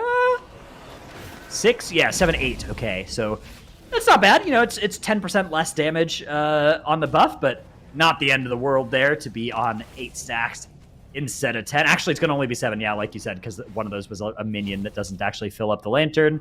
So there is the 7 stack for TIAN, and they will now be going into the boss with their Bloodlust coming up in just 25 seconds here. I wonder if they probably will press it on cooldown. This actually might... Last time we saw them in here, they were faster getting to this point. And that meant that they didn't actually have Lust multiplying with their Lantern buff. Here they actually will, so maybe they'll even make up some time a little bit towards their previous better run that was cleaner up to this point. And I was talking about this whole area of the dungeon just being very difficult with the mobs to group, and we can kind of see that between the two different teams. You know, you have TIAN having the Ring of Frost and having very efficient ways of grouping the mobs in comparison to ZHUI, because you do have the scribes casting in the back, as well as some of the other mobs as well. Ooh, the Warlock dropping. Oh, unfortunately they do lose a Warlock. ZHUI's wiping. Are they? Maybe not. No, they're fine. They can recover. Yeah, no Balorez left here. Their Bloodlust is available as well. You can see TIAN opted to press it instantly, got it going with their Lantern buff, so that's really nice. ZHUI are potentially holding on to this Bloodlust for the next boss at this point. I think they have another Lantern. So I think that they pulled Tarvald a little bit ahead, and so okay, so never mind. There's Lust. Fake. Here's Lust. Oh man. They need to really make sure that these castigations are incredibly dangerous that they have right here, especially with like the Resto Shaman. So one of the advantages of Holy Priest is the fact that they basically have a lay on hands every 30 seconds. Is one of the biggest advantages of the H Priest, and their ability to be able to heal through the castigation is quite solid. I think in general Resto Shaman is not the worst healer at dealing with it, but like this composition and this group. For a ZHUI is dropping so low every single time this 23 Tyrannical Tarvald targets a player with castigation. My goodness gracious. It really, really does hurt. It absolutely trucks them, as you said. 23 Tyrannical is no joke. These abilities do really hurt. And especially when the ad comes in as well, because the ad's pulsing AoE damage onto the group on top of the boss casting on the... the rogue vanish then. Yeah, the Vanish on the Castigate, preventing it from going off. Very nice little maneuver there, saving a lot of damage. Poke also pretty strong there. Rogue's really nice at mitigating that damage. That is going to be a ZHUI killing off Tarvald here. They are something like 30 seconds behind, plus a bunch of extra deaths. And actually 2 more coming in at the end of that boss fight too, so not great for a ZHUI. They committed to the boss, but the ad was just pulsing on the whole entire party. And that ended up costing them a little bit more time. So now a ZHUI gearing up for one more pull. You do see that Lantern. Look at that Lantern. I think that this is going to catch them up in regards to time. Because how TIAN is probably going to have to do this area is they're going to have to do it in 2 separate pulls, because they, 1, don't have Lust, and 2, don't have a Lantern buff. So pulling all of this trash to the boss seems pretty unstable. Okay, never mind. Ooh. Fatian, believing that they do have the ability to be able to do this. Yeah, pulling all Yeah, the trash they're- into the boss. They are YOLOing it. They've got that big pull going on there. That is indeed a Venthyr Warlock that's applying tongues to all of those mobs as well. Pretty nice in this dungeon, as we talked about earlier. So, and the Link coming in as well. Link, Dark Pact, Turtle. Turtle Link, really nice combo. Anytime you have an immunity in a Spirit Link Totem, you're adding a huge damage reduction to the rest of the group. But look at all of the damage on the everybody here. On the Healer everything. down. Yep. They can res him. Two battle I think reses. that Oh, the battle res is dead. Yeah, they it's have gonna have to to be. NG There we go. res. Yep, NG res coming out on the healer now. we don't have an ice All block. right. Yeah, we think do we- have another NG res as well. There it goes. Probably don't click on accept until after the big AoE damage, though. Yeah. I had to say. Engineering res. Okay, basically every res except for Druid res will get you to like 30% HP or something whenever you res. So accepting that engineering res could certainly cause another death that's unnecessary. You wait until after the scream here is done, and now you click accept, and you are vibing. Now you What click about accept. vibing? Where's the Warlock? Are we saving the res? I was just wondering exactly the same thing. I know we've touched on it quite a few times today. For Now we click Tackles. accept. It- We click accept. I So- mean, this boss can be potentially easier Except with the one res. person down. So for Fatian, they were watching our broadcast earlier, and whenever Tratnos said this dungeon can be a little bit easier with 4 players as opposed to 5, they really took it to heart, and so the Warlock was just testing Tratnos' theory before now accepting the battle res, of course. Yeah, heard me yelling accept the res from 3 weeks in the future, and does oblige returning to the party now.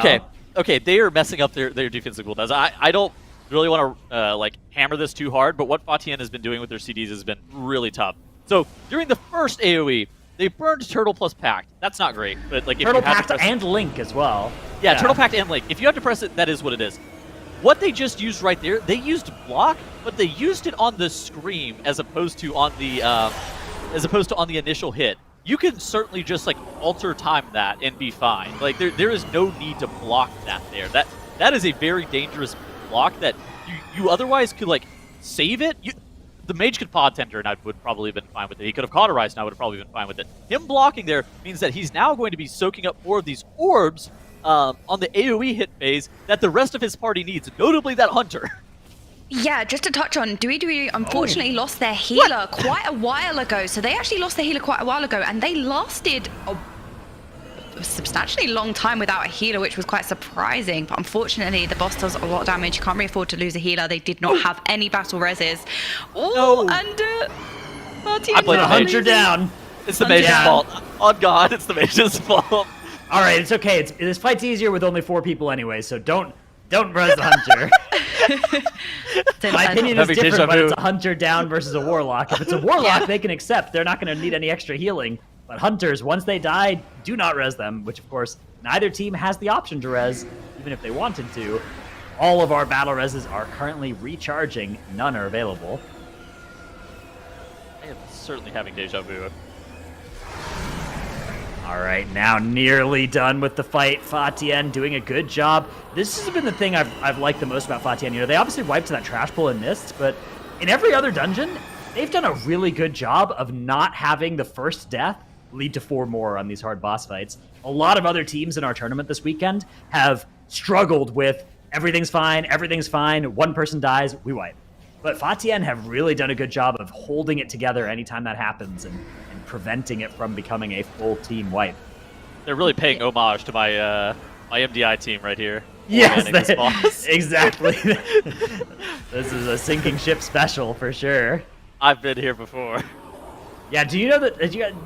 Okay, Mitch, did you know that Tettles had the MDI rules changed so that teams are no longer allowed to only field 4 players after his team did?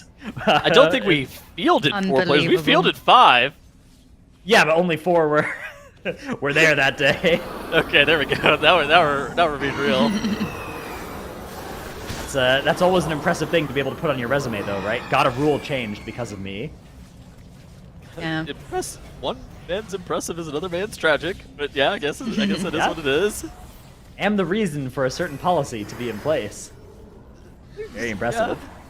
Anyways, Paving so the way. Fatian, able to down the third boss here. They were able to 4-man it for like final 15 or so percent. It wasn't really that bad. Like when the Hunter died, it wasn't great, but overall, not the worst possible situation. For a ZHUI though, having to re-pull this boss, Aurelia, really sucks. They don't have the Lantern buff, so they actually came into this boss with the Lantern buff. And so now having to re-pull it, they're losing something in the order of 4 minutes, 5 minutes probably, just by that one wipe that they had.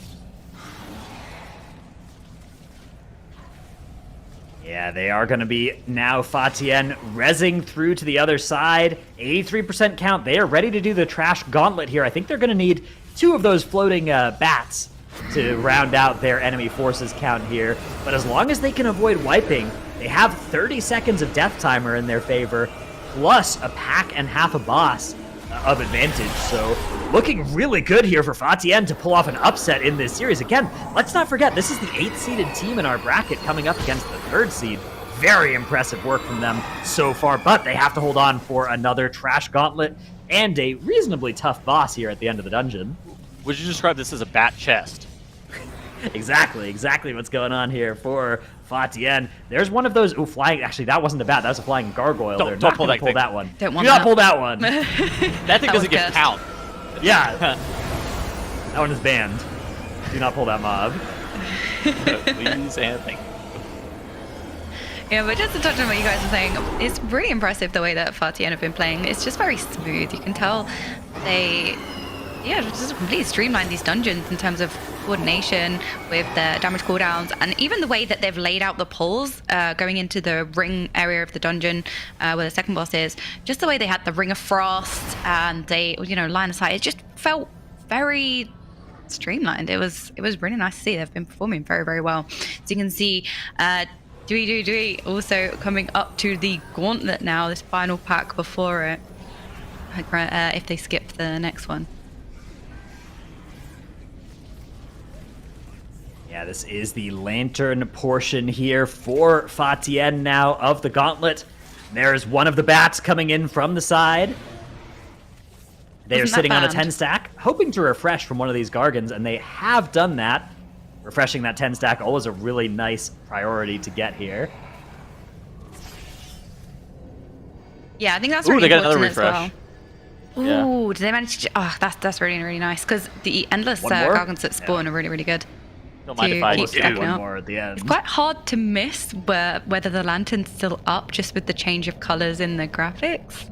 But yeah, they managed to get the little extend at the end there, which is really good. I've seen sometimes teams moving past it quite quickly, especially on live keys. You can forget that you can bring one of those Gorgons back into the lantern just to refresh the stacks. Everyone's very keen to be pulling the next one. Oh, they are bringing in the bat here, so you were right. I think that's the second bat now. Yep, that's the second one. That will be so the it's count really that they nice to see need them. now. Yeah, I was just going to say, it's really nice to see them aware that they need the 2 bats and not have that panic after or trying to find it, and they are bringing it into the pulls. It's just again, to streamline it, make it very, very, very smooth, so make sure they have enough count. Because you don't necessarily, especially on live, you go after, get the trash, but yeah, they just knew, that's on a down in the gauntlet. There's the Ankh as well. Yeah, he rage onked there. That's the one where you didn't see that one. Nobody saw me die there. Yep. I didn't die. What are you talking about? All right, well, that is an extra 5 seconds of death timer. We cannot afford that. They are trying to keep this one close, trying to stay in range to capitalize on a TIAN mistake. But at this point, that mistake is going to start to need to be pretty big, maybe even wipe-sized, for a ZHUI to pull this one back.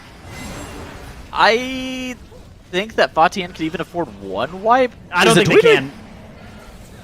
They're not that far ahead. ZHUI are getting their 10 stack now. They're only behind by like 1 part of this gauntlet, 1.5 trash pulls or so.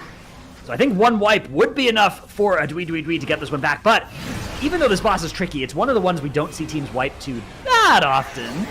We'll see if that is a curse or not, though. ZHUI is doing the standard MDI 10 stack lantern invis.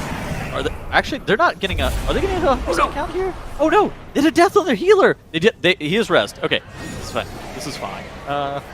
Yeah, no battle res is left now for a ZHUI. There's the Bloodlust popped by TIAN as they now get started blasting General Call here. A lot of damage coming out. There's that buff as well to line up with the Bloodlust for even more damage for these players. Look at that Warlock damage. Admittedly, they did pull trash into this. A little bit of that is AoE damage, but still a lot of damage coming out from the whole team here. ZHUI's routing is so weird to me. They're not getting 100% count on top of the boss. Instead, they're electing to grab their final little bit of count with the 10 stack of the Lantern at the end of the hallway. And I think that TIAN is firmly in the driver's seat. They were able to get that full dealt with. At this point, they're just playing basically the vanilla default boss. They're just making sure that they don't die. They have one battle res available in case things go horribly wrong, which we know they can, but this is definitely the least dangerous boss out of this whole entire instance here. Yeah, for sure. It's quite predictable in terms of, you're just dodging the lines that come through, making sure that you're dealing with the dash, so it's fairly predictable. It's very easy to go wrong, but yeah, it's one of those bosses that kind of more of a personal mistake than, I don't know, sometimes things can line up roughly on other bosses. Someone takes your orbs on the third boss, for example, and is scrambling. Yeah, mages. We have a lot of cheat deaths to deal with it, so, True. Anyways. Very true. Agreed. Yeah, so I mean, like right here, at this point, if you're TIAN, you're just trying to make sure that you're dodging out of the way of those wicked dashes. Most people have like a weak aura for the timer that they're looking to just like run away, and if you pop any movement speed, if you have a blink, a port, soul shape, basically anything you're able to dodge out of the way of those wicked dashes. Sometimes it's really dangerous, especially if those reflections are out, but TIAN has been doing a pretty good job of, at least if they are getting hit, their healer is able to keep them topped. You just want to pop a personal if you have to get hit by something, and only get hit by one thing. Do not get hit by the dash and the lines that are crossing the middle of the room. Right? That is the key on this fight. Yeah. Certainly prioritize getting hit by the dash over the lines. Do not get hit by the line. It's not going to one-shot you if you're not getting hit by something else, but it is a lot more damage than just the dash overall. There's going to be that link coming out from TIAN. 53% here. Nearly dead is the boss. They're just going to use Turtle here for even more reliability, just making sure that nobody goes down. Very good, just making sure that nothing weird happens. The boss has been pulled for a ZHUI, but I think it is too little, too late at this point for them. Even coming into this tournament with that Blood Decay, with that third seed, it's going to be TIAN actually that take out a ZHUI. Impressive work in the lower bracket, and that's going to punch their ticket to Sunday. Well played. Yeah, very, very well played. They played this entire dungeon from start to finish pretty clean, and again, setting up the pulls, the boss fights, and it's just really, really nice to see from them. Yeah, TIAN 2-1 in the series over a ZHUI. Very, very, very well played series. Good job again. I mean, I feel like this team is just so solid. They haven't done. They've done some flashy pulls. They've also done some weirdly slow pulls, but they've never done like horrific chain wiping to anything like we've seen out of some teams in this bracket. So that could carry them fairly deep. I mean, obviously it's carried them to Sunday. That's already pretty impressive, but maybe they could even make a run at this from the lower bracket. If you can't handle me at my 2-mob pull, you can't handle me at my sentient oil snapping. Yeah, exactly. Yeah, like, okay.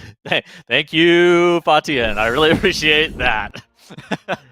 Anyways, good stuff. I think that overall that team has actually probably been the most impressive team. Like, in regards to my expectations, they're an 8th seed.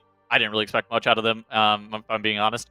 They do not look like an 8th seed. They look like they are relatively clean and consistent in a lot of these polls, and we're going to see them tomorrow. They are in that lower bracket match, and we're going to see them play the winner of... what's the next match? Winner of our next match, even, that we are about to excitingly have. Some would say I'm stalling for time until a graphic or the next match thing shows up at the bottom of the screen, or the bracket or whatever any of that would say. But of course, that's not what I'm doing, because I knew all along it was Team XIONG versus Chabu Duo that we are waiting for. That will be our next match. That's our last match of the day coming up soon. And the winner of that will fight tomorrow up against TIAN, which actually has got to be a pretty scary prospect at this point, given how solid they've been looking. Gosh, I hope Chabuto win, man. I want it so bad, Dratnos. Please. Cat Cat people supremacy, okay, Mage? Oh Yep. no. We cannot feed this. All right, well, we Absolutely will. We'll see which of those two teams ends up being the last team to make it through to Sunday. That's going to be XIONG versus Chabuduo. That's coming up next, our last match of the day. But before that, we get our last ad break of the day. So even equally as exciting. Stay tuned. We'll be right back.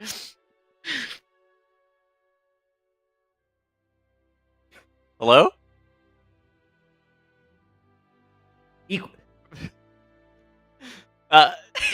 We'll be right back.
Welcome back to the Meow DI. I'm joined by Dratnos and OK Mage. I am, of course, Tettles, and we are going to have an excellent game between Chabudo versus Team XIONG. Are you guys prepared? Yeah, happy Catter Day, Tettles. Really looking forward to our last match of the day here. Meowdy. I'm not participating in this. This is catastrophic. Anyway, so the first game that we have up today is the Spires of Ascension, Fortified Bursting and Storming.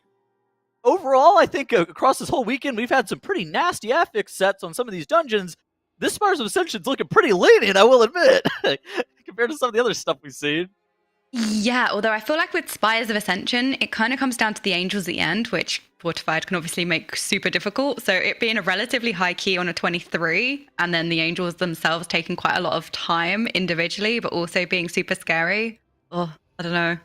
I guess it comes down to that. So far, we've seen teams generally just opting in this bracket with these affixes with the key level to not even go for the triple angel, right? To just do like two and then one. We'll see, though, what these two teams have planned for that dungeon. If you can do the triple, that saves a lot of time against somebody who's not. I have a question. Let's talk about the elephant in the room here. How would your mental be if you're Chabuduo? Like, obviously, they were able to win. They were able to win their series last time, but they had that Plague Fall that cost them 50 minutes. Notably, Plaguefall was in the map pool for here as well, and will be, I think, the second map that we get to, so potentially tremendous pain, or potentially a rematch for Chabuduo, hoping to show that dungeon who's boss and not have it go that way again. Yeah, they had a lot of practice, They're ready now. Yeah, I mean, I think that at this point, like, it's one of those things that you can't necessarily retool mentally, go grab some water, like, kind of chill out for a little bit. I wouldn't even want to play. Like, sometimes you want to practice your maps before it. If I'm Chabuduo, maybe I want to do a couple of the first pulls of Spires of Ascension and go walk around a little bit and try to reset my mental. So I think overall, this is going to be a big test for them to see how they're able to recover from last series that they ended up playing. And for Team XIONG, are they going to be able to perform at the expected rate from what we saw from them in the first day? Are they going to kind of falter a little bit? I'm really excited to see how this series pans out. Yeah, for sure. I'm really excited about this matchup and this dungeon as well. Yeah, the 23 key levels in all three of our maps in this series as well. So consistent level of damage and health across the bit of a wrench into those expectations here. I can't wait to see what these teams have in store for us, though. Yeah, it's one of those dungeons that can be quite linear in terms of it has platforms, you're pretty stuck with what you can and can't pull, but it also has a lot of flexibility as well. Ooh. Oh, we have a rep pally, of course, for Team XIONG there. That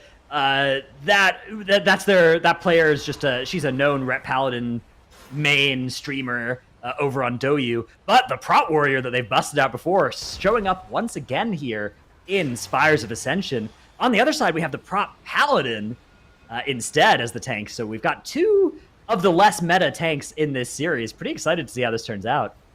Yeah, this was something I was excited for these brackets, just to see the diversity in terms of picks, and they are not disappointing. Again, we have the prot warrior out, we have the rep paladin, and even the prot paladin on the other team as well. So it's exciting, again, to see so much representation and so many different specs. We're not just seeing the same teams, the same played.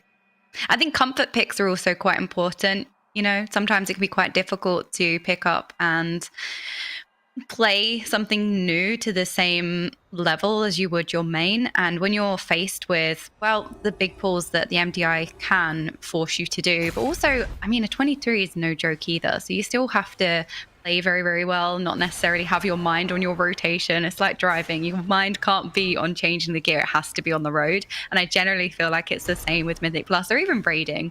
Your attention needs to be on the dungeon and not necessarily your buttons, which can happen when you are changing mains or changing what you're playing.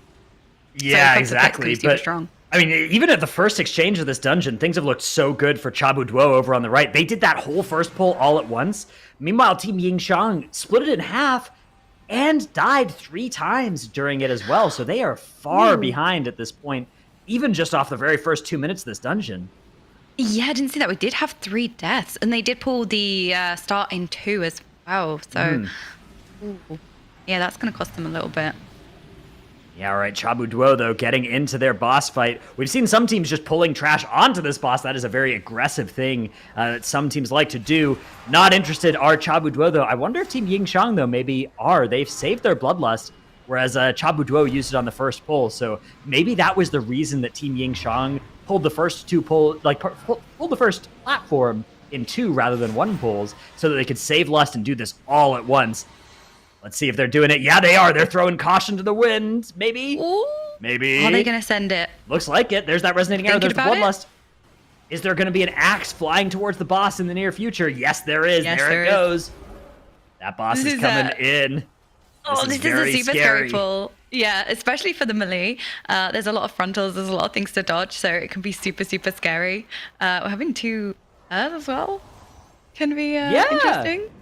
The Ur buffs don't stack with each other, but depending on the timing, you know, if you just kill them 10 seconds apart, you get the benefit. Oh no! Team Yingxiong are getting taken out though by those projectiles. It looked like we have a Warlock and a Ret Paladin now down. And I wonder if they'll even continue this pull. I think what they should do right now is reset this boss if they can, or just all die. This is really, really brutal though for them. Yeah, just the tank left alive is going to try and die now. Standing in that slam is going to help speed that up. Yeah, I mean, as we were saying, for melee, that pull can be really, really scary. There's a lot of frontals, especially from as well. Yeah, it can go south very quickly. Although I like the in-sync jumping here. That was a little entertainment there from the alpacas. It just looked really nice. Recovering the wipe in style. Love to see that. So indeed, they were going for a bolder, more aggressive strategy with that Bloodlust, right? Pulling trash onto that boss. It was a big plan, but it has not paid off for Team Yingxiong. They are now 8 deaths behind and a full boss as well. Let's see what is going to happen, though, over here on the right-hand side. We've got a pull. Is this going to be a really big pull? It does kind of look like it. Looks like, a bubble even committed here to help group all these mobs together. Interesting.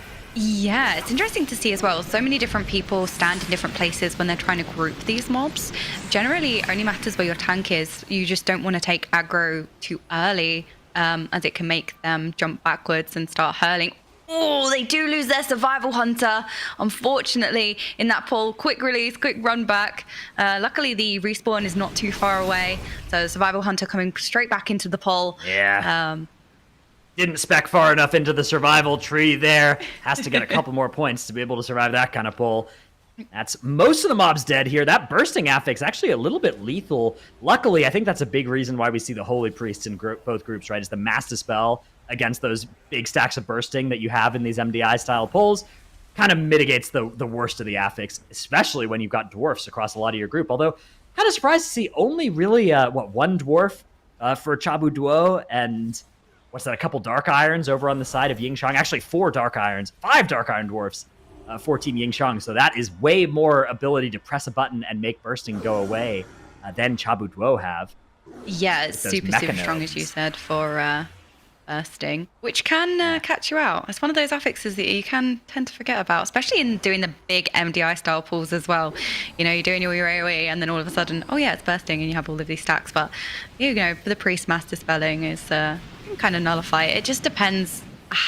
You don't really want to stagger too much when you're killing them. You want a clean high stack bursting together is okay, but having a couple of ticks of 7 and then extending, having a couple of ticks of 8, that generally is a really, really bad way to deal with bursting. So as long as it's kind of clean and manageable, it's super good. Yeah, so Chabu Duo now have wrapped up this pull of the Larians and that one Dark Praetor over to the side there. Do have to take this flight, and let's see what they decide to do on this platform as Yingxiong are finishing up that first boss, trying to stay somewhat in this game. But if Chabu Duo can go big enough here and have it work out, this could be something they also gain a lot of time on. Paladin walking forwards, getting a pull ready. Here comes that Divine Toll to help group all the mobs up nice and easily, keeping them all silenced. And this Yeah, is look at the going to be damage 2 coming out pulls. as well. Wow. Oh, Wow, there's a lot damage of coming out from the Paladin. Pop Paladin. Yeah, that is a big damage coming up from the tank there. Now the Survival Hunter bursting out, but that was super, super nice. Again, the Paladin's really good for getting all the mobs grouped together, and obviously if you're playing with a Warlock and a Survival Hunter, that's what you want. You want them all to be stacked for the Rain of Fire and the Survival Hunter bombs. So it just streamlines it much more efficiently having that.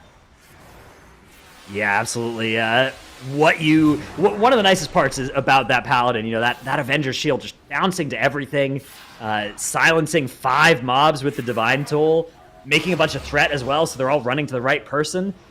All of our tanks, you know, except for, I guess, the 3 most commonly seen tanks, right? That Prop Paladin, Vengeance Demon Hunter with Sigil of Silence, Blood DK with Grips and Mass Grip, have different ways of making that happen, but I think the Paladin is the most satisfying one for it. Meanwhile, Team XIONG actually playing that Prot Warrior, which we very rarely see this tank this season. They've been the only team, I believe, of all of our teams, including in the global bracket, to play that Prot Warrior. It is still very durable against incoming physical damage, though. You know, whenever shield block is up, which is most of the time, you are very, very tanky against most sorts of auto attack type damage. The problem comes from any other source of damage, especially things like bleeds, magic damage that's not reflectable. Anything like that starts to be a big pain point for the Prot Warrior. So in this dungeon in particular, say that Prot Warrior would have better time in terms of the way that the damage is. So what's really, really nice with both these teams is to be expected, but bringing this Praetor in, I know especially on live keys, it's something that people don't tend to do, but it's nice to bring the Praetor in with all of these mobs. Although they are dangerous, it's just so much quicker because you don't want to be stuck with the single target mob to then have to DPS down.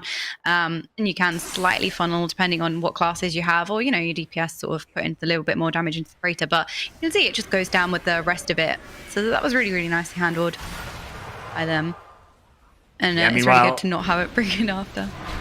Over on the right-hand side, Chabu Duo are working on this first pull on the next platform. They do have a Kyrian Spear in their arsenal here that they can use. I'm curious to see if they're going to go for the Ether Diver patrol plus the other patrol up above them after they finish off this pull, or if they'll be a little bit more conservative and save that Spear for something in the last part of the dungeon. A couple different teams have had a couple different ideas, even up to just doing this whole pull without a spear, which we have seen sometimes before. It looks like they're kind of interested in just doing this maybe a little bit more slowly. It does look like some cooldowns are getting sent here, although the Ether Divers, they are now moving towards. Okay, here we go. Is there going to be a Kyrian the patrol Spear? Was unlucky. Yeah, sometimes it's just like that. Looks like they're going to do this maybe without a Kyrian Spear, though. This is extremely aggressive. Yeah, because usually you'd want a Kyrian Spear, and if the mobs aren't necessarily dead by the time it's over, you can arguably be dead, especially on a fairly high fortified key. But it does seem like they are just sending it, just the Warlocks as well. They're just AoEing, getting it all down. Yeah, I mean, no biggie. Who needs a Kyrian Spear when you've got Blasphemy stuns, right? You've got the mobs equally well managed there, it looks like. And this is huge for Team Chabu Duo, who will be able to bring that Kyrian Spear with them into the third boss room now and potentially use it to set up. Yeah, so being able to save the spear for something like that is definitely much more efficient. You know, we were talking a little bit about it in a Necrotic Wake with the weapons. You know, if you can afford to not use it earlier on and save it for later on where you get more value, it's great, but it's just a little bit risky. But they didn't have any trouble with this pull, seemingly. So it was really, really worth by them. Yeah, I wonder.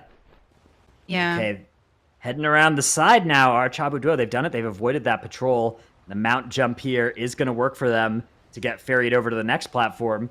Meanwhile, Team XIONG doing fairly well on their side of the platform, but they definitely are a couple of minutes behind now. Probably something like 3, maybe 3.5 minutes behind when you factor in those 35 seconds of death disadvantage. Let's see how Chabu Duo, though, handle this squad leader skip.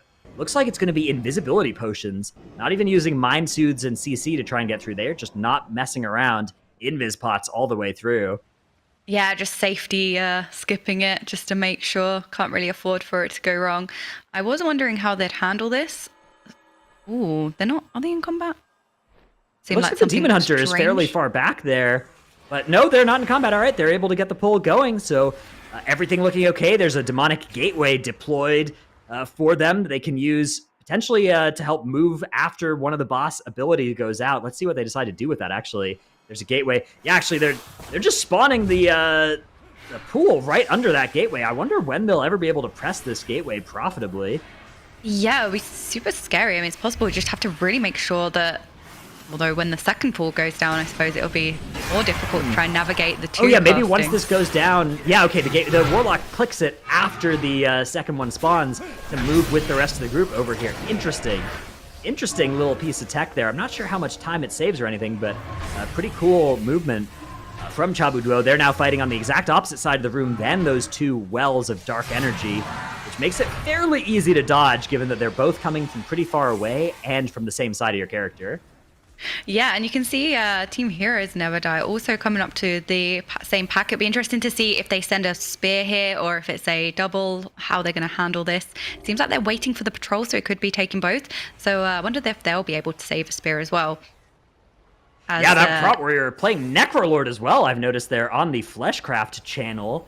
That's an interesting one. The Necrolord Warrior ability, it gives you and two of your closest friends, closest in terms of not like how well you know them, but how close they're standing to your character, a bunch of mastery. So it's the kind of thing you can use to help really juice up the damage of, say, a Warlock with Power Infusion and a Banner. Maybe you can do something really cool with that damage, but it does require a little bit of work to make sure it lands on the right people.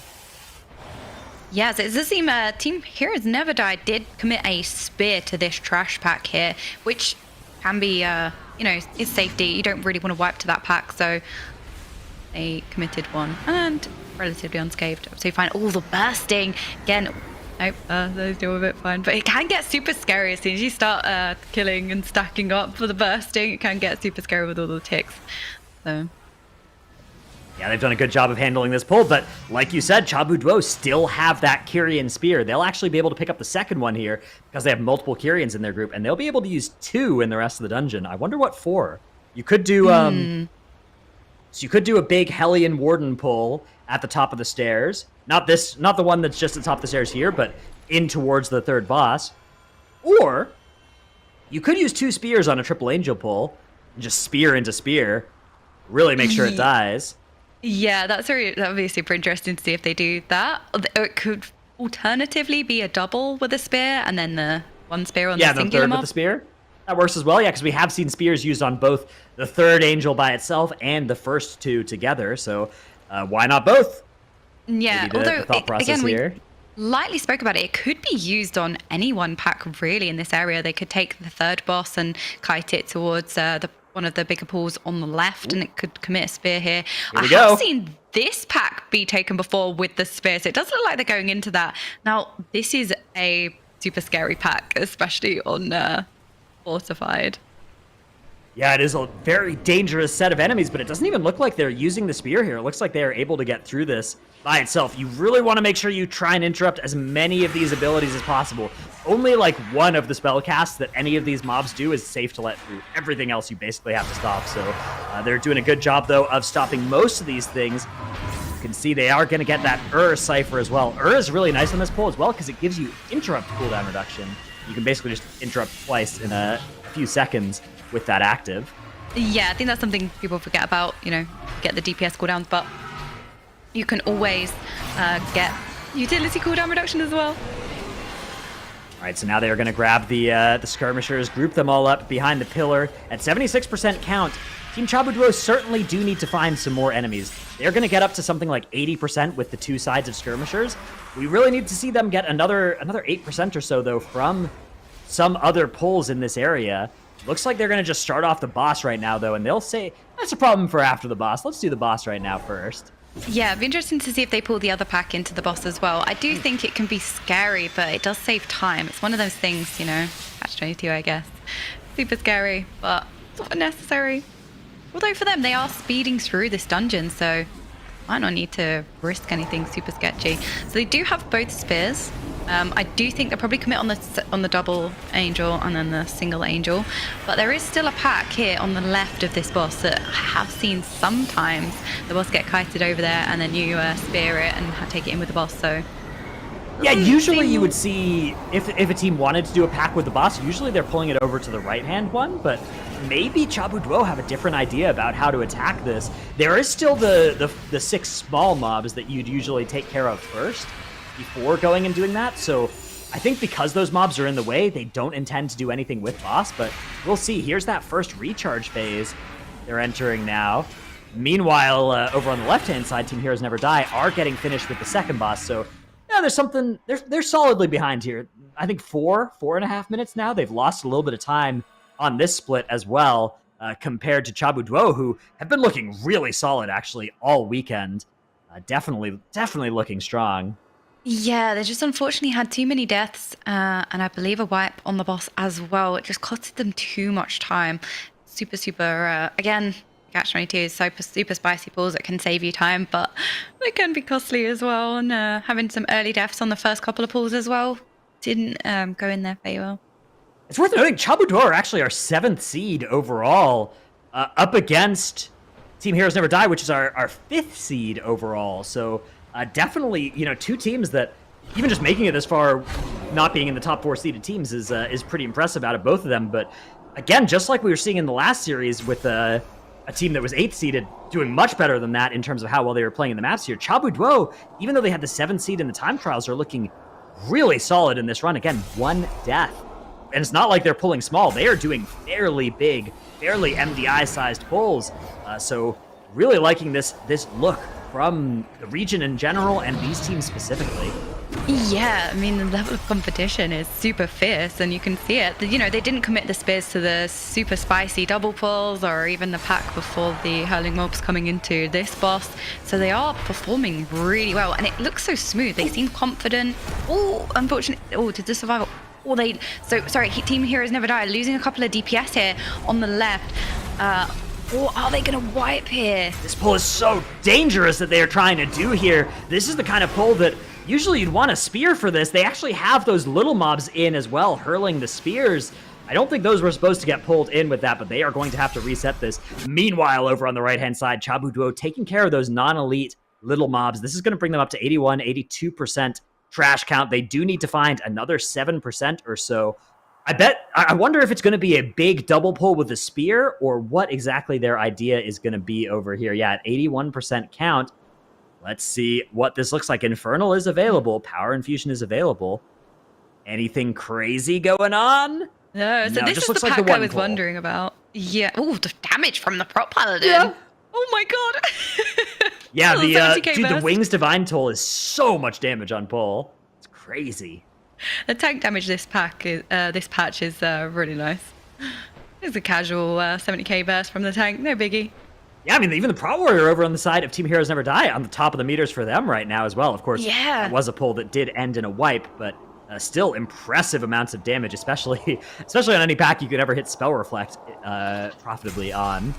That is going to be, though, Team Chabu Duo. I think, yeah, that's the count they needed, actually. So they are good. They didn't even need a double pull or anything over here. 87% count, as long as that's 87.5, which that probably is. They're good to head upstairs and get those last couple of count from the Triple Angels. And again, they have not 1, but 2 Kyrian Spears to their name here that they can use however they see fit. Let's see how they decide to attack this most brutal, most difficult part of the Spires of Ascension trash offerings. Yeah, it certainly does come down to this final stretch with the 3 Angels. They are no joke, especially on a highish fortified key. Yeah, super scary. But the fact that they've been able to pull super spicy pulls and not commit a spear in order to save the 2 spears for this is really, really impressive by them. So let's see how they are going to tackle this. I'm voting for the 2 and the 1. Spear on the 2s and the 1. They are in the middle, so... Oh, wait. Oh? Oh? One at a time? Okay. So these mobs need to die at the same time. For anyone that might be unfamiliar, these mobs need to die at the same time. If they don't die at the same time and one dies early, the other one can regain health. So we know they're not going to pull another angel in because this mob has already lost too much of its HP. It could be that they're going to send 2 spears on the next 2 mobs. Maybe, yeah, or maybe you're just using both the spears on the third by itself, but yeah, anytime you're doing the first by itself, there's no way you're going to do the next two together. You're going to do all three one at a time if you're sequencing it like this, because it's actually kind of more dangerous to do two by themselves with one already dead than it is to do three by themselves with none already dead. So Chabu Duo here are indeed taking a very conservative approach to the Angel section here. Again, 2 Kyrian Spears available. Looks like they are just going to be fighting this one without using one as well. So they will have 2 for Klotos at the end here. Very, very safe approach to this. And you know what? It's going to work out for them against Team Heroes Never Die, because Team Heroes Never Die are still struggling. They are 60 seconds of death timer behind, and they still have that boss to kill. Team Chabu Duo have already killed, so maybe this is actually not a strategy. Maybe this is an adjustment from Chabu Duo. Maybe they're looking at the stream and they're like, look, the other guys have wiped twice. Now we can slow down here. Let's just make sure we don't wipe on our side. Yeah, exactly. You know, playing it a little bit more safe. They have the time. They don't need to do anything spicy. They have nothing to regain or gain. So I think taking it one by one and just, going, we're okay. We're just going to play it safe, make sure we get through this, is the better strategy for them. So now they have 2 spears left on this final mob, so it's probably the safest they can play. It'd be interesting to see if they commit Lust to it as well. I personally think that might be overkill. You would? It is definitely overkill, but I'm all about overkill against that mob. That mob is scary. Klotos is no joke. There's the Infernal. There's the first spear. Wings, Lust, Power Infusion, Coordinated Assault. Everything is coming down here. Everything. Yeah, the entire arsenal. Darkness as well. There is the next spear. They are continuing to just blast into this mob here. It is, they have no interest in any of this mob shenanigans. They are just going to kill it with every single weapon in their arsenal. This makes a lot of sense. This is by far the scariest mob in this dungeon. Yeah, this is probably the most tense part, and as you said, the most scary mob. So just throwing everything and just making sure that it dies is super, super important. Should never underestimate it at all. And relatively quickly goes down. Absolutely annihilated as they move on to the final boss.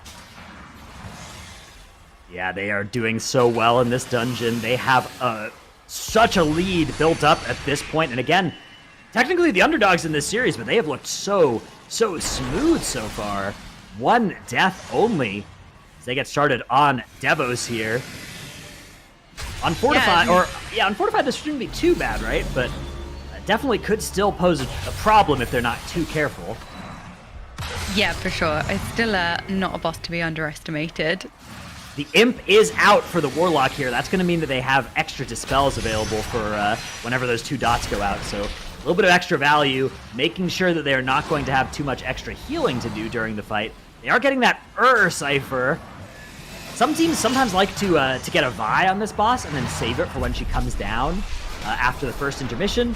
But Chabu Duo not interested. They're just going to get that get some of that cooldown recovery. Because, of course, they did burn all of their cooldowns. On the Klotos, Warlock taken out by Devos' charge. They do have 3 battle reses. There's going to need to be an engineering res, because, of course, the Warlock was the only one who had passed a res themselves. Yeah, unfortunately just got 360 no-scopes there. Fortunate from the Warlock. Yeah. Wow, and Devos actually going up at 79% health. That's rather high on a fortified key. Rather a lot of health, but it does make sense given they just used all their cooldowns on Klotos. They had basically nothing coming into the boss bowl. Yeah, and a DPS down too. So I think they can shave off a large amount of the health in this phase. They were quite quickly dealing with the intermission. Now, again, trying to chunk off as much damage as possible. They have such a strong lead. They've played this key super, super smooth. It's been really, really nice to see. As you said, underdog or, the lower seeds, it's really, really nice to see the performance across all of the teams. There's not really been any kind of clear cut in terms of, they have more experience or anything like that. We've been surprised of how streamlined a lot of the teams have been, and it's really nice to see. Yeah, it does seem like the time trials results are not necessarily indicative of who's actually going to have the better performance on competition day. which, yeah, may just be a case of teams that have really hit the gas and practiced super well since the time trials, or maybe just a case of I don't know, that some of the teams that did time trial fairly well having more volatile strategies that didn't always hold up when they actually came into the keys themselves and had a higher chance of wiping. Yeah, you can see Team Heroes Never Die now approaching the final platform. It'll be interesting to see how they tackle the Angels, whether they're going to pull double or single. It does look like they're going into a double Angel pull here. So they have a little bit more aggressive, yeah. A little bit more aggressive, yeah. I'm not sure. I think it is pretty much over for them at this point, but you would still try to make sure you're saving as much time as possible. Yeah. You keep fighting until the very, very end, trying to get speed up. You want to make sure that you can still beat a wipe from the other team, which you certainly could as long as you're zooming along here. You know, it's not impossible to wipe the Devos. Obviously, it's a fight that there's not too much that can go wrong relative to some of our other boss encounters. Relative to like the Plaguefall bosses, it's mostly just like one person's gonna get hit by something and gonna die, but it still could happen. So yeah, Team Heroes Never Die definitely needing to make sure that they stay in position to capitalize if that does happen. But as that last intermission is now done here, 13% health on Devos and falling. Not too many more opportunities for anything to go wrong for this team here. Yeah, and I think having the 2 dispels is really strong on this boss. This is something that we should definitely touch on a little bit more. We've spoken a lot about before, but that can really, really cause some problems. So just nullifying it and having the 2 dispels on both players is really, really nice.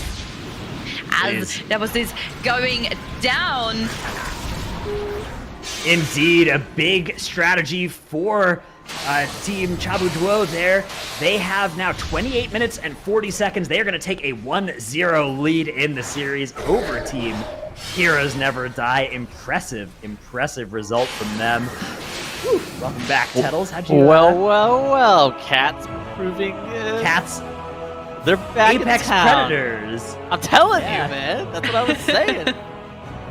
I mean, overall, that Spires Ascension, I mean, it's not going to break any records. At the same time, what we've talked about, I think, across the whole entire weekend is, like, I feel like the volatility of some of these teams is relatively high, and Chabuduo just being able to run a relatively clean run, only having 2 deaths, I think that really was the way that they were going to be able to win this one, and that was definitely their win condition. Yeah, and they didn't really take it easy either. They had some spicy pulls. You know, they didn't commit the spears to some of the spicy double pulls. 23 fortified is no joke. So yeah, they performed super well. Single Angel, I don't know. that may have been an adaptation to just how far ahead they were, but I will say, yeah, Heroes Never Die, I liked a lot of their ideas. You know, they were pulling trash onto the first boss. They were doing some big, aggressive strategies. Now, it did cost them a lot of deaths. They did wipe in this dungeon, but if they can have that turn around in the next couple dungeons in the series, this certainly could still go either way. Both teams, yeah, definitely have things going for them. I will say, I think I like Chabuduo's side of things, though, in this matchup as well. Just like in the last one, I think that the consistency of strategy that they're having, the ability to put together these 1 or 2 death runs, is just something that I think is good enough to get you through to Sunday in this bracket. Yeah, for sure. I mean, you can see how far ahead they are, kind of taking it a little bit easier in terms of the pulls. And yeah, it's kind of showing that sometimes just doing it a bit more clean and a little bit more safe can save you more time and put you ahead more than having to do some spicy pulls. As we are heading into Plaguefall next. Oh no, man. The last Plaguefall we saw was certainly it was a dungeon, for sure. Yeah, so for those who missed it, the last Plaguefall we were in, you should go back and rewatch it. It was a banger of a game, but it was Chabuduo, and they ended up winning that Plaguefall 46 minutes into the dungeon. Now, hopefully, we can avoid that fate this time. Of course, Chabuduo have had a couple hours after that series to potentially go back in here, clean things up a little bit. On the other hand, I don't think they necessarily even need to. I think just forget that ever happened. Reset mentally, come back in here. Of course, they could abandon if they wanted to, so they've decided Plaguefall was better than Halls of Atonement to be in this series, so certainly some confidence for them in this dungeon. It's not like they were forced to play this map. I mean, a lot of their deaths, man, it's one of those things that like they weren't getting walled on Globgrog or something like that. A lot of their deaths came down to just like accidents. Like one death spirals into a full team wipe, and sure, the time was really bad. But like at the same point, it was bad because they got stuck on Margrave Stradama because they would just like chain one death into like a full wipe and things like that. And it's like really hard to recover once you have one death. So I do think that Chabuduo needs to run this one back for morale purposes at least. Yeah, they're gonna come back with a vengeance. Ready to take names. Or maybe come back with a protection spec tank. Paladin. Yeah. Yeah, we'll see. Maybe both teams again. Or I think we've seen a Brewmaster as well out of them before, perhaps too. So we'll see what we get out of these teams, because yeah, the comps have continued to be an exciting part of this tournament. The rep pallies I've been liking as well out of Team Heroes Never Die, Team Ying Xiong there. So yeah, really just excited to see what these teams have for us here. It'd be interesting to see the composition as well from Chabudo, just to see if they will run the same. I'm sure they'll do the same thing they did, yeah, because you probably don't want to just change your team comp in a dungeon like this. I mean, maybe if you're convinced, but okay, so let's see what it is. It is indeed okay. So Endwalker is the tank right now for Team Heroes Never Die on the Brewmaster. Whenever they play Brewmaster, they have Endwalker swap off of Warlock onto Brewmaster. They have Sputnik swap off of Hunter onto Warlock, and then they have the player that was tanking for them, I think, swap over to that Frost Mage. So I don't know exactly whose mains or why they set it up this way, but it's a pretty cool team that is playing a different player tanking in game 1 versus in game 2. I mean, that's really impressive. Not many teams have like multiple MDI caliber tanks on their team either, right? Yeah, it is a display of skill to be sure to be able to pull that off, as we have both teams getting started with a big spiteful slime bonanza here in the first boss room, heading over now to see if they're going to pick up some slimes. Necrolord situation, it is the Holy Priest playing Necrolord for Team Chabuduo. Meanwhile, of course, when you've got a Necrolord, or when you've got a Frost Mage in your group, that is a very natural Necrolord pick, so a very easy way to get that buff into your dungeon. Yeah, I mean, Frost is one of those specs that can kind of fill what you need, so it's good in that sense. But yeah, I just think in terms of synergy, tanking, healing can play quite crucial roles and can get in quite a nice routine with each other. So having the players swap from DPS to tank is really impressive, especially from my point of view. Again, you have that healer-tank synergy and group synergy in general. So to have them successfully change roles like that is really impressive to me. I am but a noob and would not be able to go from a DPS to a tank. Oh, I know. We've recorded some of those videos where you got forced to tank. that actually, that didn't go that bad. But scoreboard. Dude, just because I lost. Okay, it was not. I don't even think it was necessarily my fault. I do think that it was certainly unfair that you got the tank role for your team.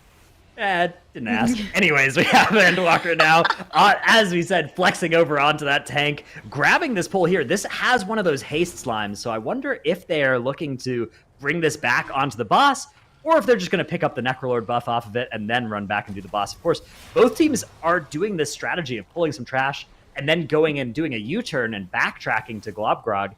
I wonder what you guys think of doing it this way. I know a lot of Western teams sometimes do this, but sometimes they just do Globgrog first and then just walk without the backtracking through the rest of the dungeon. Yeah, I think sometimes it can take more time, again, with the backtracking, but also kiting the blobs can take a while. You know, you see it in the last segment of the dungeon as well, the 3 slimes before the last boss. Sometimes it can take a while to kite them, and it doesn't necessarily save you as much time as whether you just kill them and just take the buff. But I kind of like it, I think. Although, it's safer, but it's, I think it's about, like, cooldowns, right? So first off, I think you, more often than not, are going to see teams, like, slam Globgrog early because they want their lust on CD. Yeah. But, like, if you think that this dungeon is going to run long, you can elect to kind of do this, like, safer strategy with the red slime into the boss and stuff like that if you really want it.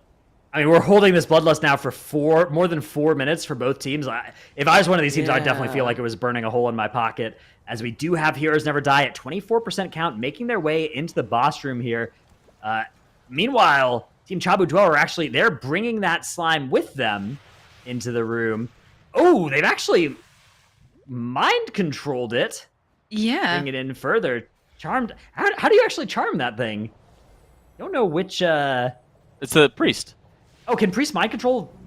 What are those aberrations? What are those things? They're aberrations, yeah. I didn't know that worked against those.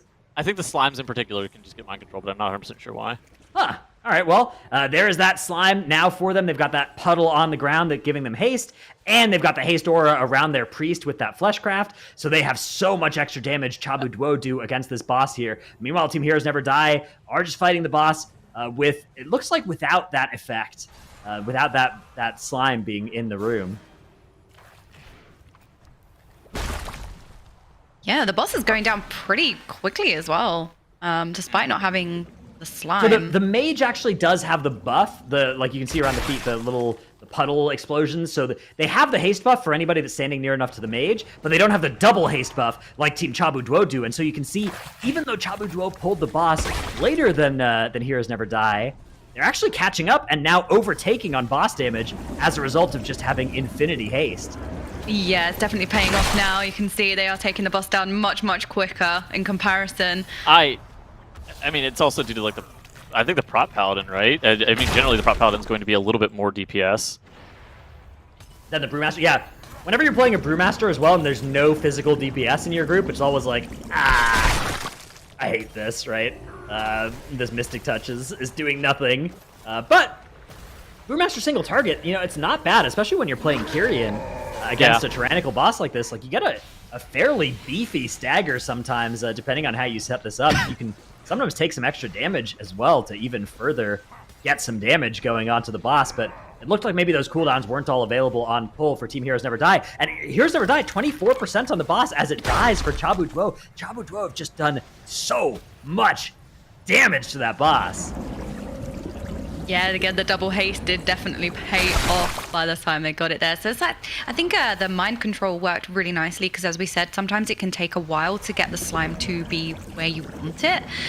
So that mind control really helped them, and it paid off. Going out of the way to then kite it back, going back on yourselves generally can cost you some time, but as you saw, it paid off for them. So as Heroes Never Die take down the boss and moving on as well. So they didn't bring the slime, but they had the buff. So I was just wondering if they'd go that way, but I'd already taken it as they move into this room. Oh, interesting. Okay, so they're just doing it's just a slime pull here. I think that this makes a lot of sense. They pulled that. Oh goodness, I was about to call it pestilence slime, but I think that's the red one. They pulled the damage reduction slime on top of these other ones. This is fairly standard practice. You're just going to be cleaving these slimes right here. You don't really want to be fighting that damage reduction mob on top of the other packs, and then they're going to grab that caster, pull it into the spine breaker over there off to the side. It should overall be pretty solid here. Team Heroes Never Die. Where on the side for Chabu Duo, just looking at this, they're already getting their pull set up here. They have what is that banished off to the side? I can't tell. It looks like it's the slime that's banished, although I'm not 100% sure. It could be a spiteful. Yeah, sometimes you just hit the spiteful with a banish. I don't want to deal with you right now. We'll talk again later. BRB, spiteful on fire. Yeah. Dude, back when the Spitefuls activated the lanterns in the Sanguine Depths, and you could banish one on top of a lantern and just have it die like 30 seconds later and extend your buff from really far away. That was a cool tech. But yeah, it does look like it's actually the purple slime that's banished for Chabu Duo there. Okay. Yeah, the purple slime, it's a bit annoying because it does apply a damage reduction aura around it to any non-slime enemies. So if you're trying to kill those casters, those slime claws, it can be really annoying if there's a purple slime in the middle of them. I think that, overall, Chabu Duo's sequencing here is a lot worse than Team Heroes Never Die. So basically, on the left side of your screen, you saw they played the damage reduction slime with a bunch of other slimes and were able to get count that way. For Chabudo, they went a bit bigger on their Spinebreaker pull, but then had to solo that damage reduction slime. Ultimately ended up being around even for both of these teams, but like there's no reason that Chabudo couldn't have capitalized on that 30-second advantage they had coming out of the first boss. Yeah, definitely allowed. Sorry, Heroes Never Die to catch up a little bit. These tiny things usually pay off in the end. We saw it in Theatre of Pain as well, you know, the small little min-maxy things. I think taking the purple slime with the other slimes was a really, really good play. Just again, the single target mobs can take up a lot of time, which has cost them. Pain. Yeah, only one Plague Borer landing on that tentacle, but it is going to be enough. Ooh, a death for Chabudo there. That's actually our first death of the series. Both teams doing well to take down Globgrog without any deaths on the board.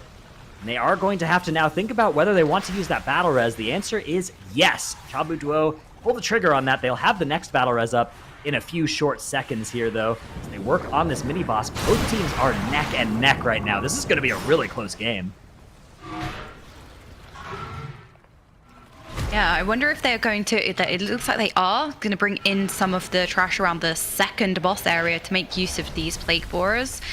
We didn't see it in the first Plague Fall. I think both teams just fought the mob single target and let the Plague Borers time out. Whereas it looks like, so Heroes Never Die went quite far and they brought the service pack over, which is really nice. Yeah, that's that monk speed taunt, you know, mobility lifestyle there, working out really well for Heroes Never Die. And that is a lot of health that they have just effectively deleted from this dungeon using that Plague Borer in that way. I really like that. So now they just have to deal with these next couple of platforms. They could maybe even, yeah, they just have this one and then the far one over on the back left platform. I wonder what they will do with that. Maybe you just pull boss and you're just like, yeah, we'll get it whenever the boss jumps over there. It'd definitely be time efficient. I think taking out the furthest back away was really good just because it has a lot of HP and it can arguably take a little bit longer because it's essentially one very high HP mob and a smaller one is very small pull, whereas the other two relatively smaller mobs, all the same kind of health. I'm having deja vu right here. Is Chabudo about to pull the incinerator with the Spinebreaker? Like, where are they going with this path? Yeah, this was some Season 2 stuff, right? Where you'd go and you'd get up that way first and then pull the Tormented boss that was right there. But yeah, that's not what they're up to, of course. They looked for the Tormented mob but couldn't find it up there and have now done a U-turn. I was just having a moment like, why are they going up the stairs with the Spinebreaker? Is this Season 2 again? Okay, anyways, now Chabudo making their way back towards the second boss area, pulling another pack. We're on the left side of your screen, Heroes Never Die, grabbing the trash with the boss. I think that this is looking really solid for them. You do also see that they have that haste buff. They have, they're utilizing that Frost Mage to be able to Fleshcraft and get that haste buff on top of all of this trash. And this sort of pull is so good for a Necrolord Frost Mage damage profile, right? You've got just 3 beautiful targets to dump those frost bolts into. Now, unfortunately, they are all dead because you're also playing with a warlock. But until that happened, that was a lot of frost bolts that they were able to cast there. Yeah, a little bit of ramping. Yeah, ramping still. Everything's fine. Yeah, that's nice to see. It does seem like Chabudo are taking out the packs individually. They haven't pulled the boss yet. I believe they've cleared out the left pack. Can't see from this angle. So I do believe they're just going to take the boss solo. I do prefer teams Heroes Never Die the way they've tackled this room. It's been very, very efficient. Yeah, this is kind of the flip side of what we were talking about in Spires of Ascension, right? This is a more aggressive strategy, and when you don't wipe to it, you start just making time. You create all this extra time advantage by just doing the dungeon in fewer pulls. So as long as Team Heroes Never Die can keep this up, I think that they are at a solid advantage here. You can see they have something like 30% boss HP in their favor, although, once again, Chabudo have done something to just destroy this boss's health. Now only 20% health different between these two bosses, despite pulling it way later than Heroes Never Die. They are just pummeling this boss. Dude, I am giga confused, actually. How did they just push the boss in like 10 seconds all the way down to 50% HP? What just happened there? I mean, it looks to me like the Survival Hunter has been doing a little bit of damage. The effect on pull there on the 10 boss. red bombs, perhaps. Only red bombs. Don't need any of the other ones. Very big damage coming out there. And yeah, they are now only 10% boss HP behind, actually, where Team Heroes Never Die are at. This is absolutely crazy damage that Chabu Duo are pulling out here. And if they can just do this kind of DPS in a tyrannical dungeon like this, maybe they could just do the dungeon in 5 more pulls and still be faster. I don't know. Who is this hunter? I gotta recruit him to my guild because that is an insane amount of damage that he's randomly doing. Yeah, on a single target encounter as well. Not something you think of survival as kind of the experts of. There were relics on pull, but yeah. Oh, right. Guess. Yeah, Tuttle's a hater. Anyhow. All right, well, 10% now on the boss for Team Heroes Never Die over on the left. They do have to make sure they keep these mobs CC'd. Both teams making sure those purple slimes aren't applying their buff. Nobody is interested in taking the time to kill it off.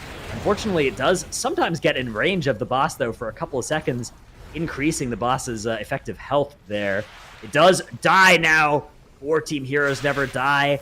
We'll get to see what the difference in time is whenever it does die for Team Chabu Duo. Of course, 5 extra seconds of death timer means 15 seconds is all the advantage that Team Heroes Never Die have created by doing this area, I would say, in a much more quick combination of pulls. So kind of worrying that they've only gained 15 seconds of time here. I was thinking the same thing, where they seem to pull it very streamlined and made very efficient use of the room. But it didn't seem to gain them much, just because Chabu Duo found so much damage and just annihilated the boss and just brought back that, or shortened that lead a bit, even though they didn't necessarily do anything spicy around the room. That was really interesting to see. Wait, did they just lust this build? Is that does indeed appear to be the case? Wondering the same thing. I paused for a second. So I was thinking, all right, when would they both lust? Hear me out. You're 15 minutes into the dungeon. You know it can be a 45-minute dungeon, right? So you know you're getting 3 more lusts, right? You gotta press it now. Okay.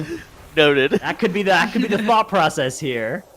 What do you do with this? What do you do with the healer here? Oh, never mind. You have a prop paladin. I was like, you commit a battle res, but I forgot that the Team Chabu Duo runs a prop paladin fairly regularly, so they're gonna be able to res this guy. Yeah, it's nice to have the out of combat res, because that dilemma you were talking about, like, do we use a B res here and potentially be caught without it later? But it saves us time, is one that does come up if you don't have any hard cast reses in your group. But of course, not a problem for Chabu Duo. What are they pulling right now? Okay. What are both teams pulling right now? No. The pull that's on the left, fine. You know what? I accept this pull. Like, if you really need count, this tentacle is not the worst possible thing. This pull that Chabu Duo is doing, I don't think I've ever seen a team pull this back, man. It's like a defender sniper. It's like not a good crash pull to generally do. No, you say that, but I have actually seen it on live quite a few times pop up recently, and I was trying to work out why. Yeah. New meta. Yeah. On live, people are doing that pack? So I have seen it. Well, again, more so you would never usually take that pack, but I've been seeing it this season, so it's strange. It's come out of nowhere, and I'm not quite sure why. Still working that out. A tentacle pull is generally seen as better. It's like it's more efficient in terms of like the mobs that are on it, and in addition to that, like I think it just gives more count. So that's why I believe that more often than not, teams, if you're going to have to do something for count purposes here, it's going to be that tentacle plus defender as opposed to the defender plus the sniper. Yeah, they're not the most pleasant mob. Or efficient. Defenders are generally just slow because they have that bulwark shield, right? And if you don't like get it perfectly CC'd or something like that, it can be costly in regards to time. More often than not, the ambushers are the slowest things in this part of the key. But like, I don't know why Chabu Duo has elected to route that into their dungeon. Yeah, it does. Chabu Duo, I believe, pulled these together at the same time. Yes, Chabu Duo kind of zooming here. They're actually now ahead in enemy forces count at 82%.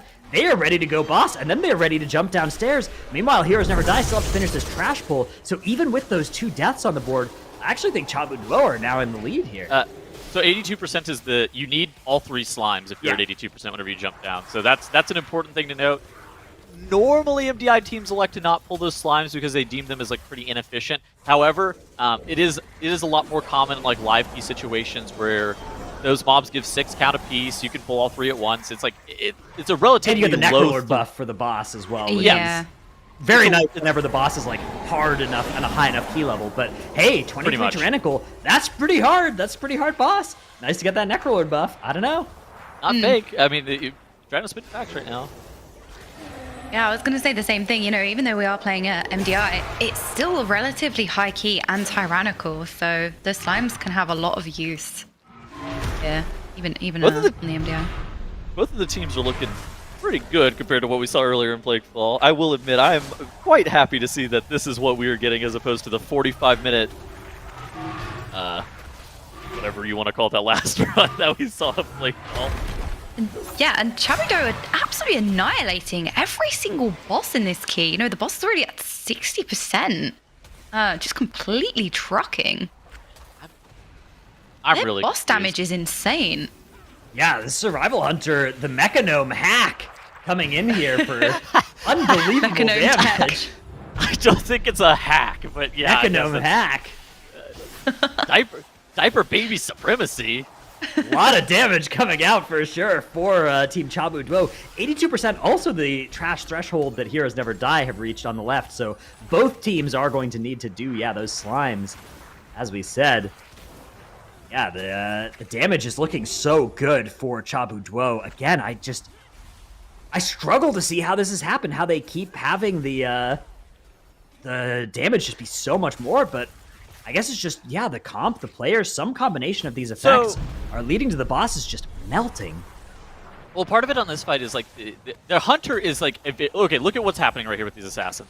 This is where the hunter really shines. So the hunter actually can just grab multiple of these assassins by himself. Where on this left side of your screen, you see Heroes Never Die. The Brewmaster Monk had to move the boss around the room a lot. There's a lot of movement. It's really difficult for them to get the assassins out of stealth. Where for Chabu Duo, they didn't move the boss. Basically, they just like threw a couple of traps. There was like a Shadow Fury, I think, at some point as well. And then like a Mass Dispel. And they were able to get their assassins broken out almost immediately and just continue to hit the boss the whole entire time. I don't know. I can't explain how that relates to 30% boss HP, but that is certainly some level of why that is happening. Yeah, it's really efficient. Again, getting the most out of your damage, not running around chasing all of the assassins out. Usually lose a lot of downtime there. So it was nice to see that streamlined, but again, they just have so much boss damage. They're absolutely annihilating these bosses. It looks... Yeah, I was going to say, they're probably... Well, if you're going to take the slimes, you would take them for the boss. You wouldn't really be taking them now for this area. You would want them for the boss. That's the whole point. Setting up for later on, having that gateway down just for later.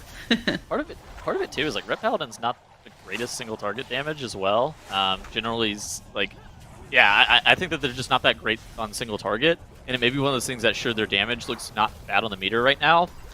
But in regards to like how much single target they would be able to pump out, the Warlock could kill off those assassins by himself, and then like the single target's going to be lacking. It could be something like that where you're overkilling the assassins.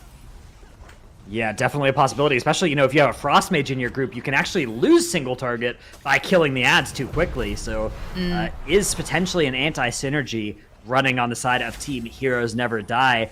But Team Chabu Duo already nearly done with the trash down here. We know after they finish this, they're going to have to go and grab those slimes. But they are still making such short work of everything here. Again, just deploying so much damage. And they are somehow, they went from being maybe 10 seconds, 15 seconds behind after the second boss to being a minute and 15 seconds ahead after the third boss. And I think they're only accelerating from here. I'm so confused. Just like it. More often than not, we don't see teams overcome other teams on bosses without like monumental mistakes or deaths or something like that. But Chabu Duo are really putting their foot on the gas on the bosses in terms of like how much boss damage they're able to provide here. And maybe it's player skill gap. It's really unclear as to what the difference is. I would need to like go through and like look at the damage meter and and try to check how much damage that all of the people are doing to the boss. But obviously, it would just be speculatory at this point.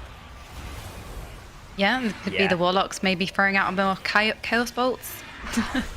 Comparison. I think it's also, too, something like the Serve Hunter is responsible for all of your AoE, but like the Serve Hunter's doing 25k DPS randomly on bosses. No good reason? I don't know. Anyways, yeah, not the most relevant conversation, I don't think. ZHUI are able to down their slimes. They get those buffs flesh crafted. Things are looking pretty good for them as they're going to be engaging Margrave Stradama here momentarily. We saw them have some issues on this boss earlier. Are they going to be able to redeem themselves and one-shot Margrave Stradama? This is incredibly, incredibly important.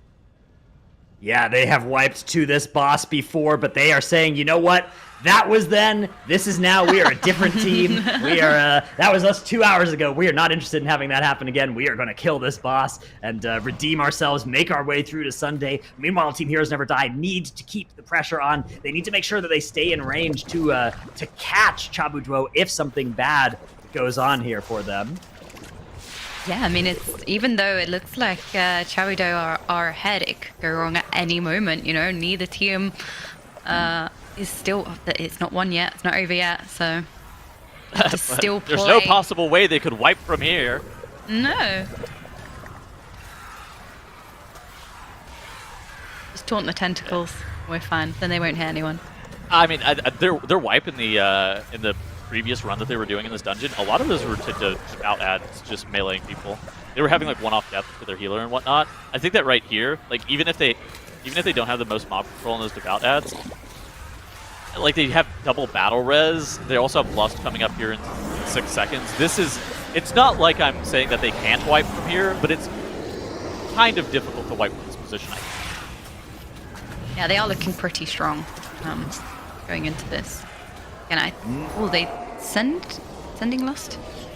Yeah, the Lust in P2, I like the Lust in P2. It makes a lot of sense to just, this is the phase where you have, you know, the least cooldowns often. You have people that are doing P1, P3 cooldowns. You have a lot less available in P2, so just sending the Lust here, especially if you aren't actually bringing the red slime and having it to stand in during this phase, makes a lot of sense. You can see they're going to be able to push this boss pretty quickly after the first infectious rain of this phase. Yeah, again, annihilating the boss again, as they've been doing through the whole way through this key. The rain comes in left often in phase 3, so phase 2 can often be the most sketchy phase. As you said, you know, less cooldowns, but also more frequent rains can be super scary, so sending Lust there, it makes sense. Making sure that they are dodging the tentacles and also not getting the lead as well. Most important thing.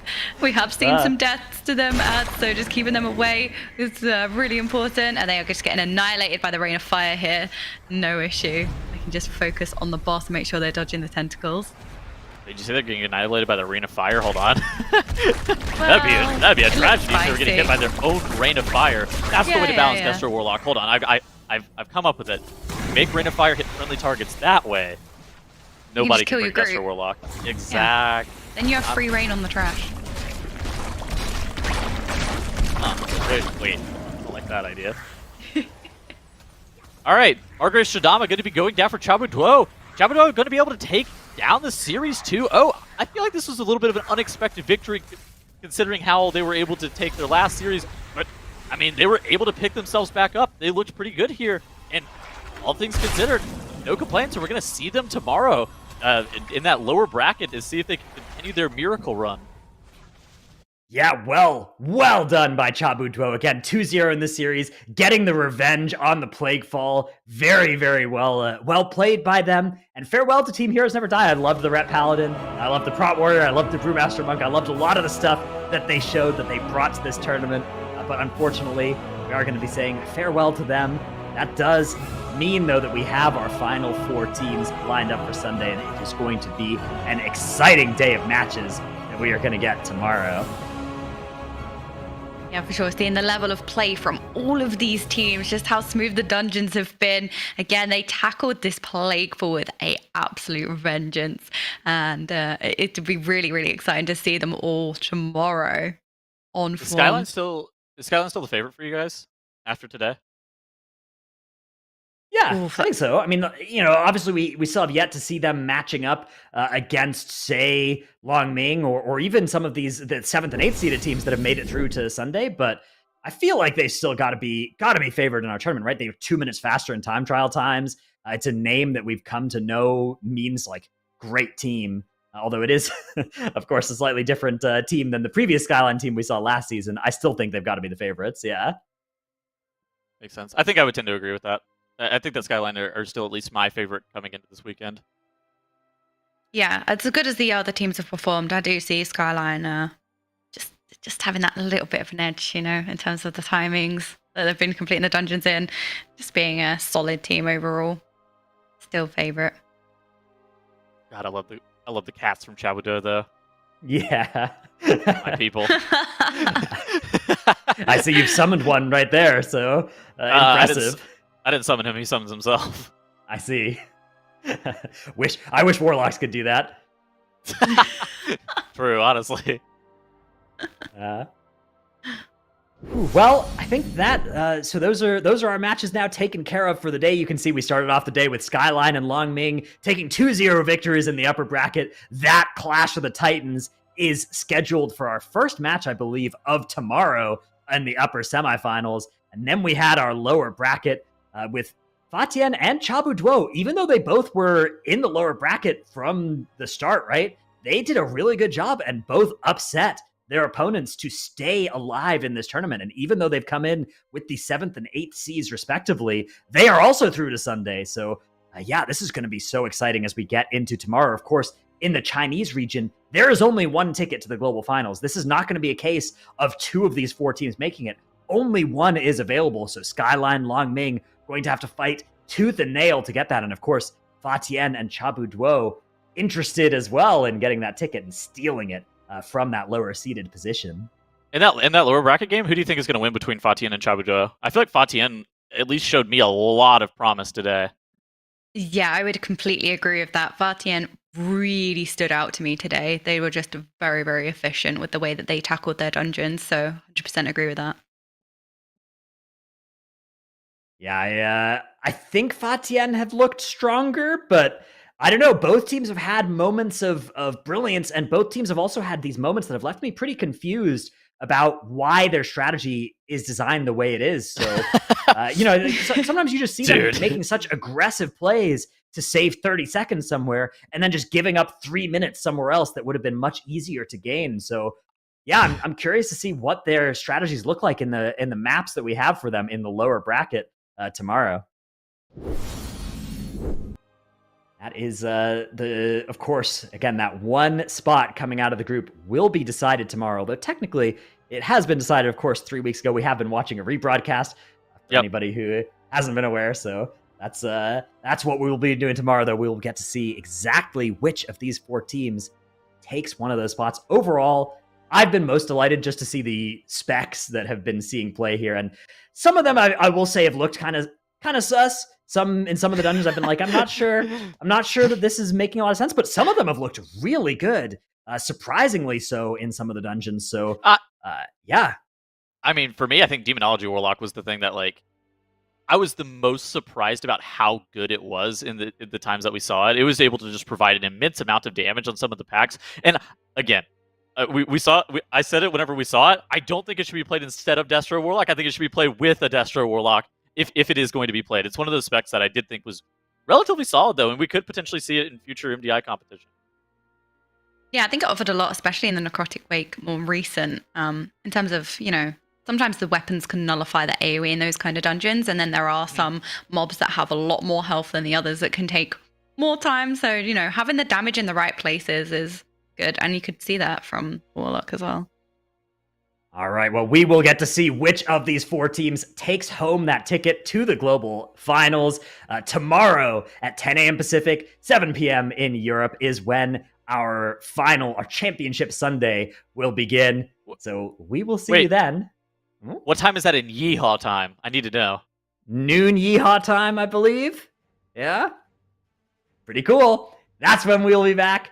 So that is when you will be back as well. Make sure that you are here. You do not want to miss the games we have tomorrow. That's going to be all for us for today, though.